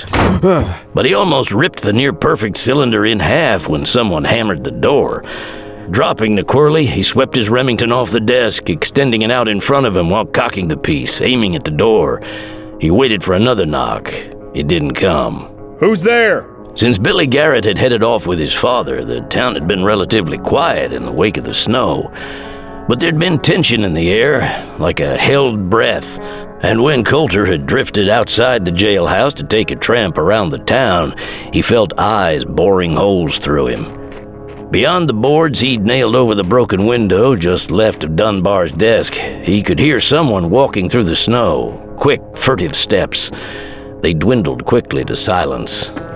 Colter rose from the chair and walked to the door. He jerked the door open quickly, and then, suspicious of a trick, stepped back behind the wall. As the door opened, a paper fluttered from a nail that had been driven into the front of it. It appeared to be a wanted circular. Colter edged a look around the doorframe. When he saw nothing suspicious in the street that was turning dark now at the end of the day, he ripped the circular down from the door. Stepping back away from the opening in case someone was arranging rifle sights on him from cover, he stared down at the paper in his hands. He frowned, his insides writhing anxiously. Beneath "Wanted" was his own sketched likeness, complete with his hat and the grisly S on his left cheek. His name had been printed just below the sketch in letters only slightly larger than those at the top of the page. For the crippling of Sheriff Bill Rondo, the cowardly murder of Deputy Chico Bannon, and for sundry other depravities, a $2,000 reward has been offered for this gun-savvy, cold-blooded firebrand alive. Those last two words adorned the bottom of the page in the same sized script as "Wanted" across the top. Below them, in much smaller print, had been added $1,000 for dead. Colter lowered the sheet to his side and looked around outside again. A horseback rider, bundled in a knee-length red blanket coat, was passing the jailhouse, crouching forward to light a quirly. As the rider rode off to the east, Colter looked down to see fresh tracks, dark with gathering night shadows, angling off to the right of the porch. He dropped down the steps he'd shoveled earlier and followed the tracks, a man's boot tracks, around the far corner of the jailhouse and into the gap between the jail and a boarded-up shop beyond it. Colter quickened his pace, but by the time he reached the rear of the jailhouse, the man was gone. His tracks angled off through the brush and around what appeared to be an abandoned original settler's shack toward pines lining the town's southern perimeter. Colter considered following the tracks, but what would he do once he'd run the man down? The man hadn't taken a shot at him, only told him that someone in Justice City knew who Colter was and that he had a price on his head, albeit an old price. By now, the bounty for killing Rondo and the marshals had likely grown much higher, and it was probably as high for dead as alive. Puzzled by the man's intentions, bothered that someone knew who he was, and that others likely would as well, Colter headed back toward the front of the jailhouse. As he approached the corner, retracing his and the mysterious caller's own tracks, he heard the tread of someone atop the porch.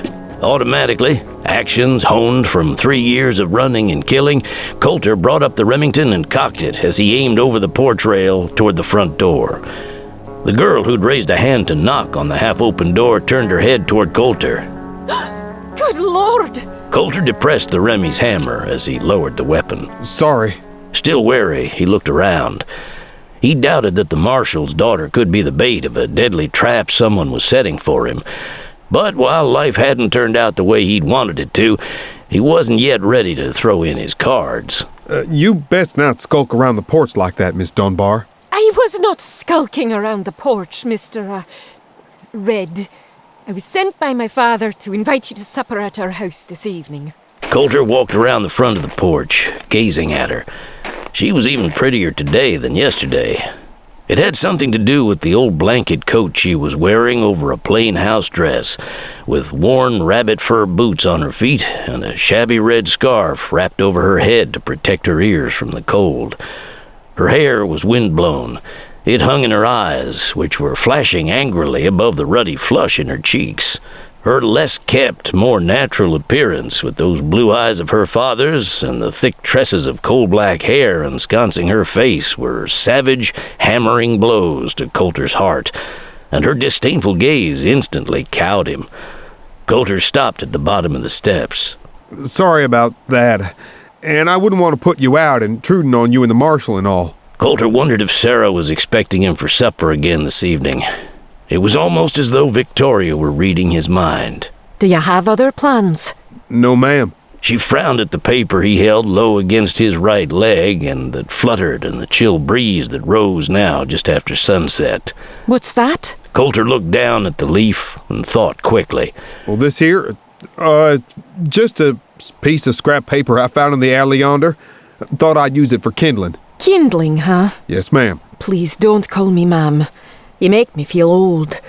Would you like to walk over to the house with me now, or is there something you need to do first? Colter shrugged. I won't keep your supper waiting, ma'am. I mean, Miss Dunbar. I'll just shut the damper on the stove and be right along. Colter was nervous. He went inside and closed the damper on the stove, turned down the wick of the rusty lamp on Dunbar's desk, and then walked out onto the porch, pulling the door closed behind him. She waited at the bottom of the steps, arms crossed on her chest. As Colter walked down the porch steps, she gave him a chill glance, threw her hand out as if to indicate the way, and then began walking at a western slant across the street. When they were halfway across, walking side by side, in awkward silence, Victoria slowed her pace. Colter saw that she was looking west, toward where a man was riding a steel-dust horse toward her and Colter. The man, positioned against the florid western horizon, was a shadow atop the horse. But as Victoria stopped walking altogether, Colter also stopped and scrutinized the oncoming man until he recognized the rider's fine bare coat, as well as the crisp felt slouch hat and the heavy scarf wrapped around his mouth and nose. The man rode stiffly in the saddle, staring straight ahead. As he came to within 20 yards of Colter and the girl, Victoria stepped toward him. Morgan? Only now did Morgan Garrett pull back the slow-moving steel dust's reins and turn his stony gaze to her. He slid his gaze to Colter and then looked at Victoria again. Morgan, is something wrong? I thought you'd gone back to the ranch. Morgan Garrett stared down at her blankly, his face pale against his dark brown, immaculately trimmed beard. At first, Colter thought he was asleep with his eyes open. It's finished, Victoria. Done. Fini, as they say in Spanish. My father was holding that ace I'd been looking for. The old bastard. Imagine that. Why, he's damn near as smart as I am. Or thought I was. Morgan, what are you? Morgan reached into his coat pocket and pulled out a small, flat brown bottle. He popped the cork on the bottle, tipped it back, his throat rising and falling several times as he drank and then lowered it. He smiled, his glazed eyes on his bride-to-be, and then replaced the cork in the bottle's mouth and returned the bottle to his coat pocket. Morgan, what are you talking about? Morgan did not answer Victoria's question. He was looking at the Blue Mountain Saloon to Colter's right on the north side of the street. If you'll excuse me, but I really need some proper consoling, which I'm sorry to say is just not in your dear but chaste heart, my dear Victoria. Prim and proper school teacher lady. Colter glanced at the Blue Mountain, turned toward Morgan, and then turned back to the saloon and whorehouse, shuttling his gaze to the second story. A girl stood in an upstairs window looking out. The same girl Colter had seen Morgan with earlier that morning when Hawk Garrett had come to pull Billy out of jail. Following Morgan's gaze, Victoria slid her own glance to the saloon as well. Colter could see by the way she frowned that she saw the girl looking into the street. Well then, as I was saying, I need a proper tumble. He booted his horse over to the hitch rack fronting the Blue Mountain. Victoria stood staring with her mouth open as the well-dressed young Garrett threw his shoulders back as though steeling himself for a grand maneuver, and then swung his right boot over the steel dust's hindquarters. As he lowered that boot to the ground, he got the other one hung up in the stirrup and fell. Oh, son of a bitch. His head and shoulders struck the ground on the left side of his horse, which sidestepped nervously. Morgan! She and Colter hurried toward him. Morgan rolled from side to side, his face red and swollen. But before Victoria and Colter reached him, he'd worked his boot free of the stirrup, and he held up a hand to waylay them. They both stopped. Morgan picked up his hat and placed it on his head. He climbed to his knees and then pushed himself to his feet, holding one open palm out toward Colter and Victoria, though not looking in their direction. He turned, wobbly on his feet, and stumbled up the steps of the gallery fronting the saloon. As he reached the top gallery step, the front door opened, and a girl in a black and red corset and bustier, and with long fishnet stockings and garters on her long legs, stood in the doorway. She wore pink feathers in her blonde hair. Colter could tell by the shape of her rather plain-featured face that she was the one he'd seen in the second-story window. As Morgan walked toward her, the girl stepped back, drawing the door wide. Morgan walked through it. The girl glanced at Victoria, her eyes vaguely sneering, then drew the door closed. Colter stood, shocked, embarrassed for Victoria. Stiffly, he turned to her, but before he could say anything, she'd swung around and begun walking up the street in the direction they'd been heading when they'd spied Morgan. Colter stayed where he was. The girl would likely want to be alone now, after such a defeat. This way, Mr. Red. My father is waiting. Colter glanced back at the Blue Mountain Saloon and then followed Victoria. She was 10 yards ahead of him, and he did nothing to close the gap between them. He didn't know what to say to her. He had no idea what he'd say to her through supper, for that matter, but followed her dumbly anyway, not knowing how to get out of the awkward evening he was facing. Vaguely, inasmuch as how it might affect him, he wondered what Morgan Garrett had run into back at his father's ranch. In the meantime, Victoria long strode ahead of him angrily, black hair bouncing on her shoulders. The girl had pluck. Colter would give her that. He couldn't tell if she was crying, but if she was crying silently. Mostly, judging by her speed and the set of her shoulders, she was angry. He discovered at whom she was angry only minutes later, when he followed her up onto the porch and then through the front door of the house she shared with her father. He followed her into the kitchen, off to the left of the entryway. Dunbar sat in a rocking chair near the black range on which several pots bubbled, his wounded leg propped on a footstool. Also on the range was a smoking iron skillet. On a counter between a dry sink and the range sat a plate loaded down with 3 large raw steaks smothered in onions ready to be cooked.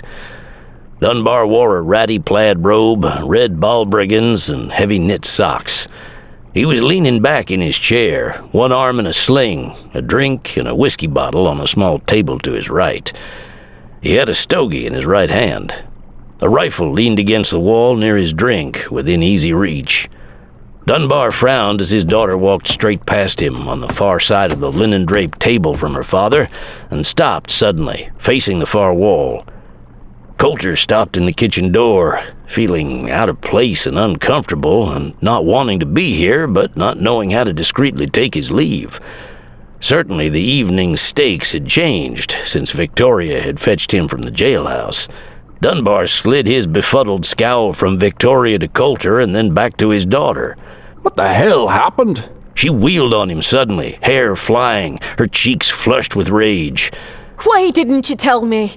You had to know. You know everything about this town. You know everyone in it. You know everyone's secrets. Dunbar just stared up at her through his lone blue eye, his gray brows pinched. The scar around his eye patch drew deeper into his cheek and forehead. He opened and closed his mouth like a fish, as though trying to find his voice. Morgan, why didn't you tell me? Certainly no one else was going to tell the school teacher that her beau was a lecher. A whoremonger. That wouldn't have been in good taste. But you'd think that the girl's father would inform her of this nasty little secret, especially when said father didn't want her marrying the whoremongering son of a bitch in the first place. She waited. Her face was nearly hidden now by her badly mussed hair, though Colter glimpsed the rose of her cheeks through the messy black curtain. She threw her arms out as though in beseeching, but said nothing more as she waited for her father's response. Ah, shite. Dunbar glanced out the curtained window on the far side of the table and raked a thumb and index finger through his mutton chops. How in the hell did you find out, my dear one? I just got lucky, I guess. I was fetching this young killer for you like you asked, and we were walking past the Blue Mountain Saloon when... Her eyes filled with tears. When I saw him, he was drunk and he was returning from his ranch and muttering something about his father holding the ace. And then he fell off his horse and stumbled on into that place and into the arms of a young lady who I got the distinct impression was no stranger to him. Ah, hell. Well, shite on me and all the poor wretched fools. Yes! Shit on you, Papa! She strode back past the table. Colter stepped aside as she brushed past him through the doorway and into the hall. He could hear her footsteps and feel their reverberations through the floorboards as she stomped up the stairs to the second story. Yes, shite on me then. Dunbar sagged back in his rocker. Colter stood against the wall beside the kitchen door, holding his hat in his hands, pinching the brim as though working dough around the lip of a pie plate. He stared at the floor. Colter looked up. Sure enough, the man was laughing, narrowing his lone eye as he lifted the stogie to his mouth and took a puff. You know, I believe that was the first time I've ever heard me sweet gal cuss. She was always the proper lady, don't you know? Trying so hard to set an example for me all these years, taking over for her dearly departed ma. Why didn't you tell her? Didn't want to hurt her feelings. They're such tender feelings, though she often don't let on. A stoic one, me sweet little gal. But her heart is large and tender, just like her old man's. Oh, yes, it's true, for all my blow and bluster. She would have found out eventually. I thought she'd see through him to the rottenness at his core, and I wouldn't have to be the one to break her heart. Or that Morgan himself would have broken it off. I knew what a randy one he was, and practically living over at the Blue Mountain. But I knew my good gal would share none of her sweet desserts till she was properly married. Her ma made her promise, and when Victoria promises, well, a locomotive at full steam couldn't blast through the girl's resolve. Dunbar downed the glass to wash down the news, as well as the memory of his departed wife. You think she'll be all right? Oh, she'll be fine. Just needs a good cry. She'll be down in the morning and heading off to school to raise the flag and get her stove a-roaring for the children. But I think we only need to cook the steaks, Squire. The rest, the beans and potatoes, is done. If you still have an appetite after all that. I think I should go, Marshal. Nonsense. We got something to talk about. Why don't you set those steaks on the range, add some butter and get them frying? I like mine bloody. How do you like yours, Squire? Dunbar picked up the bottle and refilled the glass, canting his head toward the kitchen and a shelf that held most of the plates and glasses. Get yourself a glass now. I shan't have you share the table and not the drink, as is said back in the Highlands. Colter wasn't sure why he did what he did next. As though of its own accord, his left hand reached into his coat pocket. It came out with the balled-up wanted dodger bearing his own likeness and dropped it on the table in front of Dunbar. What's this?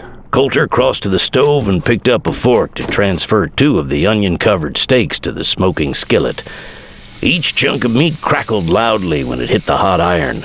Colter used a wooden spoon to add a plop of butter to each from a small stone jar, and the butter melted almost instantly, bathing the beef and the onions and sending the intoxicating aroma of the butter and the beef and onions into the smoky air over the range.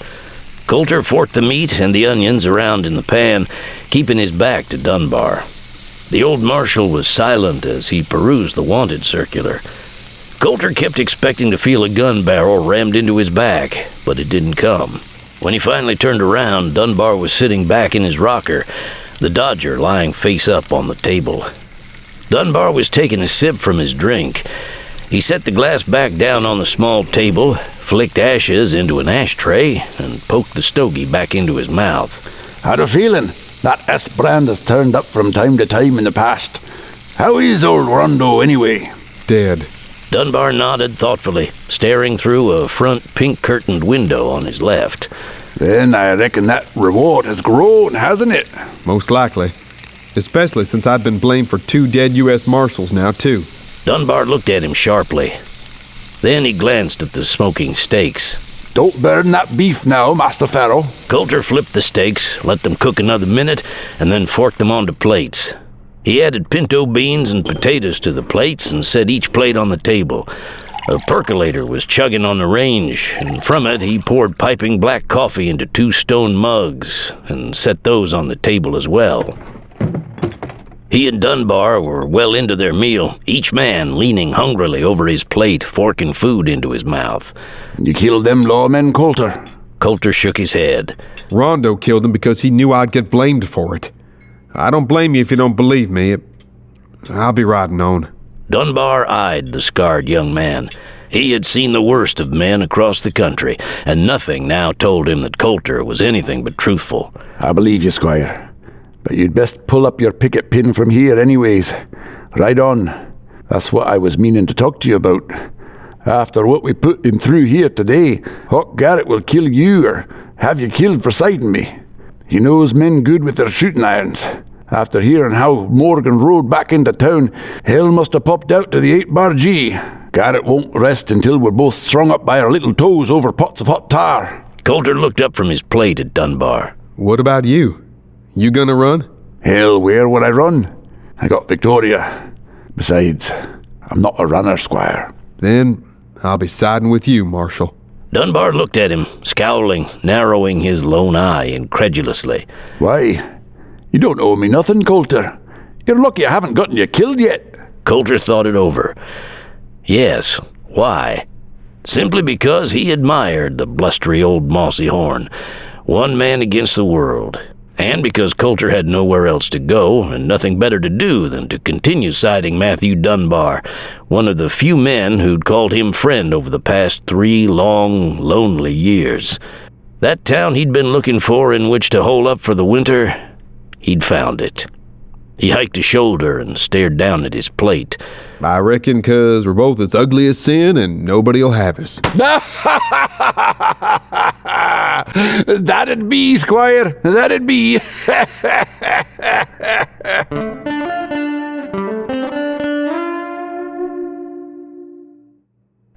Morgan Garrett flicked his thumb across Jane Delancey's left nipple. My life is over. All hopes for fortune gone. What is there to do now, dear Jane, but sing silly old songs? Jane looked down at him from where she lay back against the headboard of her bed in the second story of the Blue Mountain Saloon. Her bed covers were pulled down beneath her exposed breasts, and Morgan's head, which lay between the firm, pale orbs. Is that a real song, Morgan? Or you just make it up? They'd both shared a bottle of George Atchison's best brandy, which wasn't all that good, but as good as one could get this far from Salt Lake City. Was rather good, wasn't it? Not bad at all, hun. Jane ran her hands through Morgan's thick hair, rolling his head from side to side against her breasts. But don't you think you're being a little overly dramatic about all this? Morgan lifted his head, arching one dark brown brow at her. She was 19 and rather plain-faced, but well-endowed, and missing only one tooth. Dear Jane, you think that watching my own brother gunned down before my very own eyes, and then being run off the family ranch on a greased rail, or what amounted to a greased rail. After all, I had to saddle one of the lesser horses in my father's remuda, because my precious Farrow was blown out from the previous ride. Is being overly dramatic? Jane sandwiched his face in her hands. Oh, Morgan, Billy was bound to take a bullet sooner or later.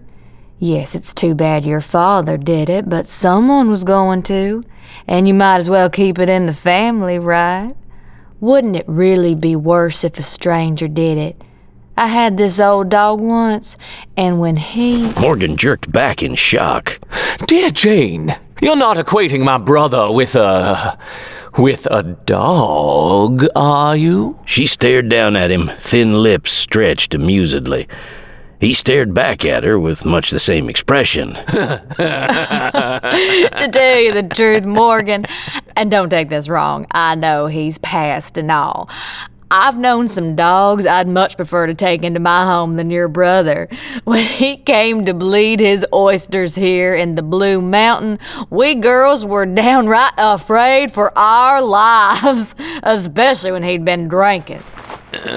Morgan rolled onto his back and stared at the ceiling that candlelight shunted shadows across. Indeed, I only jest, dear Jane. How right you are. Billy truly was a dog that needed to be put down. Too much of my father in him, you see, whereas I take after my much more couth mother.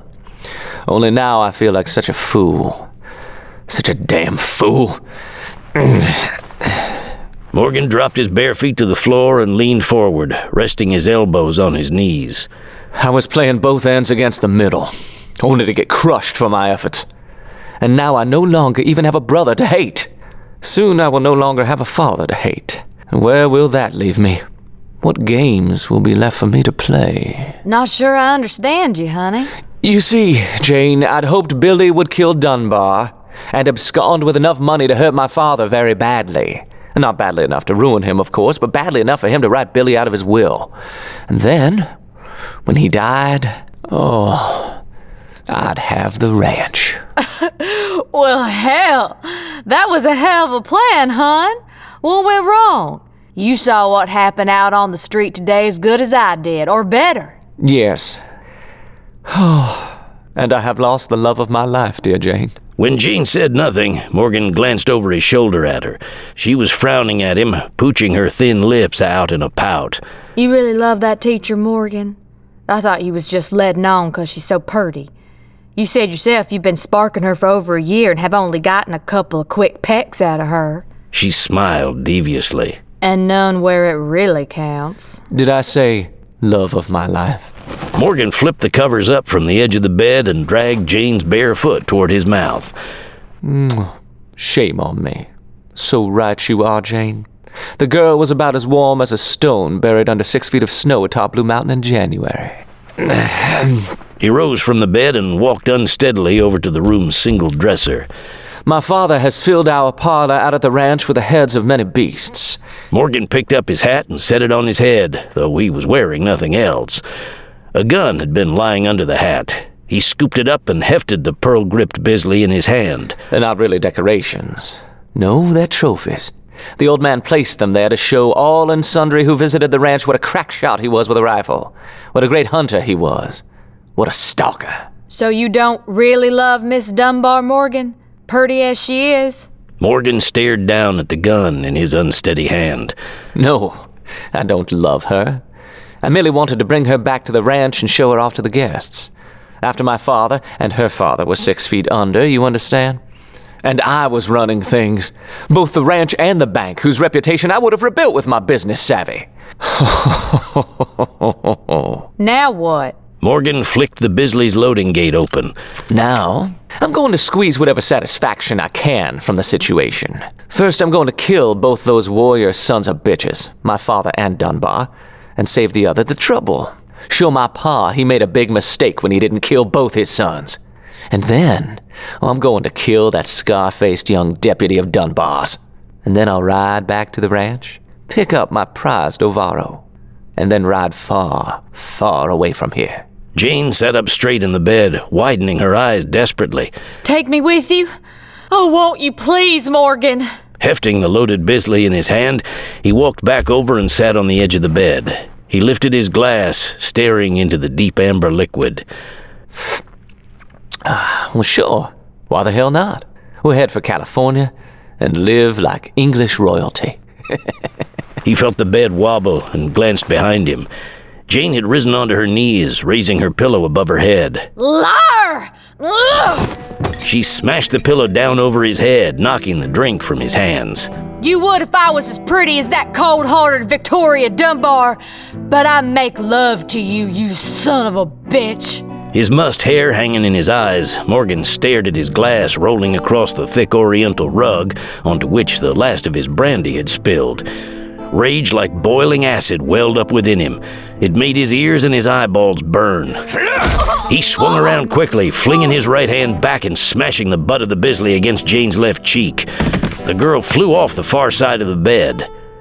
She didn't seem to be moving. Jane? He waited, staring dumbly at the floor on the far side of the bed. The girl didn't move. Jane? He ran around the bed and stopped. Jane lifted her head and sat up, one leg curled beneath her.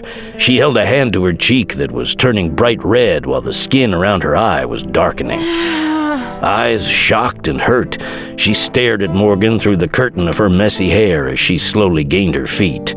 Jane... He couldn't believe what he'd done. He hadn't known he'd had that kind of violence inside him. I don't know what came. The girl backed away from him, keeping her hand pressed to her cheek, her wary eyes on him. And then she grabbed a black and red silk wrap off a chair back, wrapped it around herself, and hurried out the room's only door. In the hall, she glanced back at him, her eyes incriminating, and then slammed the door. He could hear her bare feet running off down the hall. Slowly, Morgan lifted the gun in his hand.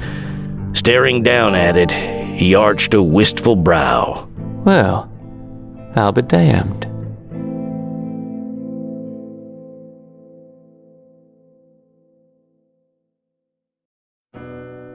Since he'd committed himself to working for Dunbar for as long as the marshal needed him, or until they were both planted in the Justice City boneyard, Colter followed up his supper at the marshal's house with a professional tramp around the town. All was quiet in Justice City this clear, cold evening in the wake of the storm. Every saloon he walked into got especially quiet, and he was given twice-overs and cold stares. That was all right. He was used to them. When he'd walked through Frank Miller's old place, that boasted fresh red stains on the floor in front of the bar, he went back out into the cold and trod in the snow in the direction of Frank Miller's pretty blonde daughter. He hadn't been formally invited, and she might even be entertaining another caller, but his ache for her company, not to mention the loneliness of the chill, starry night in this little town high in the Utah mountains, compelled him to find out. Well, well, well. Look what the cat dragged in. She leaned against the door, and it was hard to read the expression on her face. Don't mean to intrude. He opened and closed his hand around the neck of his Winchester stock, the barrel of the long gun resting across his left shoulder. Well, you are intruding. You didn't tell me you were coming, so how was I supposed to know? Colter looked past her, but only her tiny kitchen was lit. The living area was cloaked in shadow. If someone was sitting in there, Colter couldn't see him. In that case, I won't hold you. Colter pinched his hat brim to her and started turning away. You think so, do you? Sarah grabbed his arm, pulled him into the cabin, closed the door, and stepped into him, wrapping her arms around his neck and mashing her mouth almost painfully against his. Colter and Sarah kissed for a long time in front of the closed door. When she pulled away, she licked her upper lip and wriggled out of his enfolding arm. You must be starving, Colter. I bet you haven't eaten all day. Let me take your hat. You get out of that coat and sit down at the table. I've been keeping a plate warm for you. Colter saw the plate with an iron lid over it atop the oven's warming rack. He'd had plenty to eat over at Dunbar's place only an hour ago, and he wasn't one bit hungry. But he wasn't going to tell Sarah that. Sarah might get the wrong idea and think that Colter had something going with Victoria. That was about as likely as a snowball making it through a Texas summer. But women saw the world differently. Colter's desire was rising. He loved how her lips felt against his and how supple her body felt in his arms. But he'd have to pack down another meal before he was getting any farther than her kitchen. She swiped his hat off his head with a chuckle, pegged it, and then, wiping her hands on the apron she wore over a simple gray and brown plaid house dress with several of the top buttons undone, she walked around the table to the stove. He watched the sway of her shape behind the clinging dress, and then pried his eyes off the girl long enough to wash at the basin. When he'd dried himself, he turned to find her sitting across the table from where she'd set his steaming plate, leaning forward and smiling. Hot dang, that looks good. Colter's insides recoiled a little when he stared down at the large, thick steak, on the uneven, fat-marbled surface of which grease and melted butter had puddled. Beside the steak was a good-sized pile of corn and an even better-sized dollop of mashed potatoes and rich brown gravy. Beside the plate sat a smaller plate with 2 steaming hot cross buns. I made a little extra tonight. I know how hungry man can get at the end of a hard day. She hiked a shoulder as she leaned forward on her folded arms, pushing her breasts up enticingly. I sure am hungry. With that, he began eating with feigned hunger. By the time he was only half finished, he was afraid he'd explode right here in front of her like an overloaded tick. Sarah put the meal on hold, however, when she walked over, sat on his lap, nibbled at his lips for a time, then at his ears, and nuzzled his neck before sticking her tongue between his lips. She kissed him with a passion he'd rarely experienced in a girl before. Shortly, she climbed off him, crooked her finger at him, and he found out just how limber he still was, even with all that grub pressing at the buckle of his cartridge belt. He followed her into her small bedroom, lit with 3 candles at the back of the house. She stood by her bed, undressing, the candlelight sparkling in her eyes. Colter took off his gun belt and shucked clothes and balbriggans on down to his birthday suit. Together they made the bed's leather springs creak slowly.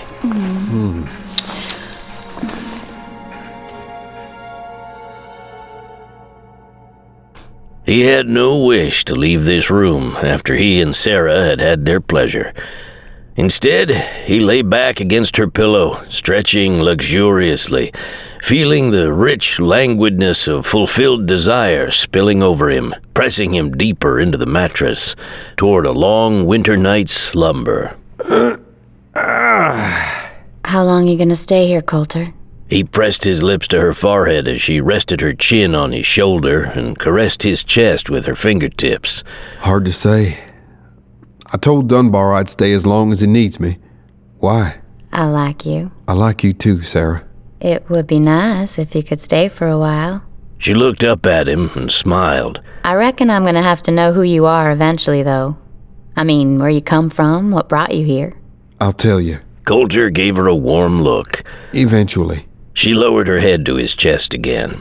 You should look for someone else to work for, maybe. I know you don't understand, but I like working for Dunbar. She seemed to think about that for a while, and then she got up and walked naked to the small stove in the corner.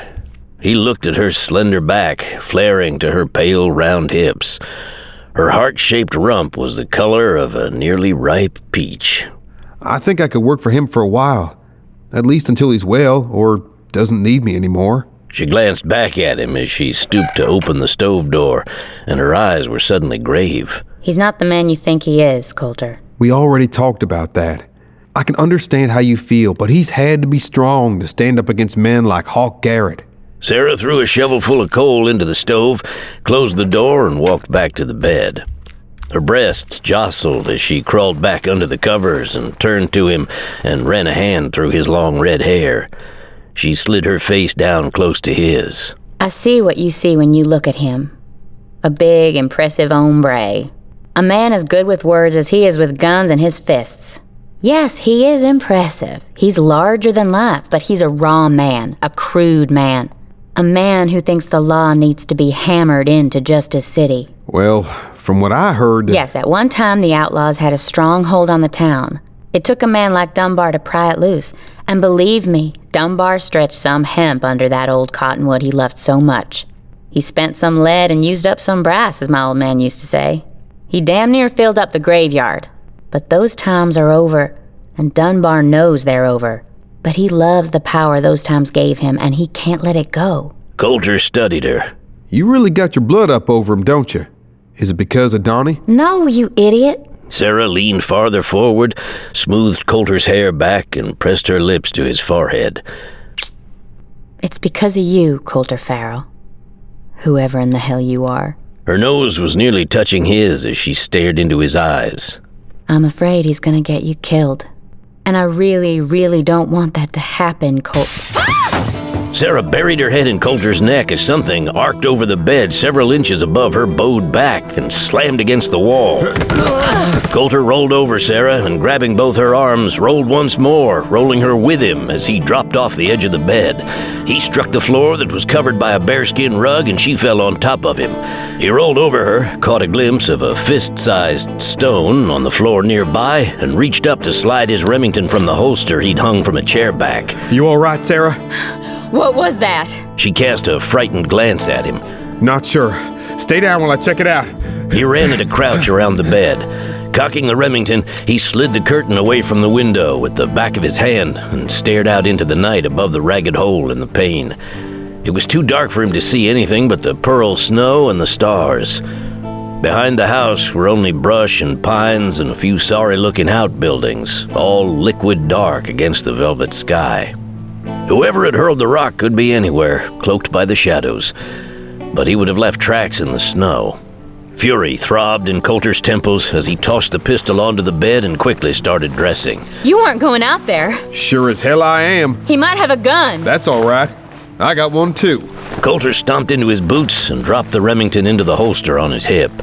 He shoved his second gun behind his cartridge belt and headed for the curtained doorway. Stay in here and keep your head down. Colter! He stumbled through the dark house to the front. He pulled on his coat and hat and stole silently outside. He crouched behind a bush ahead and right of the door and looked around. Nothing moved. There was no sound, not even a dog barking in the distance. As far as Colter could tell, there were no tracks on this side of the shack. Moving quickly and staying close to the weathered cabin, hoping it would absorb his own shadow, he walked around to the west side. He took his time looking around from this vantage, and then he walked over to the rear where Sarah's bedroom faced north. Straight out from the broken window were tracks. They angled up to within 20 feet of the window from the east and then trailed away in the same direction. Striding quickly, Colter followed them east as far as the main street, where they disappeared in the maze of tracks left by the previous day's horse, foot, and wagon traffic. Beyond lay the town that was quiet now at midnight. Lights glowed on the snowy street fronting Frank Miller's saloon and the Blue Mountain, but the rest of the buildings were dark. Whoever had thrown the stone was most likely long gone. Colter started back toward the cabin, grinding his molars, vexed by Sarah's broken window. It didn't make sense. Why try to frighten him when killing was so much more efficient? Besides, hadn't he made it obvious he didn't frighten easily? He went back inside and stopped in front of the door. 2 lamps had been lit. Sarah sat at the table dressed in a powder blue robe. She'd built up the fire in the range. The stone was on the table before her. Beside the stone was a leaf of paper. The paper was a wanted circular. Colter's gut clenched. Staring up from the circular was his own scarred, menacing face. Sarah looked up from the paper, her expression somber. This was lying beside the rock. Apparently it came wrapped around it. Colter didn't know what to say. That's a lot of money on your head. Her tone caused his guts to draw tighter, and then he realized with the sudden force of an avalanche that he'd been a fool to think anything could come of him and Sarah. He was on the run. He'd always be on the run. She looked down and studied the paper for a long time. She raised her eyes to him, frowning as though seeing him for the first time. She wasn't seeing him, however. She was seeing the face on the wanted dodger. The face of a killer with a stiff bounty on his head. She shook her head. I knew this. I didn't want to know it, but I knew you were something like this. Colter stood staring at her, a knife through his heart. Not again. I can't. I won't do that again. I know. It's all right, Sarah. I'm sorry. I never meant to hurt you. I shouldn't have... He shook his head, not having the words to express what was on his mind. He shouldn't have come here. He shouldn't have started anything with Sarah. He'd come with too much on his shoulders. She'd been through that with one man whom Dunbar had had to put down like a rabid dog. She couldn't do it again. Colter turned around, fumbled the door open, and left. He felt as hollow as an old tree stump as he walked away from Sarah's cabin. He followed the rock thrower's tracks back to the street, but he'd almost forgotten about the man who'd exposed his identity to Sarah. He was thinking about Sarah herself and how much he'd gained and lost in such a short time. And what a fool he'd been to think he and Sarah could have had a future together here in Justice City. He should know by now that he didn't have much of a future anywhere. No matter where he went, no matter how far he traveled from the little town of Saponero in the Colorado Territory, his past would always be dogging his heels. He should know that by now. After all, he was reminded of it every time he looked in the mirror. Colter tramped along the south side of the street, kicking at snow clods, heading east past Frank Miller's saloon. Ahead, across from the Blue Mountain Saloon, sat Dunbar's stone jailhouse with the wooden second story. The stout black hovel looked about as welcoming as a cave. It would be dark and cold inside. That was all right.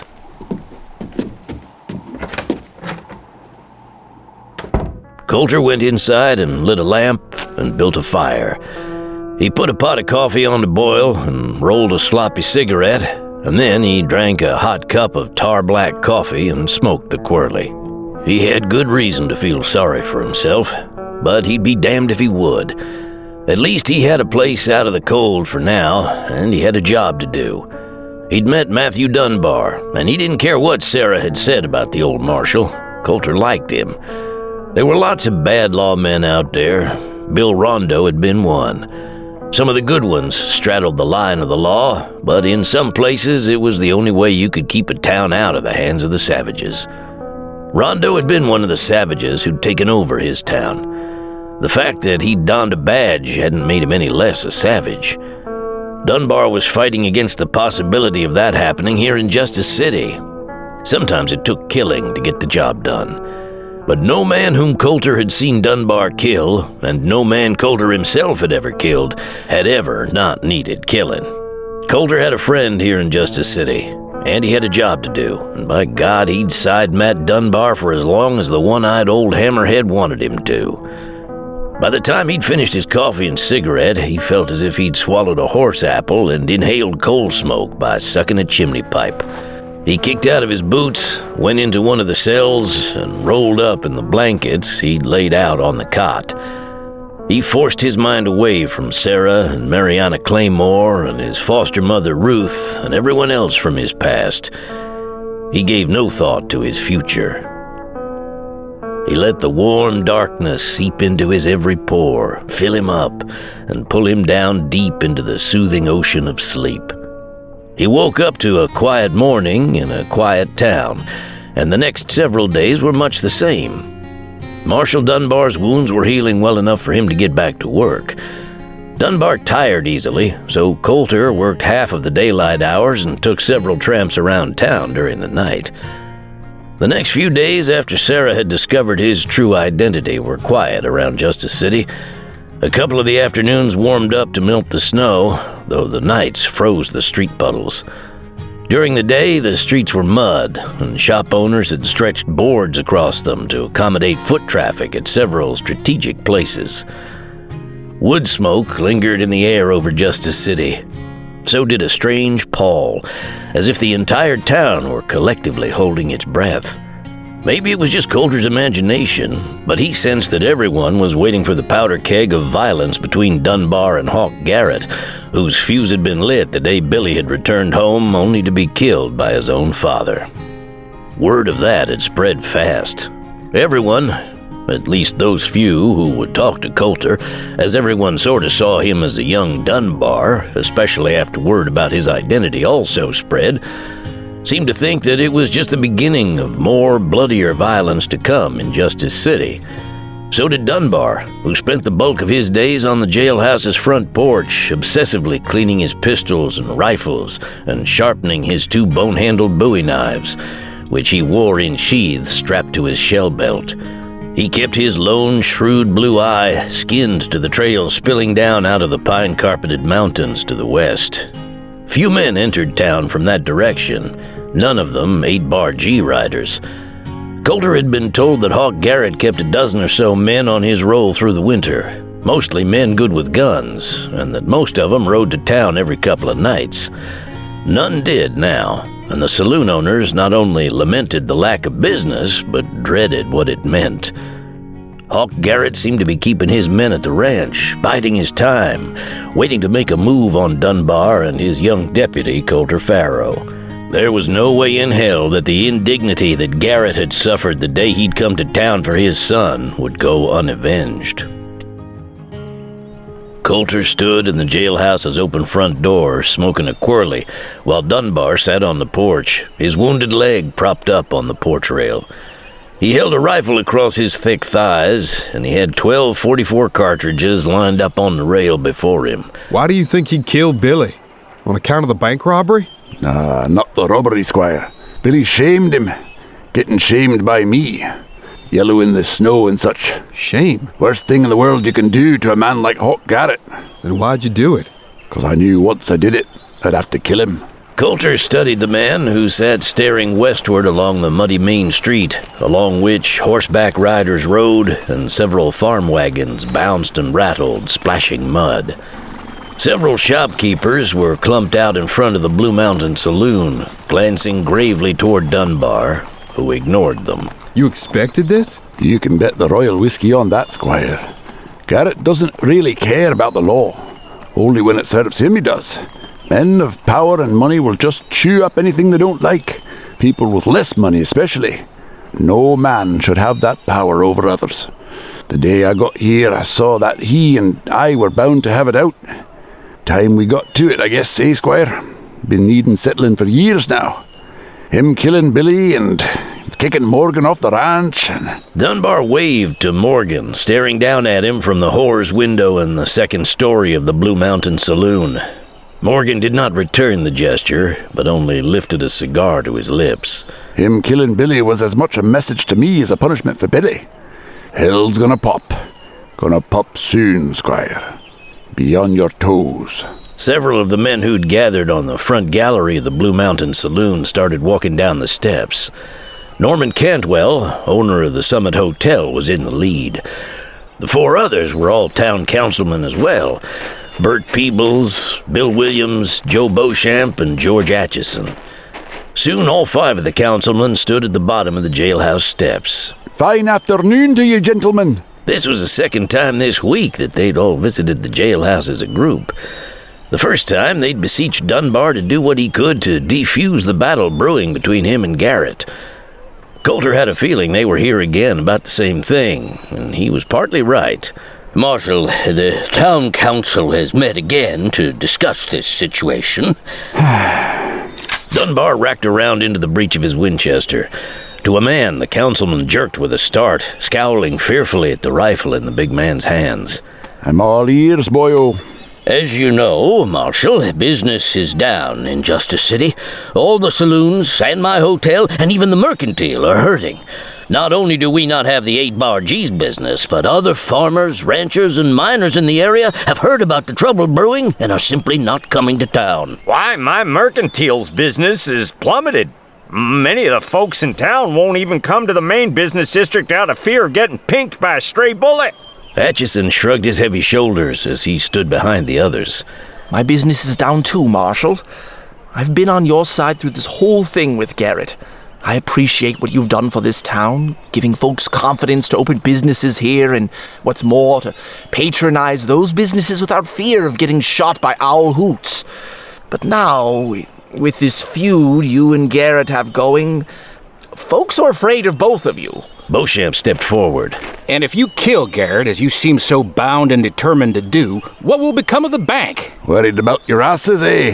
Every last one of you. Dunbar shook his head in reproof. Never seen the like. You'd as soon that outlaw did whatever he damn well pleases. And he would too if it weren't for me. Everything would be fine and peaceful if it were not for you, Dunbar. Don't you see that? Yeah. Dunbar rose awkwardly from his chair, wrapping one ham-sized hand over the top of the porch and leaning forward, his face swollen and red. No, that ain't true, and you know it. It was me that wrestled this town away from no accounts like Hawk Garrett. If it wasn't for me, you'd all still be pissing down your legs every night and every morning. If I had jurisdiction over the whole damn county and didn't have to leave that up to that prissy Sheriff Moynihan in the county seat, I'd have run Garrett out of the county too. He's a land grabber, a common stock thief and a killer. You know that as well as I do. Leastways, you used to know it. Before Garrett used his stolen money to build the bank, buying himself respectability in his old age was all he done. Only it's a lie. I'm smart enough to see through it. You men should be as well. The 5 councilmen stared up at Dunbar in dire frustration. Dunbar sagged back down in his chair, picked up a bottle from the porch floor beside the chair, and took a liberal swallow. The marshal set the bottle back down on the floor. Cantwell glanced around at the others as though for backing. We have a proposal for you, Marshal Dunbar. Can't wait to hear that. We'd like to make you an offer. An offer to buy your house from you and your daughter, and to pay you an entire year's salary, $1,000 to turn in your badge. The offer for the house is right smart, too, Dunbar. $2,000. We would also pay out the full sum of your daughter's teaching contract. That would be close to another $500. You two could move anywhere and live very comfortably on that kind of money, Marshal. All you have to do for it is to turn in your badge right here and now.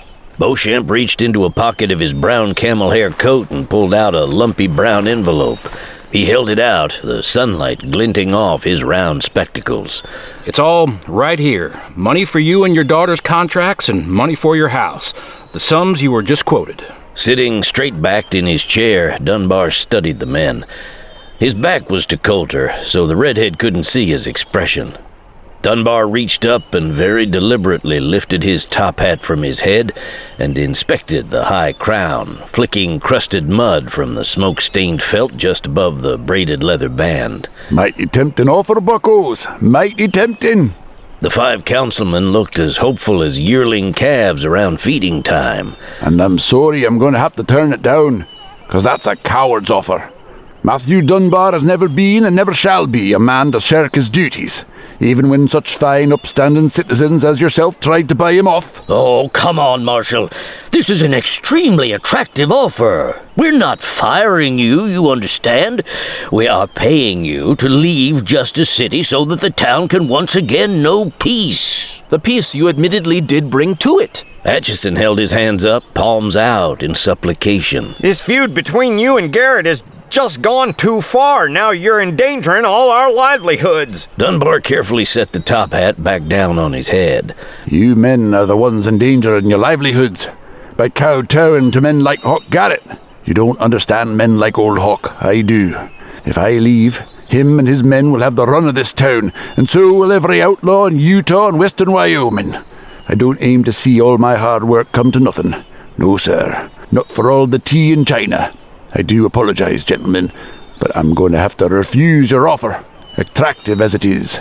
But, since we're on the subject of money, I do have a request. What's that? My deputy here, Mr. Colter Farrow, he ain't been paid and he's been on the job nigh on 2 weeks now. Cantwell and the others looked incensed.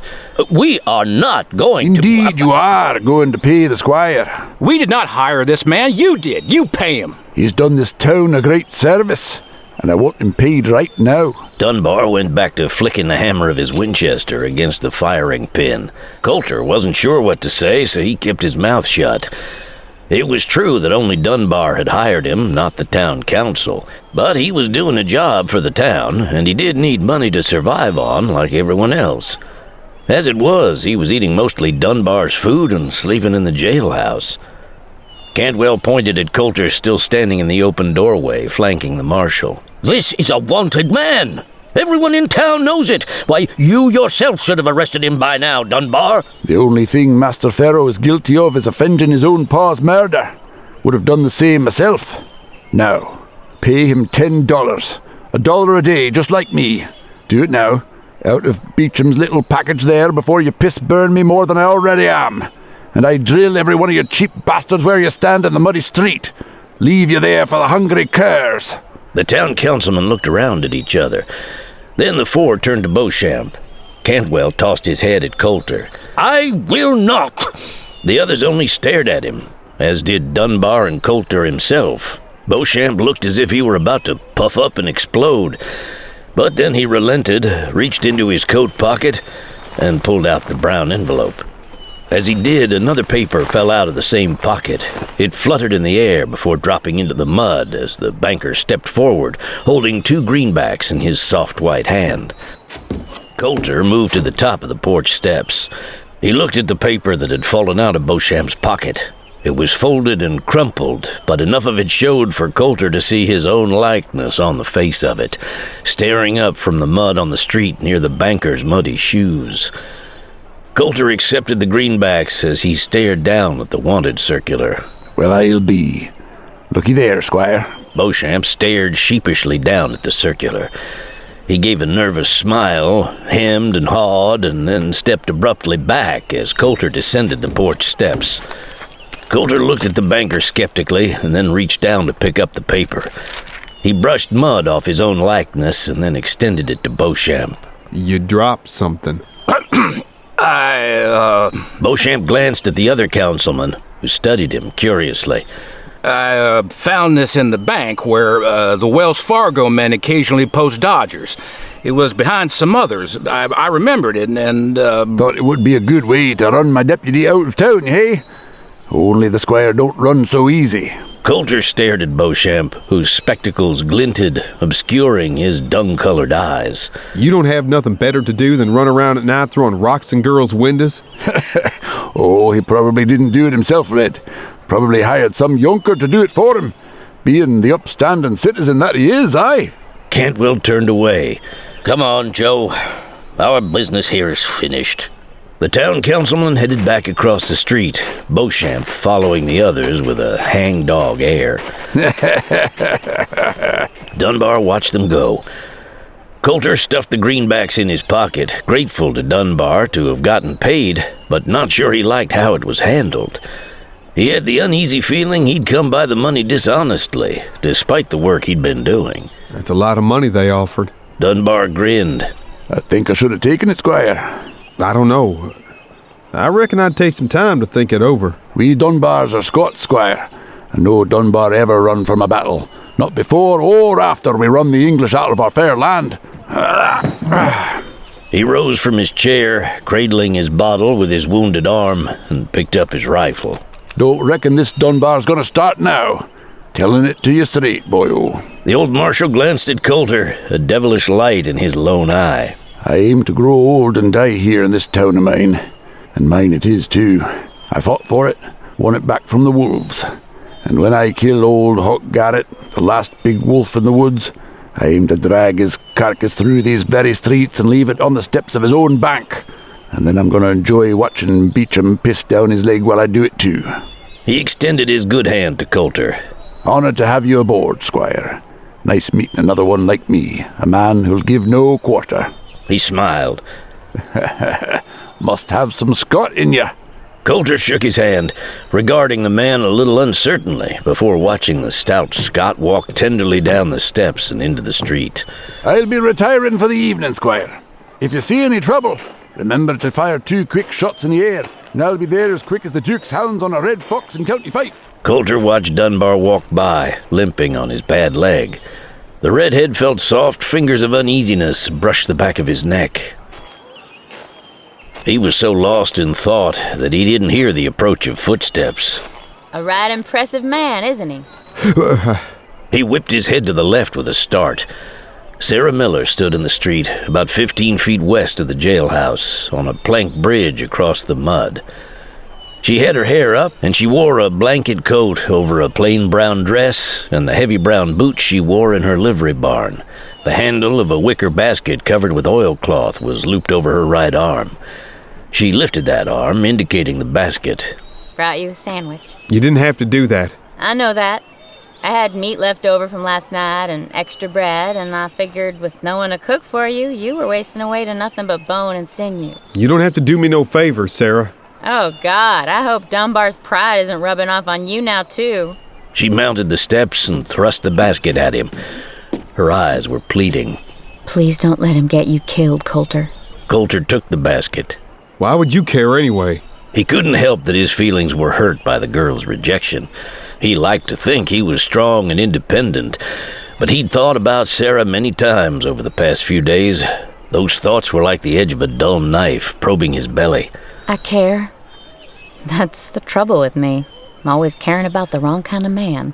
You don't know anything about me. She gave a somber nod, wisps of golden hair blowing about her smooth cheeks.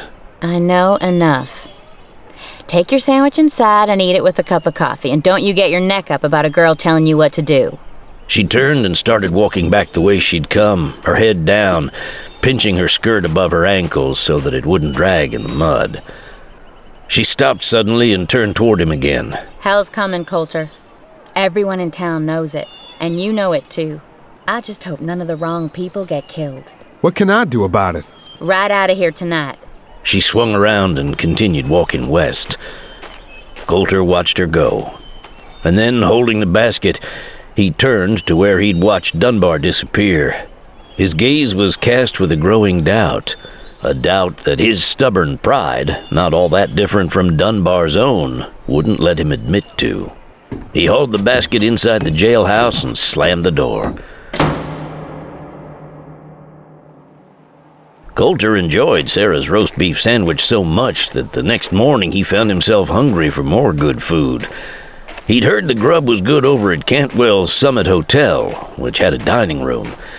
Since he had a few extra dollars in his pocket, he decided to splurge on a big breakfast. He made his morning rounds about the town, ending up on the west end of Justice City. The hotel was on that end of town, a 2-story white frame building directly across from Hawk Garrett's Summit County Bank and Trust. Colter angled toward the hotel from the bank, whose door he just made sure was locked, the windows unbroken. He didn't much care for Garrett's holdings, but the bank was part of his rounds. As he crossed the street that was a maze of iron-like ridges of mud frozen in the shapes of wheel furrows and horse prints dusted with soot from chimney smoke, he slowed his pace to inspect the 6 horses that stood tied to one of the 2 hitch racks fronting the hotel. As he continued walking toward the veranda, he paused to give the horses, sleek-looking mounts that were blowing as though they'd been ridden into town just that morning, a closer scrutiny. He ran his hand along the left wither of an applewood bay, into which an 8 over a bar G had been burned. Colter's heart increased its pace. He ducked under the bay's reins and quickly looked at the withers of the other 5 horses. Only the bay was wearing the 8-bar G brand. Only one mount from Hawk Garrett spread, but it was in the same group as the other 5. All 6 had rifle scabbards strapped to their saddles. All of the scabbards were empty. Colter brushed his hand across the butt of his second Remington that he'd wedged behind the buckle of his cartridge belt and was glad he'd remembered to arm himself double. He'd left his Winchester in the jailhouse, and he wished he had the long gun now as well. He'd gotten careless during the time he'd been waiting for Garrett to make his move, and here the rancher had made it, ridden into town with 5 other men before Colter was awake, and the redhead wasn't as thoroughly armed as he wanted to be. He wasn't as hungry as he'd been a minute ago, but he headed on up the steps of the hotel's white-painted front porch anyway. The only way to meet trouble, he'd learned over the past several years, was head on. He went on inside to find a central hall that led past a carpeted lobby with a long oak desk flanked by pigeonholes. On the right, under a large elk head, was an open doorway through which Colter could hear the typically quiet hum of morning conversation and smell fried eggs and bacon and boiling coffee. He ground the mud from his boots on the hemp rug fronting the door and walked into the dining room. He paused just inside the door, where the smell of the food hung as heavy as a blanket. It was a large room floored with halved logs.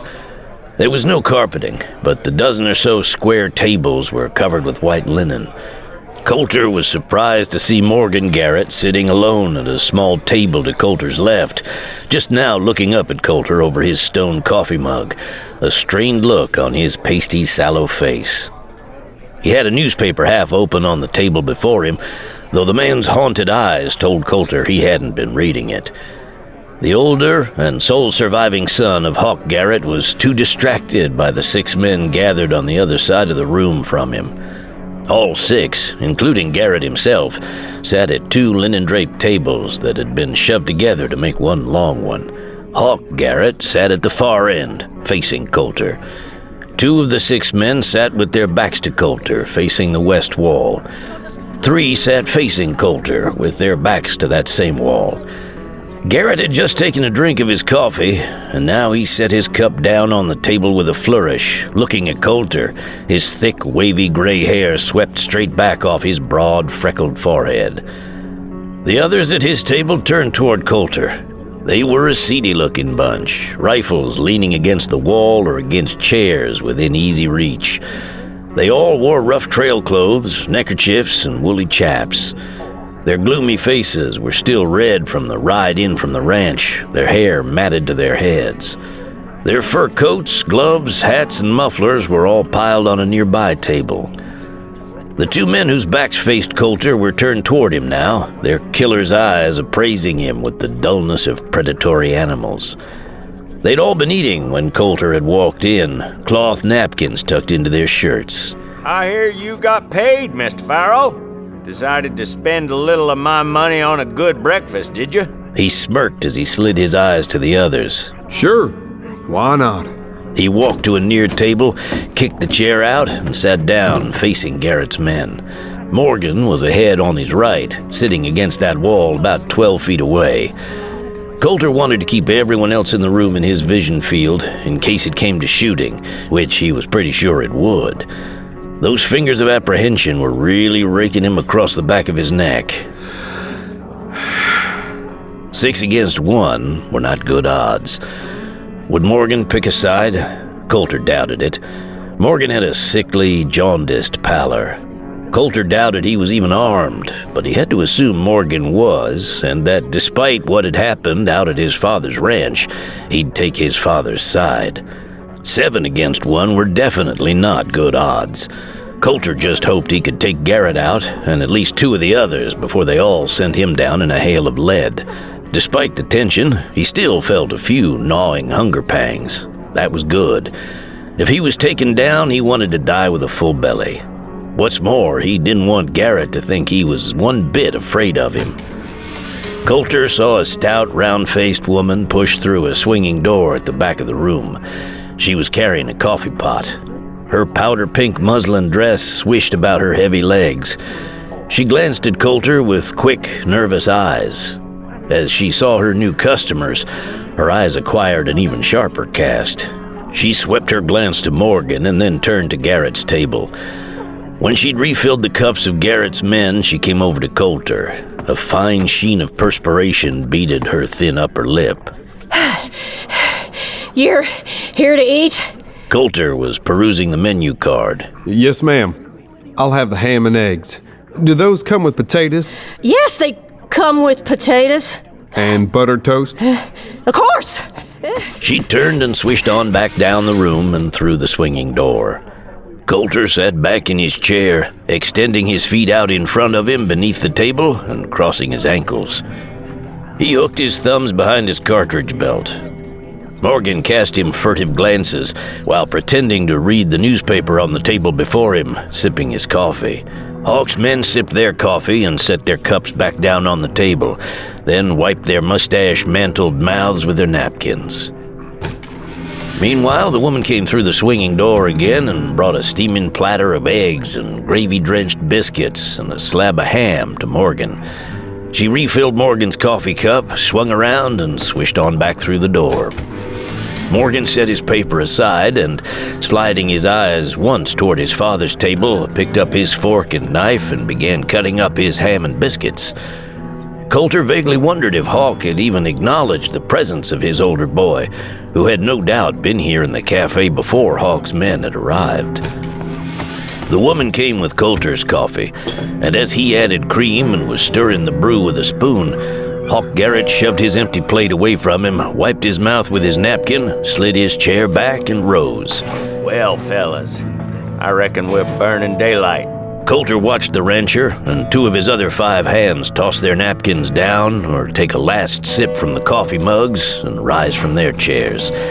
3 of the others, 2 sitting with their backs to the wall, 1 facing the wall, remained in their chairs. Colter was puzzled, though he tried hard to maintain a stony expression as he leaned carefully back in his chair, slowly sipping his coffee. Garrett and the 2 others walked over to the table on which they'd all piled their cold weather gear and slipped into their coats and gloves and donned their hats. When they'd gathered up their rifles, Garrett plucked some coins out of his pants pocket. Well, since it don't look like Tatum's gonna buy, like he said he would, I reckon it's up to me to ante up. Garrett adjusted his cream Stetson on his head, his long green muffler hanging straight down over his shoulders, and walked toward the door. Colter watched the man's rifle, which was angled toward the floor. Garrett held the weapon by the neck of its stock. He did not poke his gloved finger through the trigger guard. Vaguely, Colter waited and watched, hearing his heart beat slowly but commandingly. He wondered if they were just going to leave or were trying to trick him into thinking they were. Garrett swung toward Colter's table and stopped. He stared down at Colter. His eyes were like 2 chips of flint. Colter felt his insides clench when Hawk suddenly stuck out his right hand, holding it over the table as though wanting to shake. Colter looked at the hand and then up into Garrett's face, the rancher's dark eyes mocking now, with a mocking grin lifting his mouth corners. What? You won't shake my hand? He lowered his hand. Why, you ugly, insolent little devil. The 2 other men stopped behind him, looking over their boss's shoulders at Colter. The redhead just stared up at Hawk Garrett, maintaining a bland expression, but every muscle coiled and ready to spring into action. I just wanted to congratulate you on a job well done here in Justice City and say that I hope you enjoy your breakfast. The rancher winked, Because it's the last goddamn meal you're ever gonna eat, boy. He turned away from Colter. He did not so much as glance at Morgan. Garrett tramped toward the lobby door. The two men behind him glanced sneeringly down at Colter and then followed their boss out of the dining room. Colter kept the dining room door in the periphery of his vision as he stared at the other three Garrett riders. One got up slowly, keeping his hands belly high, palms down, and then slowly turned toward Colter. He backed around the far end of the table and sat down in the chair that Garrett had vacated. He stared at Colter with his lilac eyes that set off the cold, hard planes of his face beneath a cap of coal-black hair with a single streak of gray in it. Through the window behind Colter came the clumps of Garrett and the other two men riding away down the street to the west, heading off to find Dunbar, most likely. The thought caused anxious venom to spurt in Colter's veins. With one of the three men before Colter having switched positions, the other two, separated by an empty chair between them, sat stiffly in their own chairs. The three stared at Colter. At the same time, Morgan was sitting tensely at his own table before a plate of food he'd barely touched, sliding his gaze back and forth between Colter and his father's three ranch hands. Or were they Hawk's ranch hands? Colter felt a muscle twitch in his scarred cheek under his left eye. You men new to Mr. Garrett's ranch? That would explain your horses outside not wearing the Garrett brand. All five of these men had the similar rangy, whittled-down features and deep-set, cold, pathological eyes of most of the cold steel artists Colter had known. They were not as weathered as most range riders, and a couple wore cut-down holsters, which made drawing pistols easier. Maybe that's what had taken Garrett so long to make a move. He'd been waiting for the right men to make it with. That's why they'd split up just now. Despite the reputation that Colter was sure had made his way around the county by now, Garrett was confident that these three regulators could take care of Colter just fine. That muscle twitched in Colter's cheek again. Doubt raked at him. He hoped it didn't show in his eyes. He'd never faced men who looked this slick, this coldly professional. The blank stares of these men told him that he was about to find out. Colter slowly uncrossed his ankles and sat up straighter in his chair. He slid his gaze across the three men staring back at him blankly and pulled his thumbs out from behind his cartridge belt. The door to the kitchen swung open, and the plump woman entered the dining room with a platter in one hand, the coffee pot in the other hand.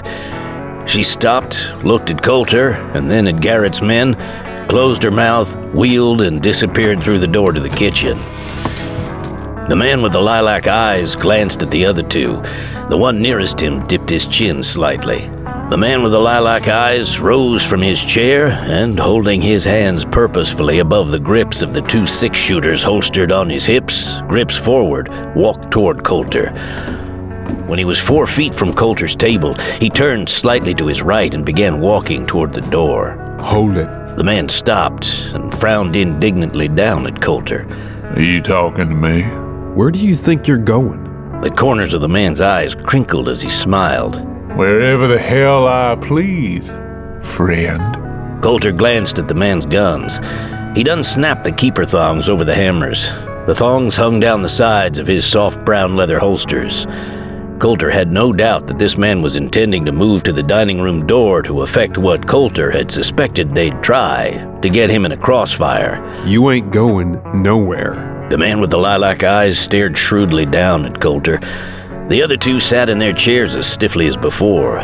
Silence weighed heavy in the shadowy room. Morgan Garrett sat frozen, though Colter saw his throat work as he swallowed hard. One of the men at the table slid his chair back abruptly, and keeping his cold, dark eyes on Colter, rose to his feet. The other man made the same move 2 seconds later. The man with the lilac eyes squared his shoulders at Colter, and holding his hands a few inches above the grips of his pistols, took 2 steps straight back from Colter's table. The three were as tense as coiled rattlers, every muscle poised for striking. Colter began to slide his chair back. No. You just sit right there, you ugly devil. You're gonna die sitting down. devil had not finished sliding between his mustache-mantled lips before one of the men at the table, the man nearest the table's far end, jerked his hands toward his 2 pearl-gripped 44s. The man was fast, but he was too fast. He fired so quickly that his slug screamed over Colter's right shoulder as the redhead threw that shoulder back, half turning to make himself as slender a target as possible, and his slug plunked through the dining room's front window. As Colter turned, his main gun in his left hand, his belly gun in his right hand, he shot the first shooter in the shoulder, a quarter of an eye blink before triggering his right-hand pistol at the second man at the table. Colter's bullet plowed through the man's upper gun arm. The man tried to raise the pistol again, but merely fired into the table. Meanwhile, the lilac-eyed man had been caught off guard. He got his own guns only half raised before Colter swung his main Remington at him and fired. Colter's bullet punched the lilac-eyed hombre back, but he got both his pistols raised. As he fired both guns, and the other 2 regulators began shooting from cover behind the table, Colter pivoted, wheeling, and dove over a table behind him, sliding across its surface and taking the table and its white cloth with him as he hurled himself to the floor on the table's far side. 4 pistols set the room alive with tooth-gnashing thunder, several slugs hammering Colt's covering table and spitting wood slivers every which way. Colter rose to his knees and, wincing against the lead screeching around him and hammering the table, snaked both his Remingtons over the top of the table. Gritting his teeth, he sent his own lead storm back toward the shooters. Punching the lilac-eyed hombre draped back into a table behind him, blood flying out the exit wound in his back. Colter slid both Remingtons slightly right as the man who'd first fired lifted his head halfway above the rear right corner of the far table near where Hawk Garrett had been sitting. Colter took an extra second to aim and was rewarded by seeing his 44 slug paint a purple hole in the man's pale forehead. Colter winced as a slug from the other shooter's pistol tore flesh from the top of his right arm and jerked him slightly backward, causing his own return fire to blow up wood slivers and bits of white cloth from the top of the table from behind which the man was shooting. The man fired 2 more rounds before both his hammers clicked on empty cylinders. Heart thudding eagerly, Colter threw himself over the top of his overturned table, hit the floor on his belly, and extended both his own Remingtons out before him and slightly up toward the man he could see hunkered under the far table. Colter gritted his teeth and squeezed his left-hand Remy. He squeezed his right-hand Remy. Shit! Colter saw the man on the far side of the table grin and drop one pistol to start reloading the other one. Colter bolted to his knees as he dropped his second Remy and flicked open the loading gate. Quickly, casting anxious glances toward his adversary on the far side of the table, he shook out the spent cartridges. He punched fresh shells from his cartridge belt, intending to fill all 6 chambers. The other man settled with only 2. Colter had been counting before he flicked his loading gate closed. Still punching shells into his Remington's empty chambers, Colter hurled himself to his left, over the table that the lilac-eyed gent had overturned. As he did, the third shooter's 2 slugs blew up wood slivers just behind Colter's boot heels. As Colter hit the floor on the other side of the table, he rose to his knees, slipped the Remy's loading gate closed, and as the third shooter rose from behind his table and went running toward the front of the room, apparently intending to hurl himself through the window, Colter fired 4 quick rounds. He went through the window all right, with 2 of Colter's slugs in his back. The window shattered, and the man thudded heavily onto the porch. A shadow slid across a thick pool of blood in front of Colter and slightly left.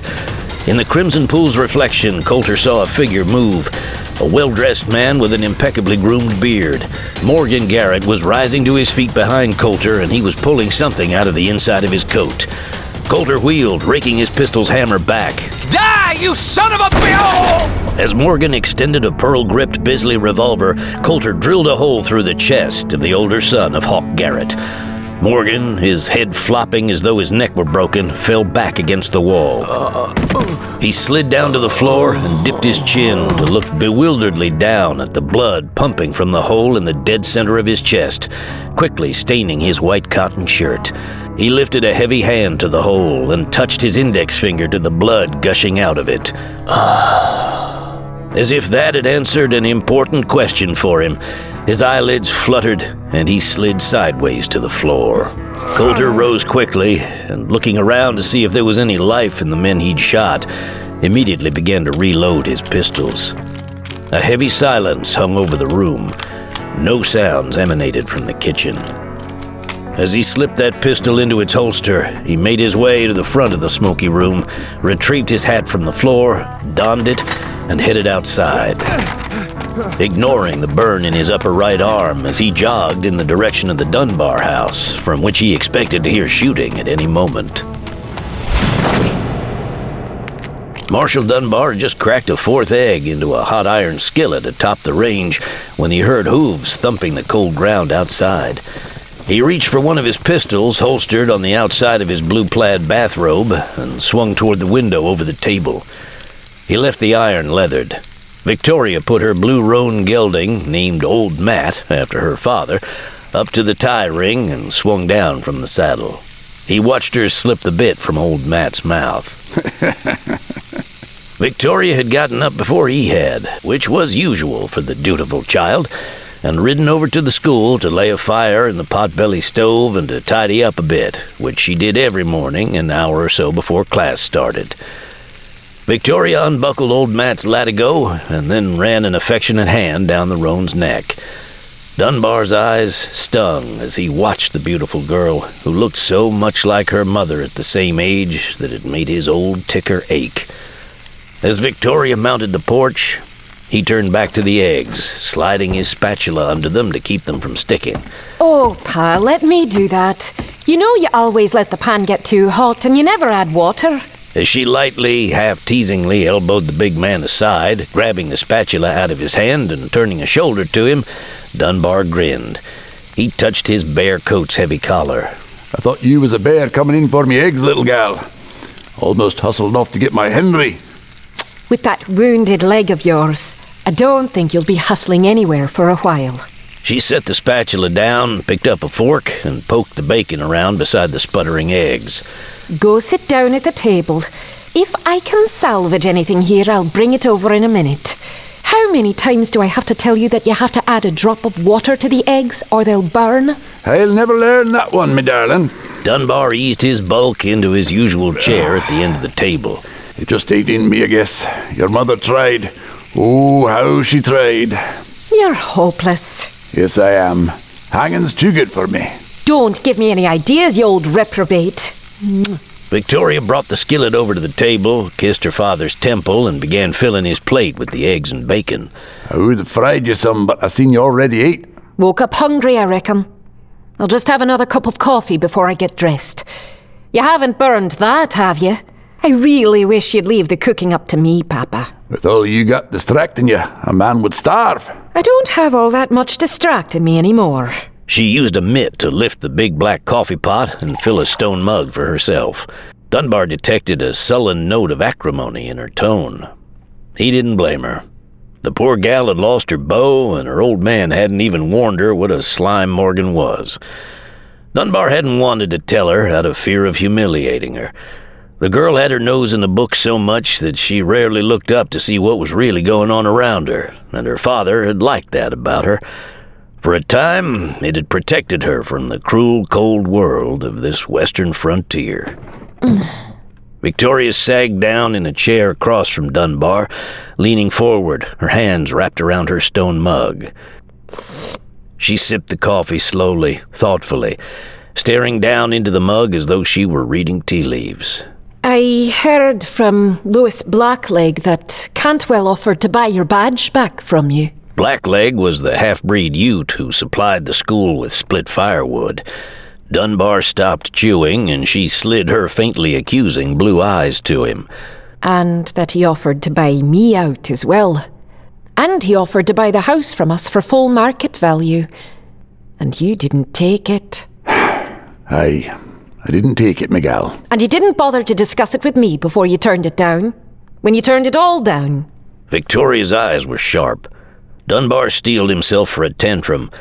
As far as Scottish passions went in the Dunbar house, the apple hadn't fallen far from the tree.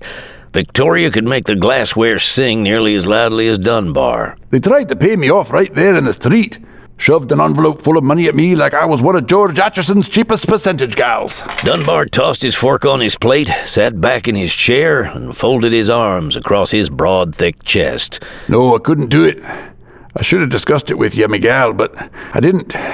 and then after it was too late, I was too much of a bloody coward to mention it. Afraid I'd get taken to the woodshed, I reckon. He adjusted the eye patch over his empty socket and looked at her sheepishly from beneath his other brow. She sat staring at him obliquely, lips pursed. If you want to leave your old dad, I could ask Cantwell if that part of the offer still stands. The part about the school, I'm meaning. I reckon it's about time you lit out on your own. Made your own way without me weighing you down like a damn ship's anchor. I'd be bloody blubbering my beer about it, but I wouldn't blame you one bit, Miguel. I'm a cursed old cuss. He waited. She didn't say anything.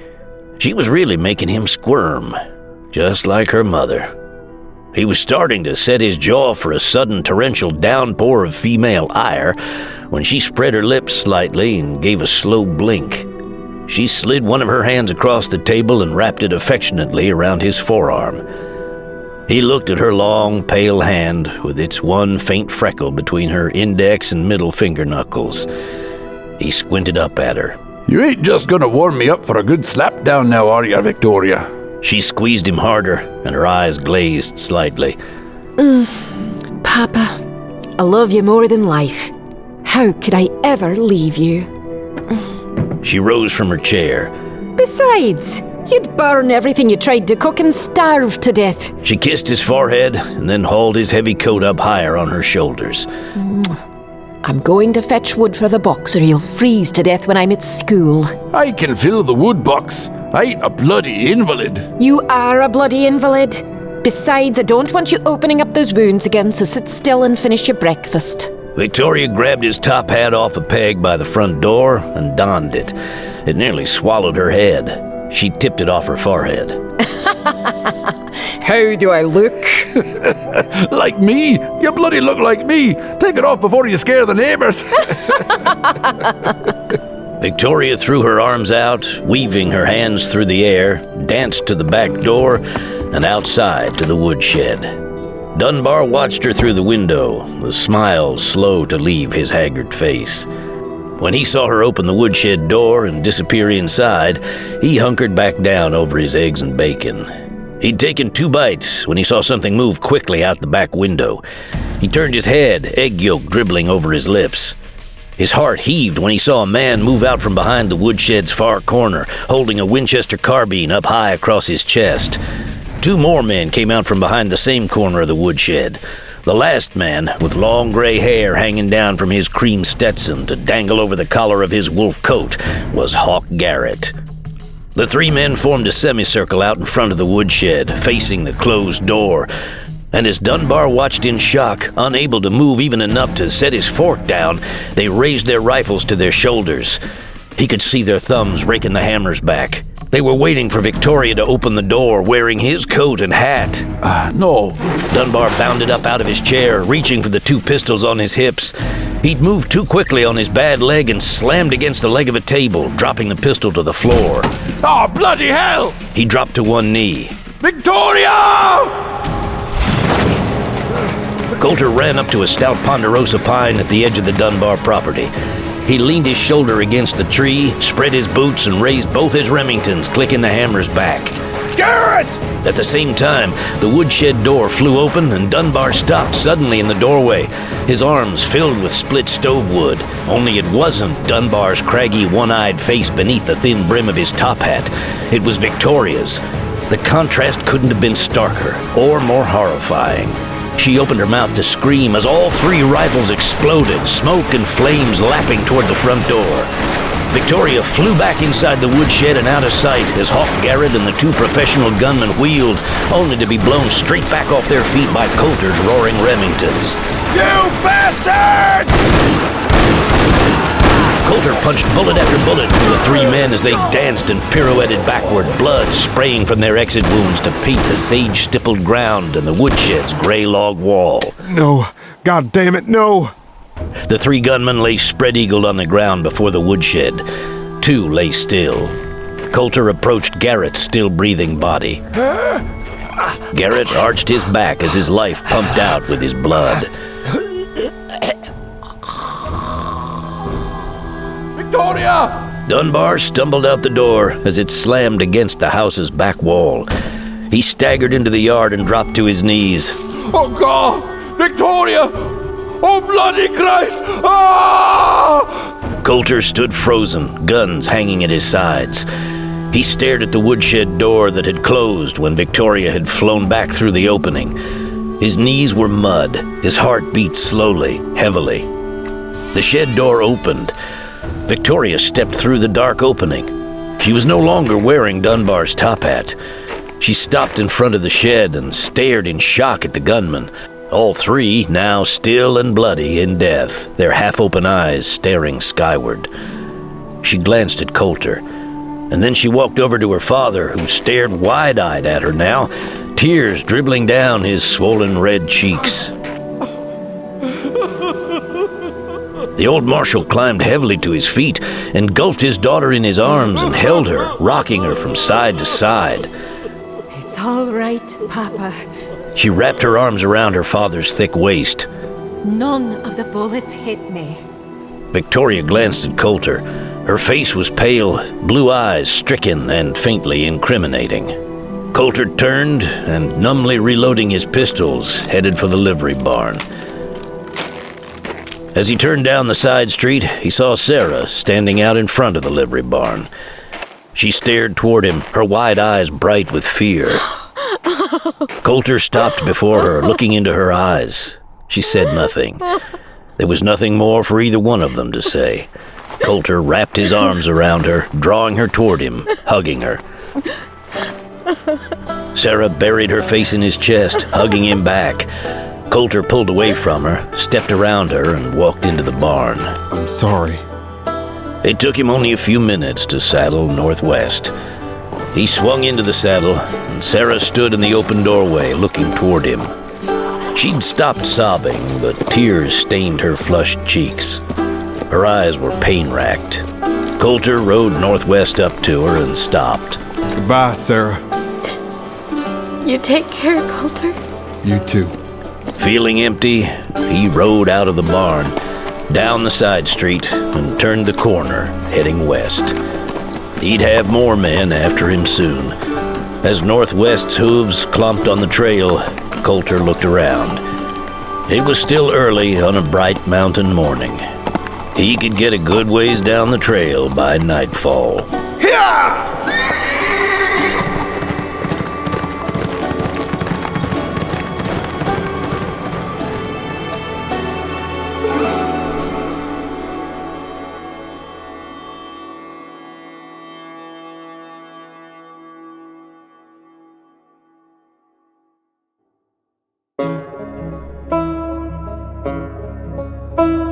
Colter Farrow 4 Bad Justice is a graphic audio production. Copyright 2010, Peter Brandvold. Published by arrangement with Peter Brandvold. All rights reserved. Production copyright 2016, The Cutting Corporation. All rights reserved. Unauthorized download and/or duplication is prohibited. Performed by Michael John Casey as Colter Farrow, Chris Davenport as Marshall Dunbar, Matthew Bassett as Billy Garrett, Tara Giordano as Sarah Miller, with narration by Terrence Aselford. Also, Colleen Delaney, Lawrence Redmond, Nick DePinto, James Konachek, Eric Singdalson, Casey Platt, Terrence Aselford, Andy Brownstein, Drew Kopus, Eric Messner, Michael Glenn, Tony Nam, Jonathan Church, Patrick Bussink, Nanette Savard, and Laura C. Harris. Directed by Michael John Casey. Produced by Rick Rowan and Dwayne Beeman. Executive producers James Cutting, Mary Cutting, and Angie Cornett. Dialogue editing and graphic audio sound design by Johann Detweiler. Book adapted for graphic audio by Eric Messner. If you enjoyed Colter Farrow 4 Bad Justice, be sure to check out Frank Leslie's other Colter Farrow titles, as well as the Yakima Henry series. Yakima Henry, half white and half Cheyenne, winds his way across the West, facing danger and death while trying to carve out a life for himself in unforgiving terrain. His toughness, matched with the speed of his draw, are what keeps him just this side of the grave. at road stops everywhere, at 1-800-670-5220, or at www.graphicaudio.net, where you'll find samples of all our Action Pump titles, as well as free downloadable extras, audio guides, and podcasts.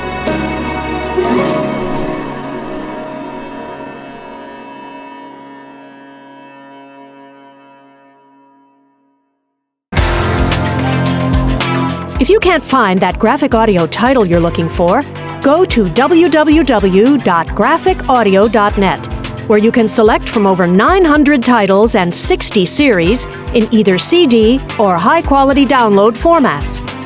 If you would like to listen to an entire series, you can conveniently purchase the whole sets on CD or USB flash drive from graphicaudio.net.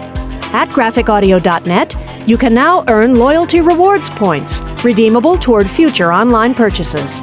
You can also get full mobile downloads directly to your phone or tablet with our new Graphic Audio Access app, available on all Android and Apple devices, so you can listen on the go, anytime, anywhere. Call 1-800-670-5220 or visit www.graphicaudio.net. Be sure to sign up for our email newsletter, like us on Facebook, or follow us on Twitter.